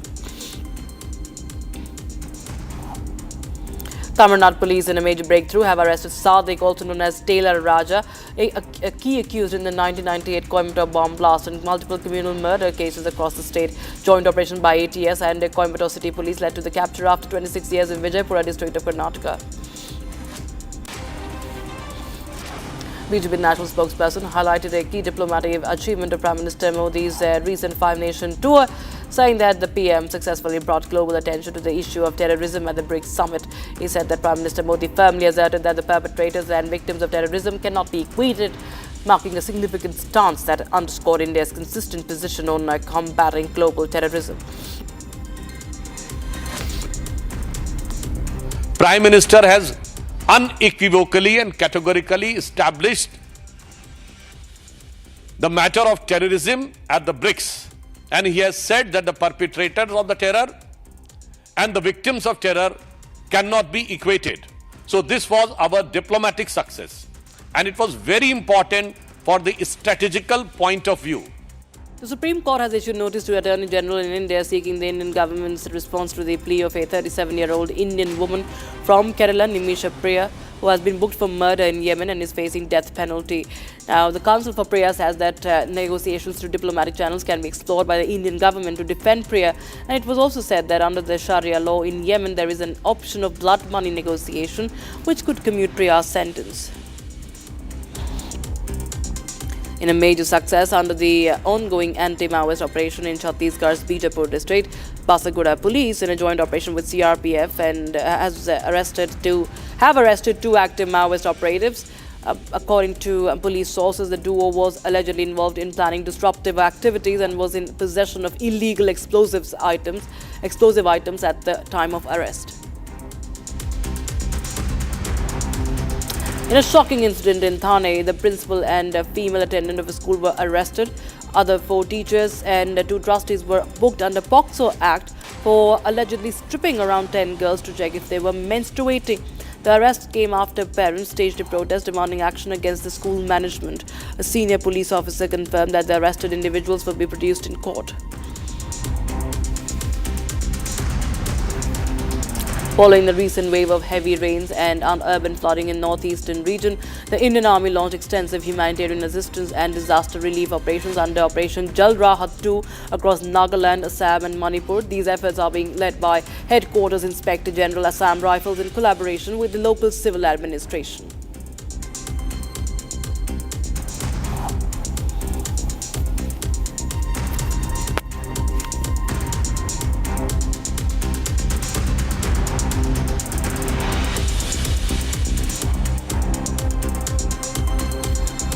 Now, Pakistan's foreign minister has made a big admission that Turkey stood with Islamabad during the India-Pakistan conflict. This coming in just days after Indian army exposed the unholy trio of Pakistan, China and Turkey on the global stage. How India was fighting the 3 adversaries that included Turkey. Listen in to Ishakta. The deep nexus between Pakistan and Turkey is out and open. Pakistan Foreign Minister has just revealed what many in India have always known. Ishakdar made a big admission. He met with the Turkish counterpart and admitted to Turkey's role during India-Pakistan conflict. Pakistan considers Turkey a trusted friend and a reliable brother, a nation that has always stood by us. History is full of examples of this brotherhood, and latest being during the Indo-Pakistan conflict. Pakistan and Turkey alignment has been no secret, but now it is official.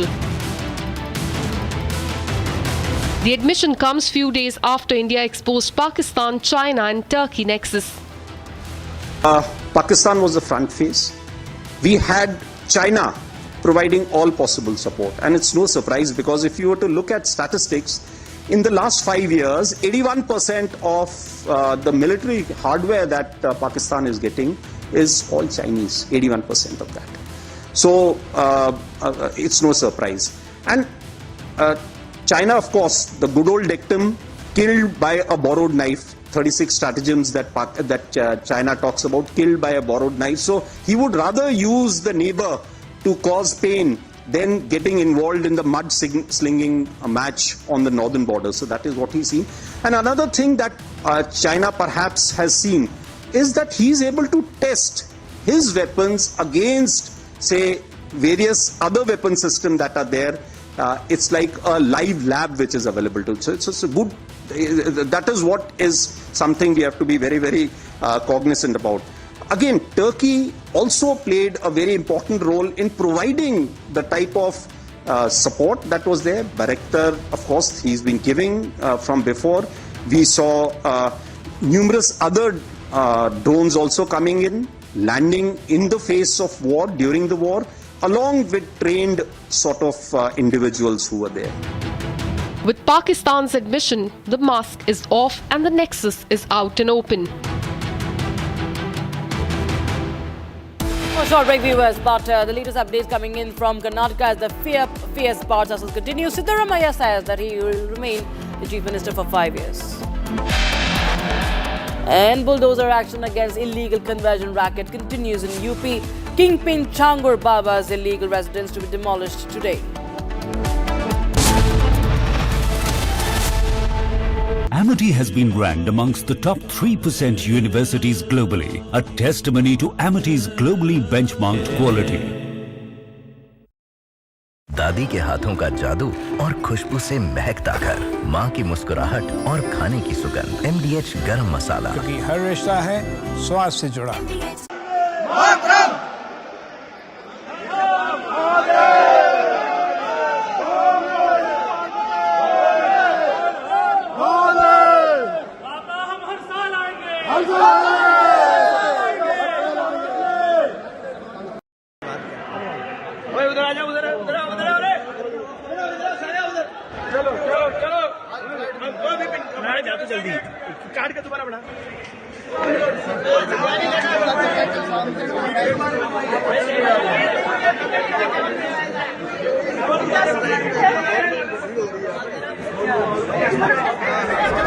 इसमें कहा मेरे से जो है special लिखा है, इसमें कहा लिखा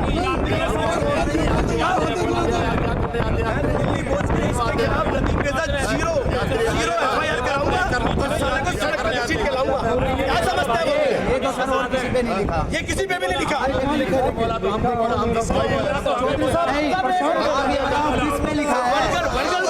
ये करने क्या आए हो, आते क्यों हो यहाँ पर? फिर वो बोला तुम्हें जात दिखाऊंगा, जाओगे कैसे? हमारे साथ ये सारे खड़े थे।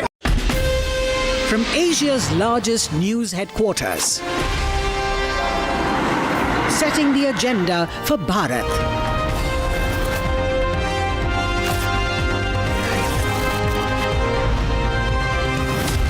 You're watching Republic.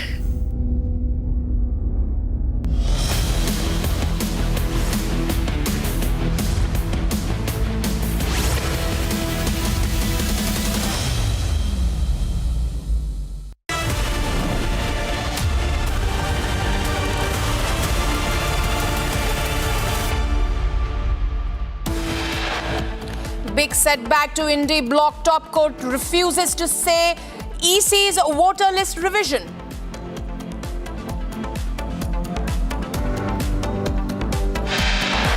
Fierce power tussle in Karnataka. Siddaramaiah says he will remain the Chief Minister for 5 years.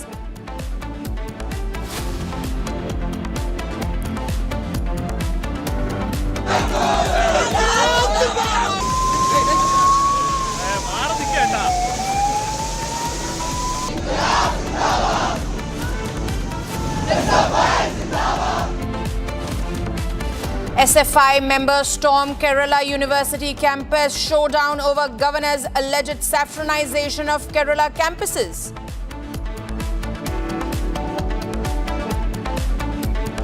Bulldozer action against illegal conversion racket continues. Kingpin Changur Baba's illegal residence will be demolished today. ED files case against 29 actors including Prakash Raj, Vijay Deverakonda, Rana Dagupati in the betting app scam case.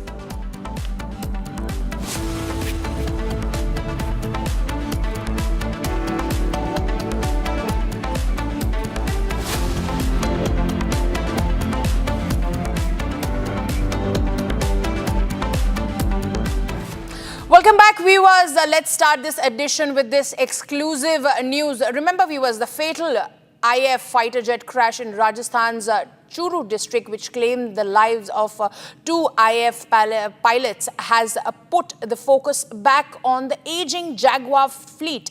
In fact, Republic TV has been the only channel to highlight the findings of the 2017 CAG report on the Jaguar fleet. The CAG report flagged multiple operational and systematic shortcomings. The audit flagged significant delays in the procurement and installations of autopilot systems, impacting missions efficiency since 2017. Maintenance and serviceability issues similar to those faced with its series persist with the Jaguars further, affecting their readiness. Additionally, critical security lapses were noted at airbases, including non-functional under-vehicle scanning systems, posing threat to the base safety. 3 such accidents have been reported in the last 4 months. In less than a year, 3 accidents, multiple lives lost, viewers. Today we bring you the story from Haryana, where the deceased family of one of the IAF pilots who lost his life yesterday in Haryana's Churu district. They speak to Republic TV. They also share what did the deceased IAF pilot really thought about the Jaguar fleet still being included in the Indian Air Forces. Remember, yesterday that crash happened that claimed lives of 2, including the IAF pilot. Now, viewers, Republic has now spoken to the family of deceased pilot who says that he had red flagged the fleet. This is Lokendra's family, who says that he used to discuss that the aircraft which he flew belonged to the age-old technology. Listen in. मेरा भाई squadron leader Lokendra Sindhu जब थोड़ा होश संभाला तब से ही उसको army defence में जो है एयर फोर्स में बड़ा इंटरेस्ट था, क्योंकि बचपन से ही जो है हम स्टोरी सुनते आते थे। जो ग्रेट ग्रैंडफादर थे वो इंडियन ब्रिटिश आर्मी के साथ जो है उन्होंने जर्मन्स के ख़िलाफ़ जो है वर्ल्ड वॉर 2 में लड़े थे। वो he was captured and somehow वो वहाँ से एस्केप करने में भी जो है सक्सेसफुल हो गए थे, वो वापस भी आ गए थे। देन अगेन जो मेरे ग्रैंडफादर हैं उन्होंने एमरजेंसी के टाइम पर जो है इंडियन आर्मी को सर्व किया था into the 1962 war and 1965 war. So एक वो हिस्ट्री हमारी फैमिली में रही है। इवन मेरे फूफा जी हैं वो भी सूबेदार मेजर रिटायर्ड हैं, तो उन्हीं को ही देखते हुए जो है भाई को भी जो है लगा कि नहीं, मुझे भी जो है अपने कंट्री को सर्व करना है, डिफेंस में मुझे जाना है। And not even my brother, जो सिस्टर हैं वो भी जो है इसी चीज़ को देखते हुए उन्होंने भी यही सोचा कि हमें एक दिन इसको क्रैक करना है, क्लियर करना है। लेकिन लड़कियां जो हैं वो एनडीए में जा नहीं सकती हैं, तो ब्रदर ने आफ्टर 12th जो है वो क्लियर किया था एग्ज़ाम फर्स्ट अटैम्प्ट में, तो वो एनडीए में जो है उनका सिलेक्शन हुआ था and he was selected into Indian air force. तो उनका पुणे खड़गवासला में जो है 3 साल की ट्रेनिंग रही थी। 1 साल जो है उनकी हैदराबाद में, 1 साल बेंगलोर में भी ट्रेनिंग रही उनकी। 2015 में जो है उन्होंने कमीशन हासिल किया and for past 10 years he was servicing Indian defence as a commissioned officer. Same ऐसे ही जो है मेरी सिस्टर भी हैं, वो भी जो है रिटायर्ड स्क्वाड्रन लीडर हैं और वो टेक्निकल्स में थे, तो उन्होंने भी एयर फोर्स ही ज्वाइन किया, उन्होंने भी इसी को चूज़ किया। Well, joining us live on this broadcast is Colonel Shailendra Singh, defense expert. Sir, let me ask you this question. We just heard the brother of the victim, and the person, the IAF pilot who died yesterday, was of the opinion that Jaguar should no more be part of the IAF fleet. How do you respond, sir? Jai Hind, Namaskar. It's a very difficult situation. Heart bleeds out to the family and to the person, the young man who was my own blood. As an army man, I can say that. When you lose that in civil life, you will never realize what is the feeling. But then I can only tell you it's a bad feeling.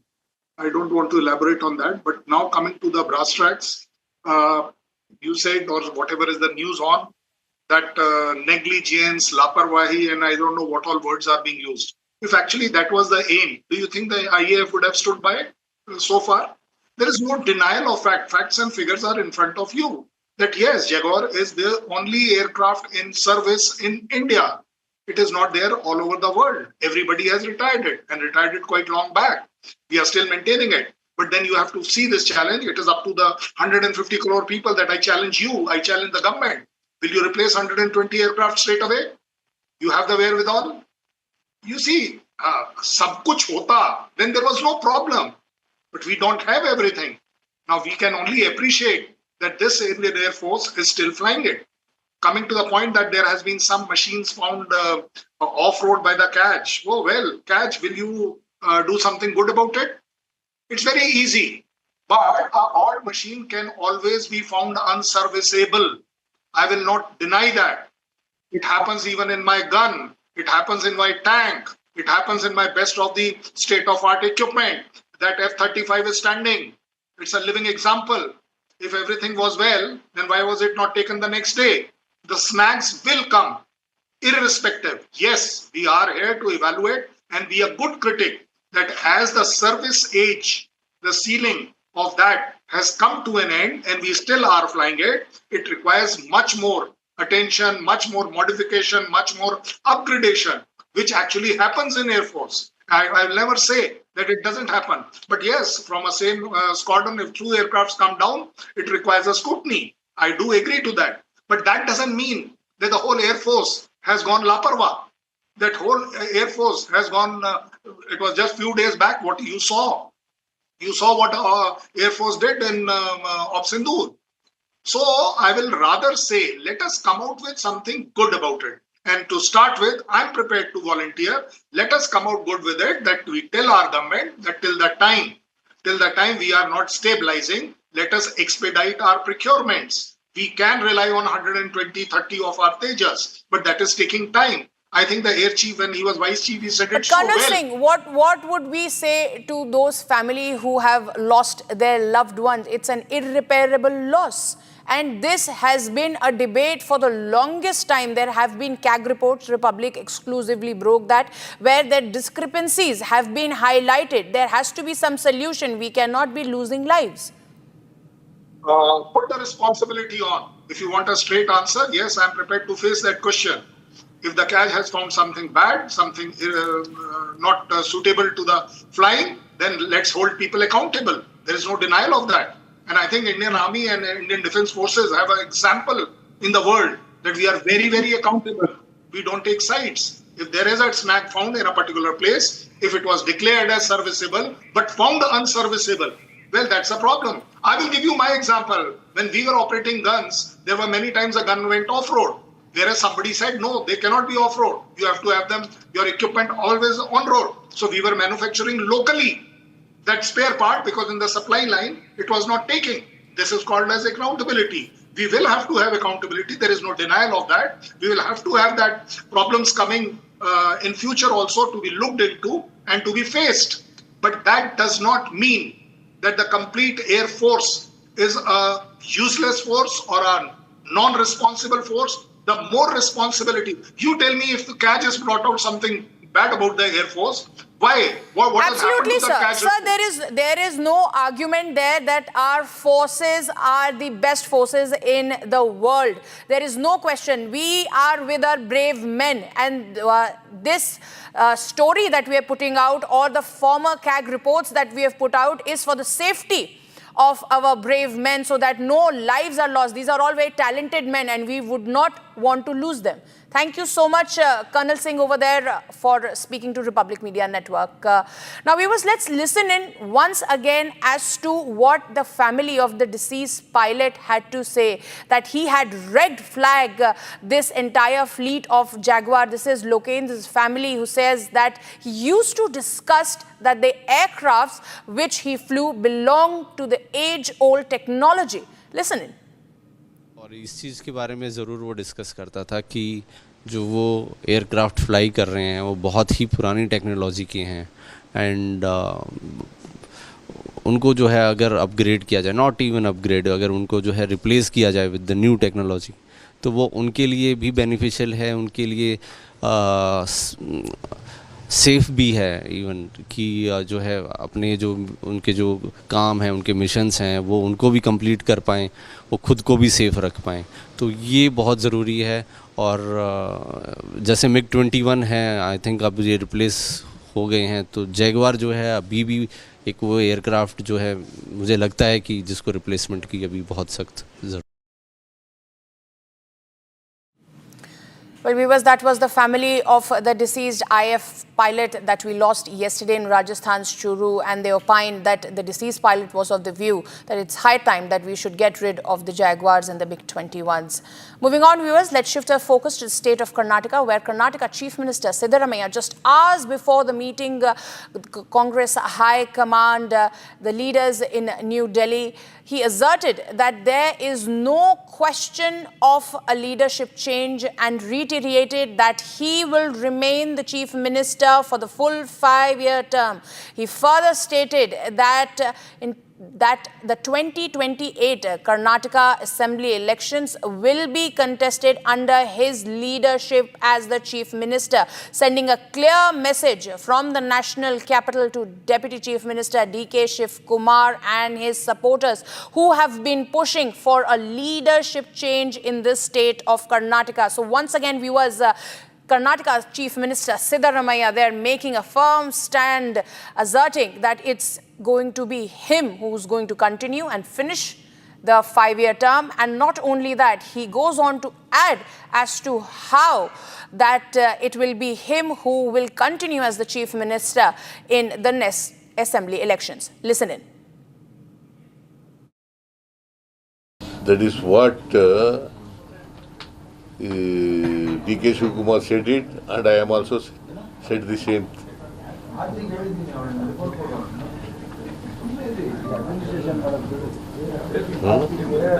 See, there is no vacancy. Is there any vacancy of Chief Ministership? I'm very much here before you. I am the Chief Minister of Karnataka. Viewers, my colleague Harsha has confronted Chief Minister Siddaramaiah on the power tussle. Watch him maintain stark silence as Republic poses some very difficult questions. Take a look. One question on the regiment change, on the leadership speculation. You have stated that you will stay as CM for 5 years. So many speculations in the news.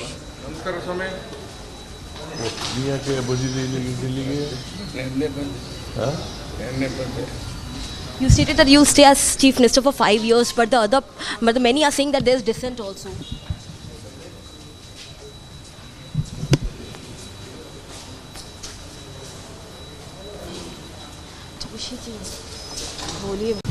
One question on the regiment change, on the leadership speculation.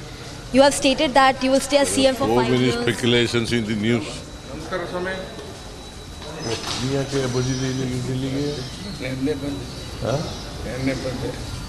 You stated that you will stay as Chief Minister for 5 years, but many are saying that there is dissent also.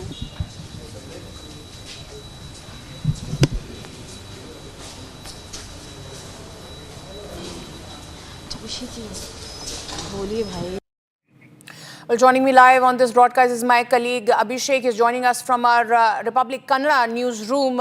Abhishek, you just saw over there my colleague Harsha confronted Siddaramaiah. She asked very simple questions and all he had to say that it's all a speculation. Then he goes quiet and does not utter a word. Abhishek. Madhurima, it very clearly seems that the AICC has ordered the ministers and various other key position people in the Congress party not to talk about the change of the power of the chief minister in the next couple of months is what the closest sources of Congress claim as of now. As per the AICC's information and the closest sourcemen of the Congress claim that the power share had to be starting in the month of October or November. There might be a change in the government in the next couple of months is what these people claim as of now. However, while talking to the media on a previous note, CM Siddaramaiah and DK Shivkumar's closest aides mentioned that there will be a T20 format which will be followed in the state of Karnataka, wherein the first 2.5 years CM Siddaramaiah will be taking care of the Chief Minister post and the next 2.5 years will be claimed by DCM DK Shivkumar in the post of CM. However, when the MLAs within the party, when the cabinet ministers within the government started speculating the average or the approximate month when the power change might happen,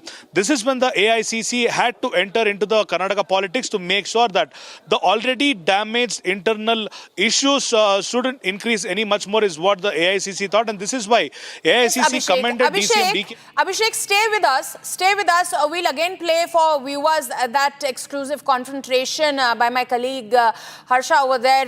Siddaramaiah is in the national capital and she's posed some very relevant questions. One question on the regiment change, on the leadership speculation. You have stated that you will stay as CM for 5 years. So many speculations in the news.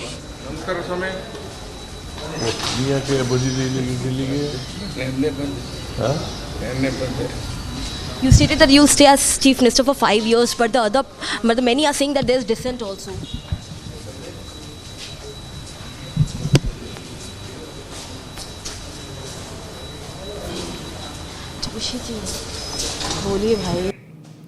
Well, that was Karnataka Chief Minister Siddaramaiah continues to remain tight-lipped, where all we can say that there cannot be smoke without fire. Moving on, viewers, Pakistan's foreign minister has made a big admission that Turkey stood with Islamabad during the India-Pakistan conflict. And this comes just days after India exposed the unholy trio of Pakistan, China and Turkey on the global stage. Listen in. The deep nexus between Pakistan and Turkey is out and open. Pakistan Foreign Minister has just revealed what many in India have always known. Ishaq Dar made a big admission. He met with a Turkish counterpart and admitted to Turkey's role during India-Pakistan conflict. Pakistan considers Turkey a trusted friend and a reliable brother, a nation that has always stood by us. History is full of examples of this brotherhood, and latest being during the Indo-Pakistan conflict. Pakistan and Turkey alignment has been no secret, but now it is official. The admission comes few days after India exposed Pakistan, China and Turkey nexus. Pakistan was the front face.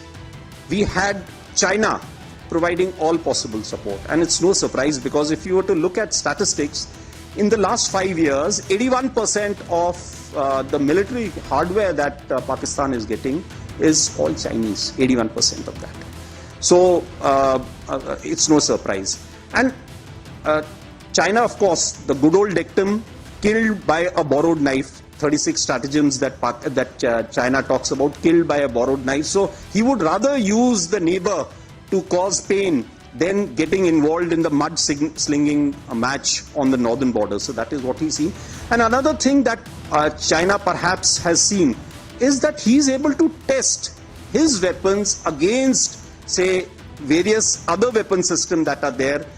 It's like a live lab which is available to. So it's a good, that is what is something we have to be very, very cognizant about.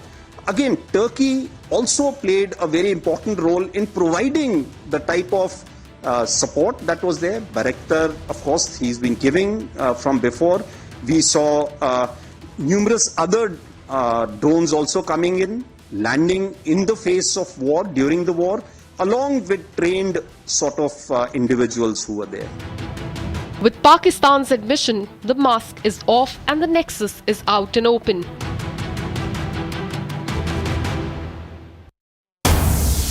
Viewers, we're getting more breaking news from the state of West Bengal. One person has been killed as Bengal MLA's cars hit two-wheelers in Odisha's Balasore on his way back from visiting Lord Jagannath in Puri. A scooty driver named Radhakanta Langra was killed when his vehicle was hit by the car of Trinamool MLA of North Havra and Trinamool President of Havra Sadar, Gautam Chaudhary, in the Sajanpur Simula area of Balasore. The MLA's wife and grandfather were also in the car at the time of accident.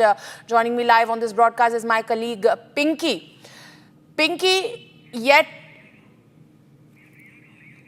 Joining us live on this broadcast is my colleague Riyanka. Riyanka, what more can you tell us about this accident? A person has lost his life and the culprit is a TMC MLA. As you rightly mentioned, Madhurima, this happened yesterday when West Bengal MLA Gautam Chaudhary was in fact returning from his visit to Puri Jagannath Temple, and the car, apparently an XUV, was moving in a very, very high speed. An incident happened at NH16. This is in Odisha's Balasore, where this particular car had hit a two-wheeler, and a youth who has been identified as Radhakanta Langra, he lost his life. But on the other hand, the MLA